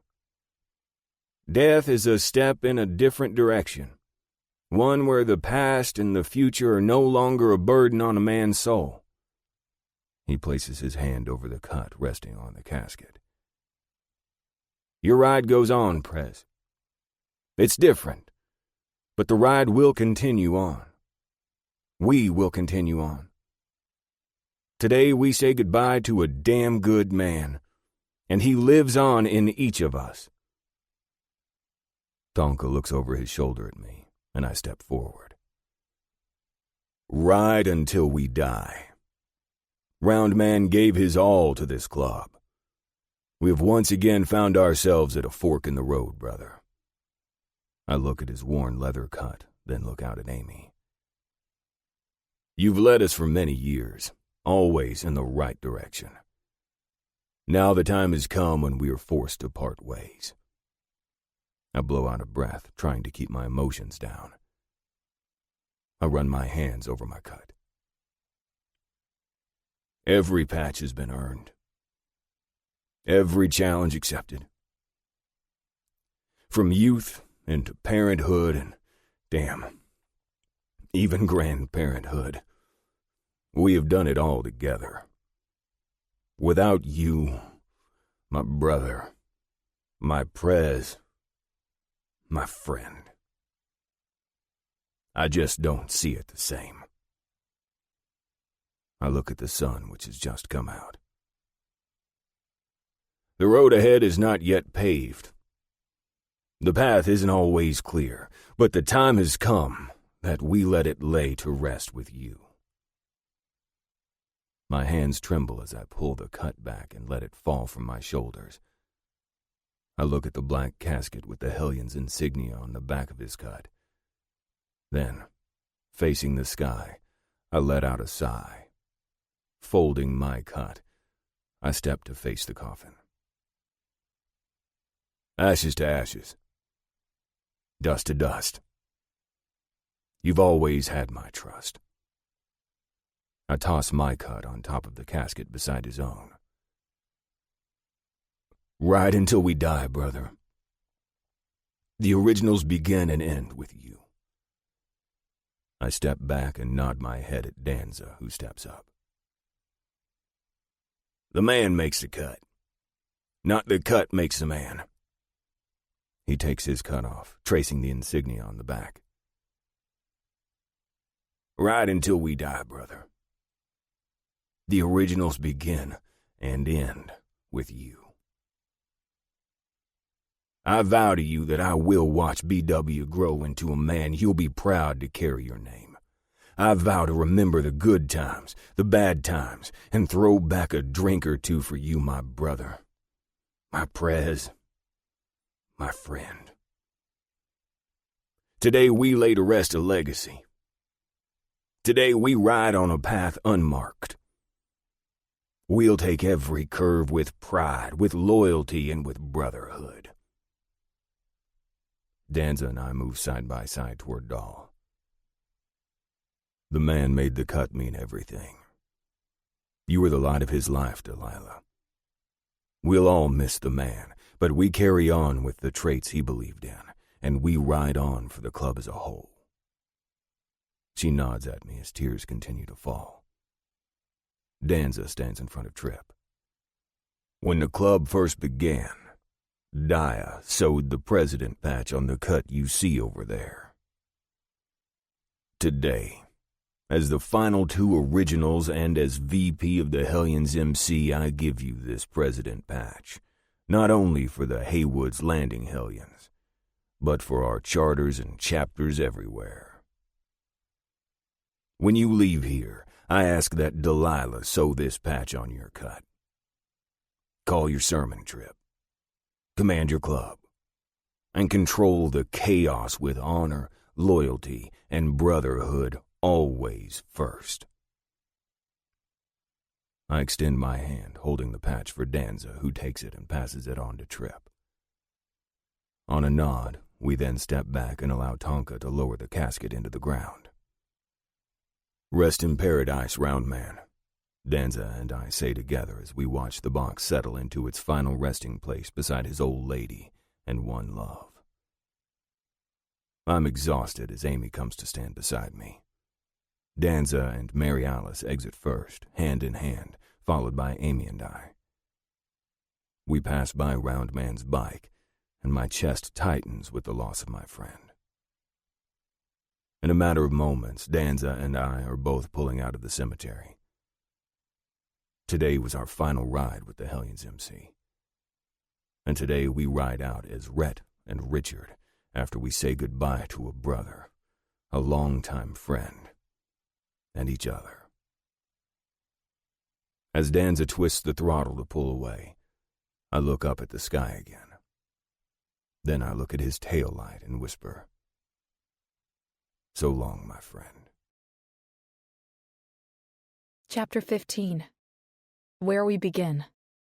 Amy. The ride is different. I've been behind this man more than once over the years.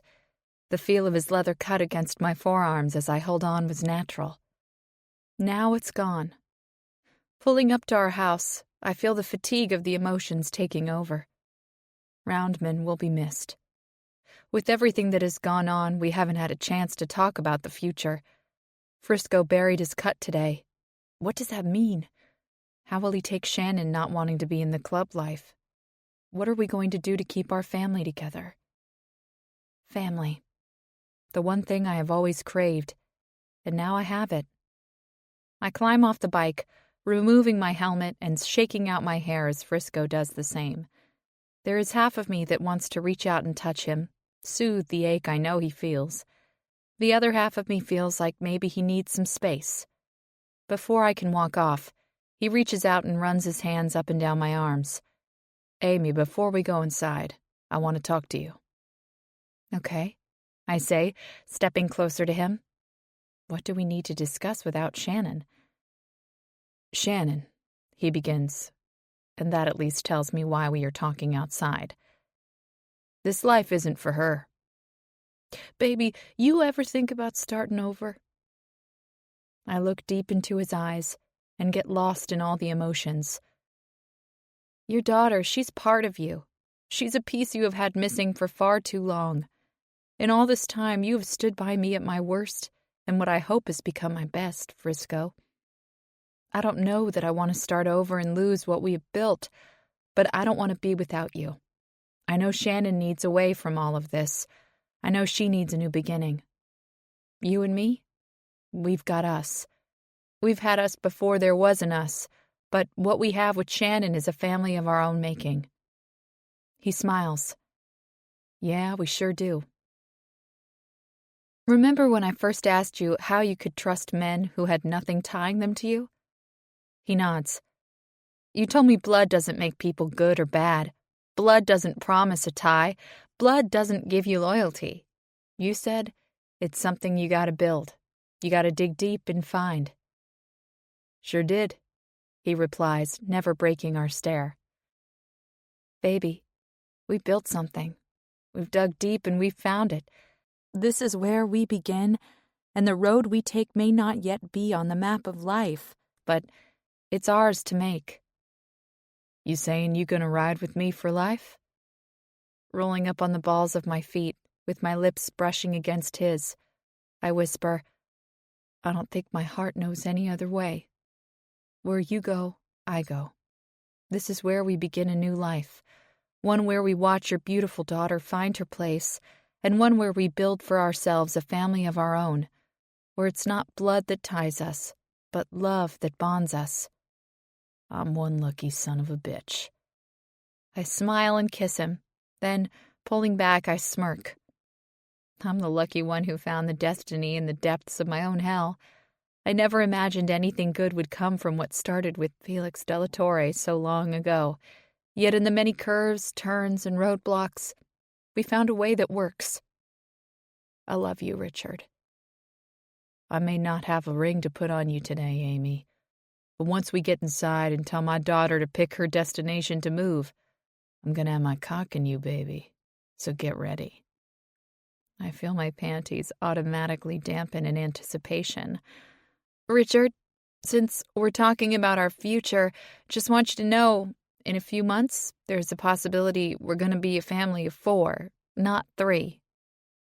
He shakes his head, and then a smile grows on his face. Dia used to tell Round Man when she got sick that whenever there is a death, there's also a birth. You saying you're having my baby? I nod. In pain comes healing. He places a soft kiss to my lips. This is where we begin.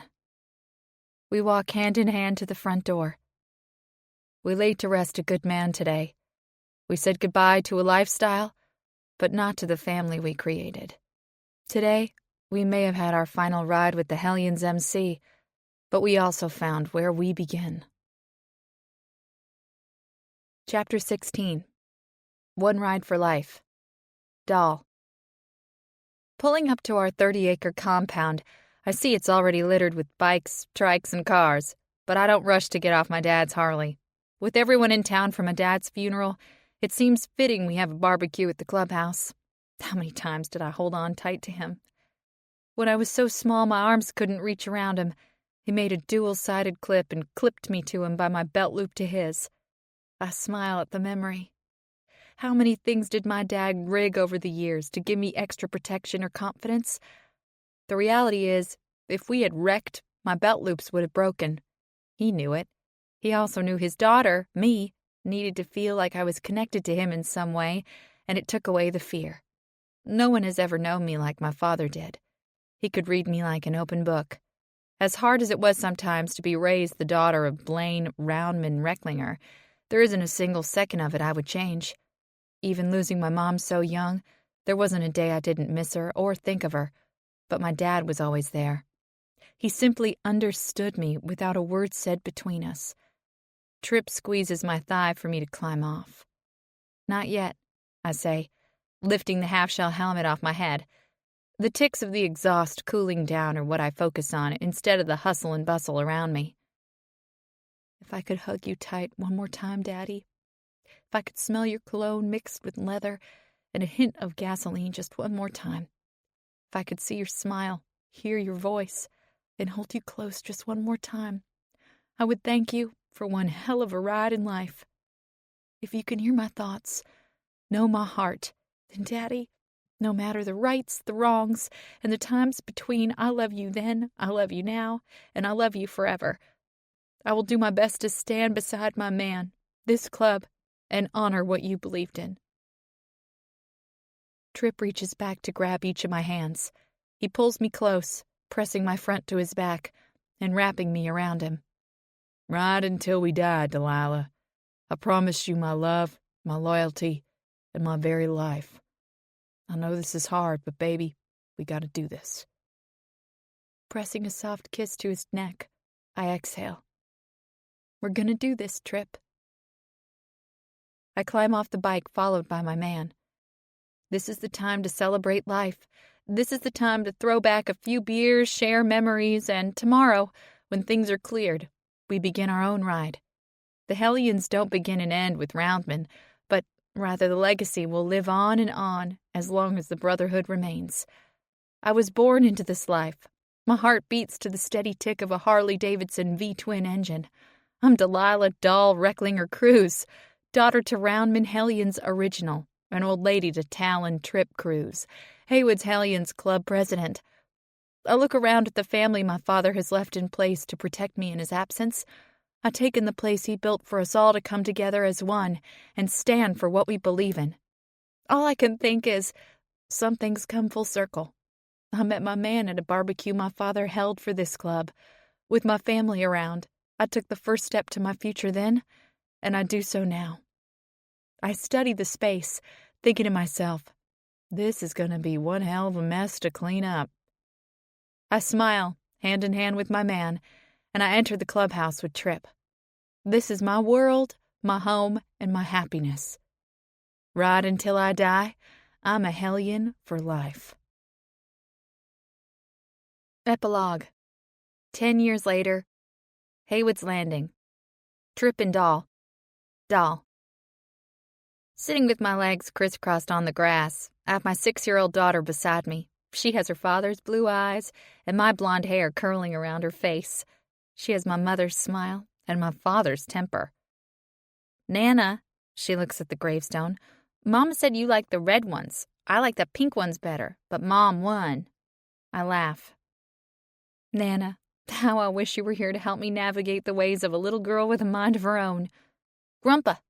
She talks to my dad. She always tries to say Grandpa, but it comes out Grandpa. BW got in a fight at school yesterday. He told Daddy a boy at school yanked on his colors.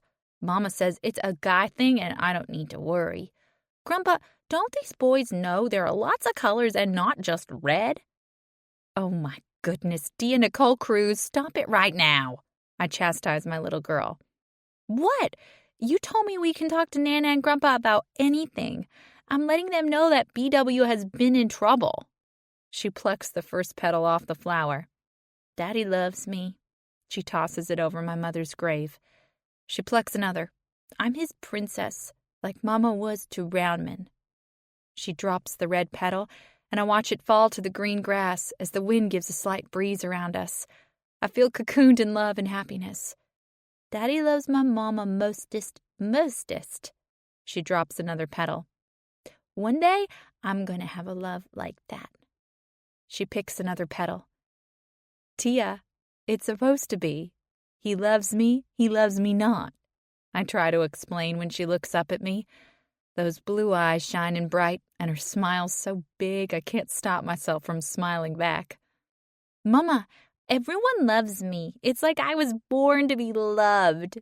I can't say loves me not. I'm Dia Nicole Cruz, Haywood's Hellions princess. Duh. I pull her against me as I look at my mom and dad's gravestone. Yes, my girl. Yes, you are. Tank and Sass. Tank. Fucking hell, brother. I look at my club prez and close friend. Trip, I got 4 fucking boys. Red and BW busting up that boy for trying to rip off BW's Hellions shirt. Shit's just beginning for me. He smirks as he leans back in the office chair in the mini storage back room. I got a baby girl. Di gets older. We're gonna need those boys you and Sass been popping out left and right. Like my woman's belly swollen with my seed, I say proudly. Fucking get that, man. But you have a girl? Shit brings you to your knees. I lean back in my chair on the other side of his desk. We'll just have to start etching names into bullets like Roundman did your ass once upon a time. He straightens his face. Shit, son. He meant every word of that. If I fucked over his princess, there ain't a single doubt in my mind he'd have used that bullet. And is anything different with yours? Fuck no, he laughs. I sigh. Shit's good, Trip. You got the club in a good place, brother. This is what the originals wanted. Danza's proud. Last time he heard from Frisco, everyone is happy with shit being calm, life being good, and family being family. If the worst thing we gotta deal with is keeping our women knocked up, or at least cocked up by us, and our children out of trouble, then, brother, I consider that a damn good day. We've come a long way, you and Sass, me and Doll, the whole fucking club. Been through hell, shed blood, shed motherfucking tears, but we have rode through it all together. Ride till we fucking die, brother. Damn straight. Boomer and Purple Pussy Pamela. Boomer. Ouch! I hear Pammy screech from our bedroom. Rushing in, I see her trying to take her shirt off. Heading over, I reach out for the hem of the shirt. I'm happy to help with that, I whisper before pulling it off and dropping my head straight to her neck. She pushes on me. Boomer, I gotta see my boob. What? I back away as she fumbles with her bra. I got new glasses. I was trying to put them away and the case snapped shut. What does that have to do with getting naked? She huffs. It closed on my boob. Sure enough, I look down to her exposed breast and see it's red around the areola, and her nipple is a beautiful shade of purple. Leaning down, I suck the delicate tissue into my mouth, twirling my tongue around the bruised flesh. Boomer, she moans, relaxing into me. You know purple is my favorite color. I wink before I give attention to her other breast. Oh my, she whispers as she rests her hands on my shoulders. Reaching behind her knees, I lift her, never releasing her breast. Then I turn us toward the bed and lay her down before sliding her bottoms off. Purple pussy to taste, purple nurple to suck. I'm a lucky fucking man. She smiles. I'm the lucky one.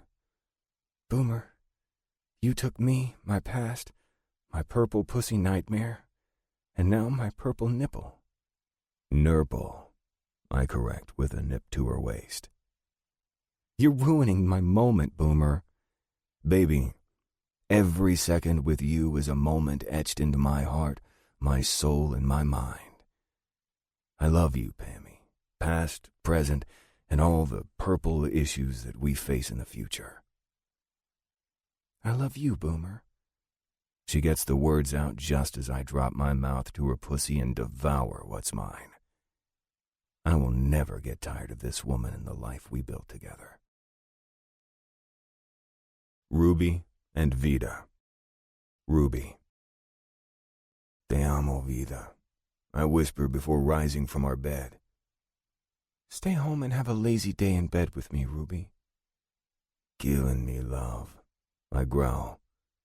I want nothing more than a day with you, but we got kids to feed. We both gotta work. I know. A girl can daydream, right? Moving onto the bed, I lie over her, the covers separating her body from mine. Just think of retirement, Vida. Day in and out, you and me. We got a life sentence together, you and me. Let's get these kids up and off to school, then take our asses to work. After dinner, I'll make sure to show you what we got together. I tease her, trailing kisses over her jawline. Ruby, all these babies you wanted. Honey, we got years before they're gone. I smile. Good. That's years I have to look forward to with you. Love knowing the woman you were, the woman you are, and baby, I can't wait to keep falling in love with the woman you become. Shit, she says. You got me tearing up before work. Giving you the truth, Vida. You're my wife, my love, my life. Love you, Ruby. Love you, Vida. Catawba Hellions. Rex and Lux. Rex. You want it? You take it. I continue washing my hair with my cock standing proudly, waiting for attention. The water is pounding onto my back, blocking her as my woman stands naked in front of me, skin glistening, nipples erect, and a sly smile on her face before she drops to her knees. She grips my length, stroking me. Then she darts her tongue out, teasing the tip of my cock and flicking my piercing. Lux. I put my hands on my hips. You want to play? You got 3 seconds to do what you want before I scoop you up and dive in deep. She smiles as she trails her tongue in a circle over the head. My control is gone as need takes over. Reaching down, I grip her under her armpits and pull her to stand. Before she can get her balance, I then bend down, throwing her leg over my shoulder and cupping her ass in my hands. I swiftly scoop her up, tossing her other leg over my shoulder as I press her back against the shower wall and dive my tongue between her pussy lips, devouring her like it's my last meal. Her squeals of surprise quickly turn to cries of ecstasy as I lap up every bit of her juices as she releases around my tongue. The pounding on the bathroom door has her shaking in my arms and in her voice. Sorry, Axel. I'm okay. Dad, really? You ever gonna be too old for this? I didn't even know you were home. Shit. Axel, my 18-year-old son, calls from the other side of the door. Language. You know how your mother feels about the shit. Now, I gotta fuck my woman. Then we gotta ride to the clubhouse. Lux laughs as we hear him call back to us. And he talks about my language. Between Lux and Mom, there's always too many screams to decipher. I gotta get my own place. That would break your mama's heart, boy. Now go eat some oatmeal or some other healthy shit. I lower Lux down to her feet, but hold her tightly against my body. I hear him mumble, "Whatever," and back off the door. Lux rolls up onto her toes to kiss me, making me need to be balls deep inside her, even as the water turns cold against my back. Damn, I'm one lucky fucker. You gonna hit it, get it, and go? She laughs as she wraps her arms around my neck and then wraps her legs around my waist, rocking her pussy against my piercing as I adjust to hold her weight and slide it. Baby, I'm gonna hit it. I'm gonna give it, then get it. And I'm only going for a small poker run. Then you better be ready for round motherfucking 2. I bottom out inside her as her walls tighten around me. Can't get enough. She bites my collarbone. Fuck yeah, Lux. Won't ever have enough of you.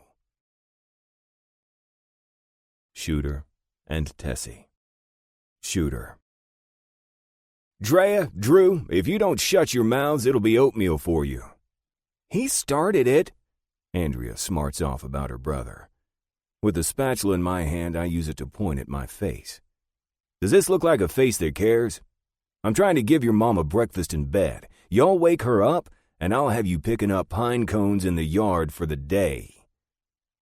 Axel is a lucky bastard, Andrew mutters, not thinking I heard him. I drop the spatula and move to the table to stand over my son. 1, your brother is no bastard. You hear me? 2, when you're 18, You can get your own place and pay your own damn bills and do whatever the hell you want. Language, Andy, Tessie says from the kitchen entryway. They've heard worse, I defend. She comes over and ruffles our son's hair. Don't be jealous of your brother going to his dad's house. He acts like you two. He gets bathroom duty at the clubhouse from Rex. So sit quiet, my boy, or you'll miss out on Dad's delicious pancakes. Tessie looks at me and kisses my arm softly before moving to the coffee pot. Not how I wanted this morning to go. I let my frustration with our twins be known. My wife looks at me with a devilish smile. You spoil me. I smirk. I damn sure try. She saunters over to me in her pajamas. When she is directly in front of me, she sips her warm brew from the oversized mug. Breathe, baby. Inhale. She kisses my bare chest. Exhale. Oh, God, they're going to be all sappy and stuff. Drea whines. Drew, we got to get out of here, like now. I laugh as they scurry from the kitchen. I love you, Tessie. I love pancakes, she jokes, stepping back. No one makes better pancakes than you, Shooter. Axel has always stood by that. I reach out to grab my spatula and playfully smack her ass. You love my pancakes, huh? She pretends to be thinking hard. And your bedroom skills. I do love those, too. I tap the spatula to my chest. You wound my pride. Setting her cup on the counter, she moves into my space. She takes my wrist, moving my spatula to her chest where her heart beats, and puts her hand to my heart. I loved you before I knew I could love someone to that degree. I love you now. I love the man you are, the father you are, and the man who has always had my back. Fuck, I growl, getting hard and falling in love with this woman all over again. I'm thinking you need to be pregnant again. She laughs. Shooter, we have 6 kids, including Axel. We're getting the first one grown. Why are we starting over with diapers again? You growing with my baby? Nothing better. We're already there, she whispers, then winks. Throwing the spatula into the sink, I reach around her and pick her up, swinging her around. My woman is having my baby. Again. Fuck yeah. She cups my face in her hands. Language, Andy, language. Her lips meet mine, and we seal ourselves together once again in a kiss. I can't and won't ever get enough of this woman. Axel. Charlie, come on, baby. Let me put it in. Just the tip. I begged Charlene, my high school sweetheart. We've been dating for almost a year now. I even put on a suit and took the broad to prom. In the months that we've been together, I rounded third base more times than I care to count and have gone home with blue balls more times than I will ever admit. She's turned on. My fingers are saturated in her desire, but she won't let me go all the way. College, Axel. She rides my digits, reaching her crescendo while stroking me. I've had sex before.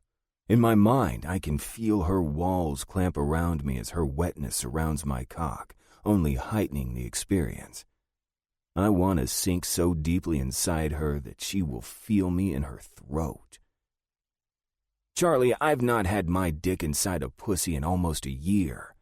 You're killing me slowly. That's the shit you want me to feel? She grabs my wrist, pulling me out of her. Don't give me shit, Axel. You won't agree to come to school with me. Club shit, Charlie. I'm Axel Devin Cruz, oldest son to the present VP of the Catawba Hellions. I can't just check out on the club I was born to lead. I try explaining. I love you, Axel. Come to school with me. See what life without the Hellions is like. You want my V card? What kind of girl does that make me? A biker whore? What is it you say? A barfly? That's not who I am. Her words anger me. You knew who I was before we went out the first fucking time. I thought you would change. I laugh in her face as I feel her words cut me deep. Opening her car door, I slide out and lean back down, looking her in the eye. Learn a lesson quick in love, Charlie. You take your partner for who they are as they are. Don't try to change them. That's what the Hellions are. They take me as I am for who I am, and whatever the fuck I want to be later in life. It's been real. Thanks for the lesson in heartbreak. It's good to learn this shit early. I slam the door and walk away. The walk to where my Harley-Davidson Sportster sits isn't far, and it gives me time to clear my head. Rex is the Catawba Hellions president, and Shooter, my stepdad, stands in as VP. They both have offered me college opportunities. Mom always said I can be anything I want. I may not know what that is right now, but I know one thing. I don't ever want to be led around by a broad using my cut, my cock, or my checking account. Life is the road before me. Parts aren't yet paved out, but one thing is for sure. I will ride out with the Hellions Motorcycle Club in my blood and at my back. The ride for life is love, loyalty, and respect. This is how I ride, because this is the legacy. This is how the Hellions ride. This concludes Final Ride by Chelsea Camaron. Narrated by Lydia Dornay and Aidan Snow. Copyright 2016 by Chelsea Camaron. This unabridged audiobook is published by arrangement with Chelsea Camaron and was produced in the year 2017 by Tantor Media Incorporated, a division of Recorded Books, which holds the copyright thereto. Please visit Tantor.com for more information on our growing library of unabridged audiobooks and to take advantage of special offers.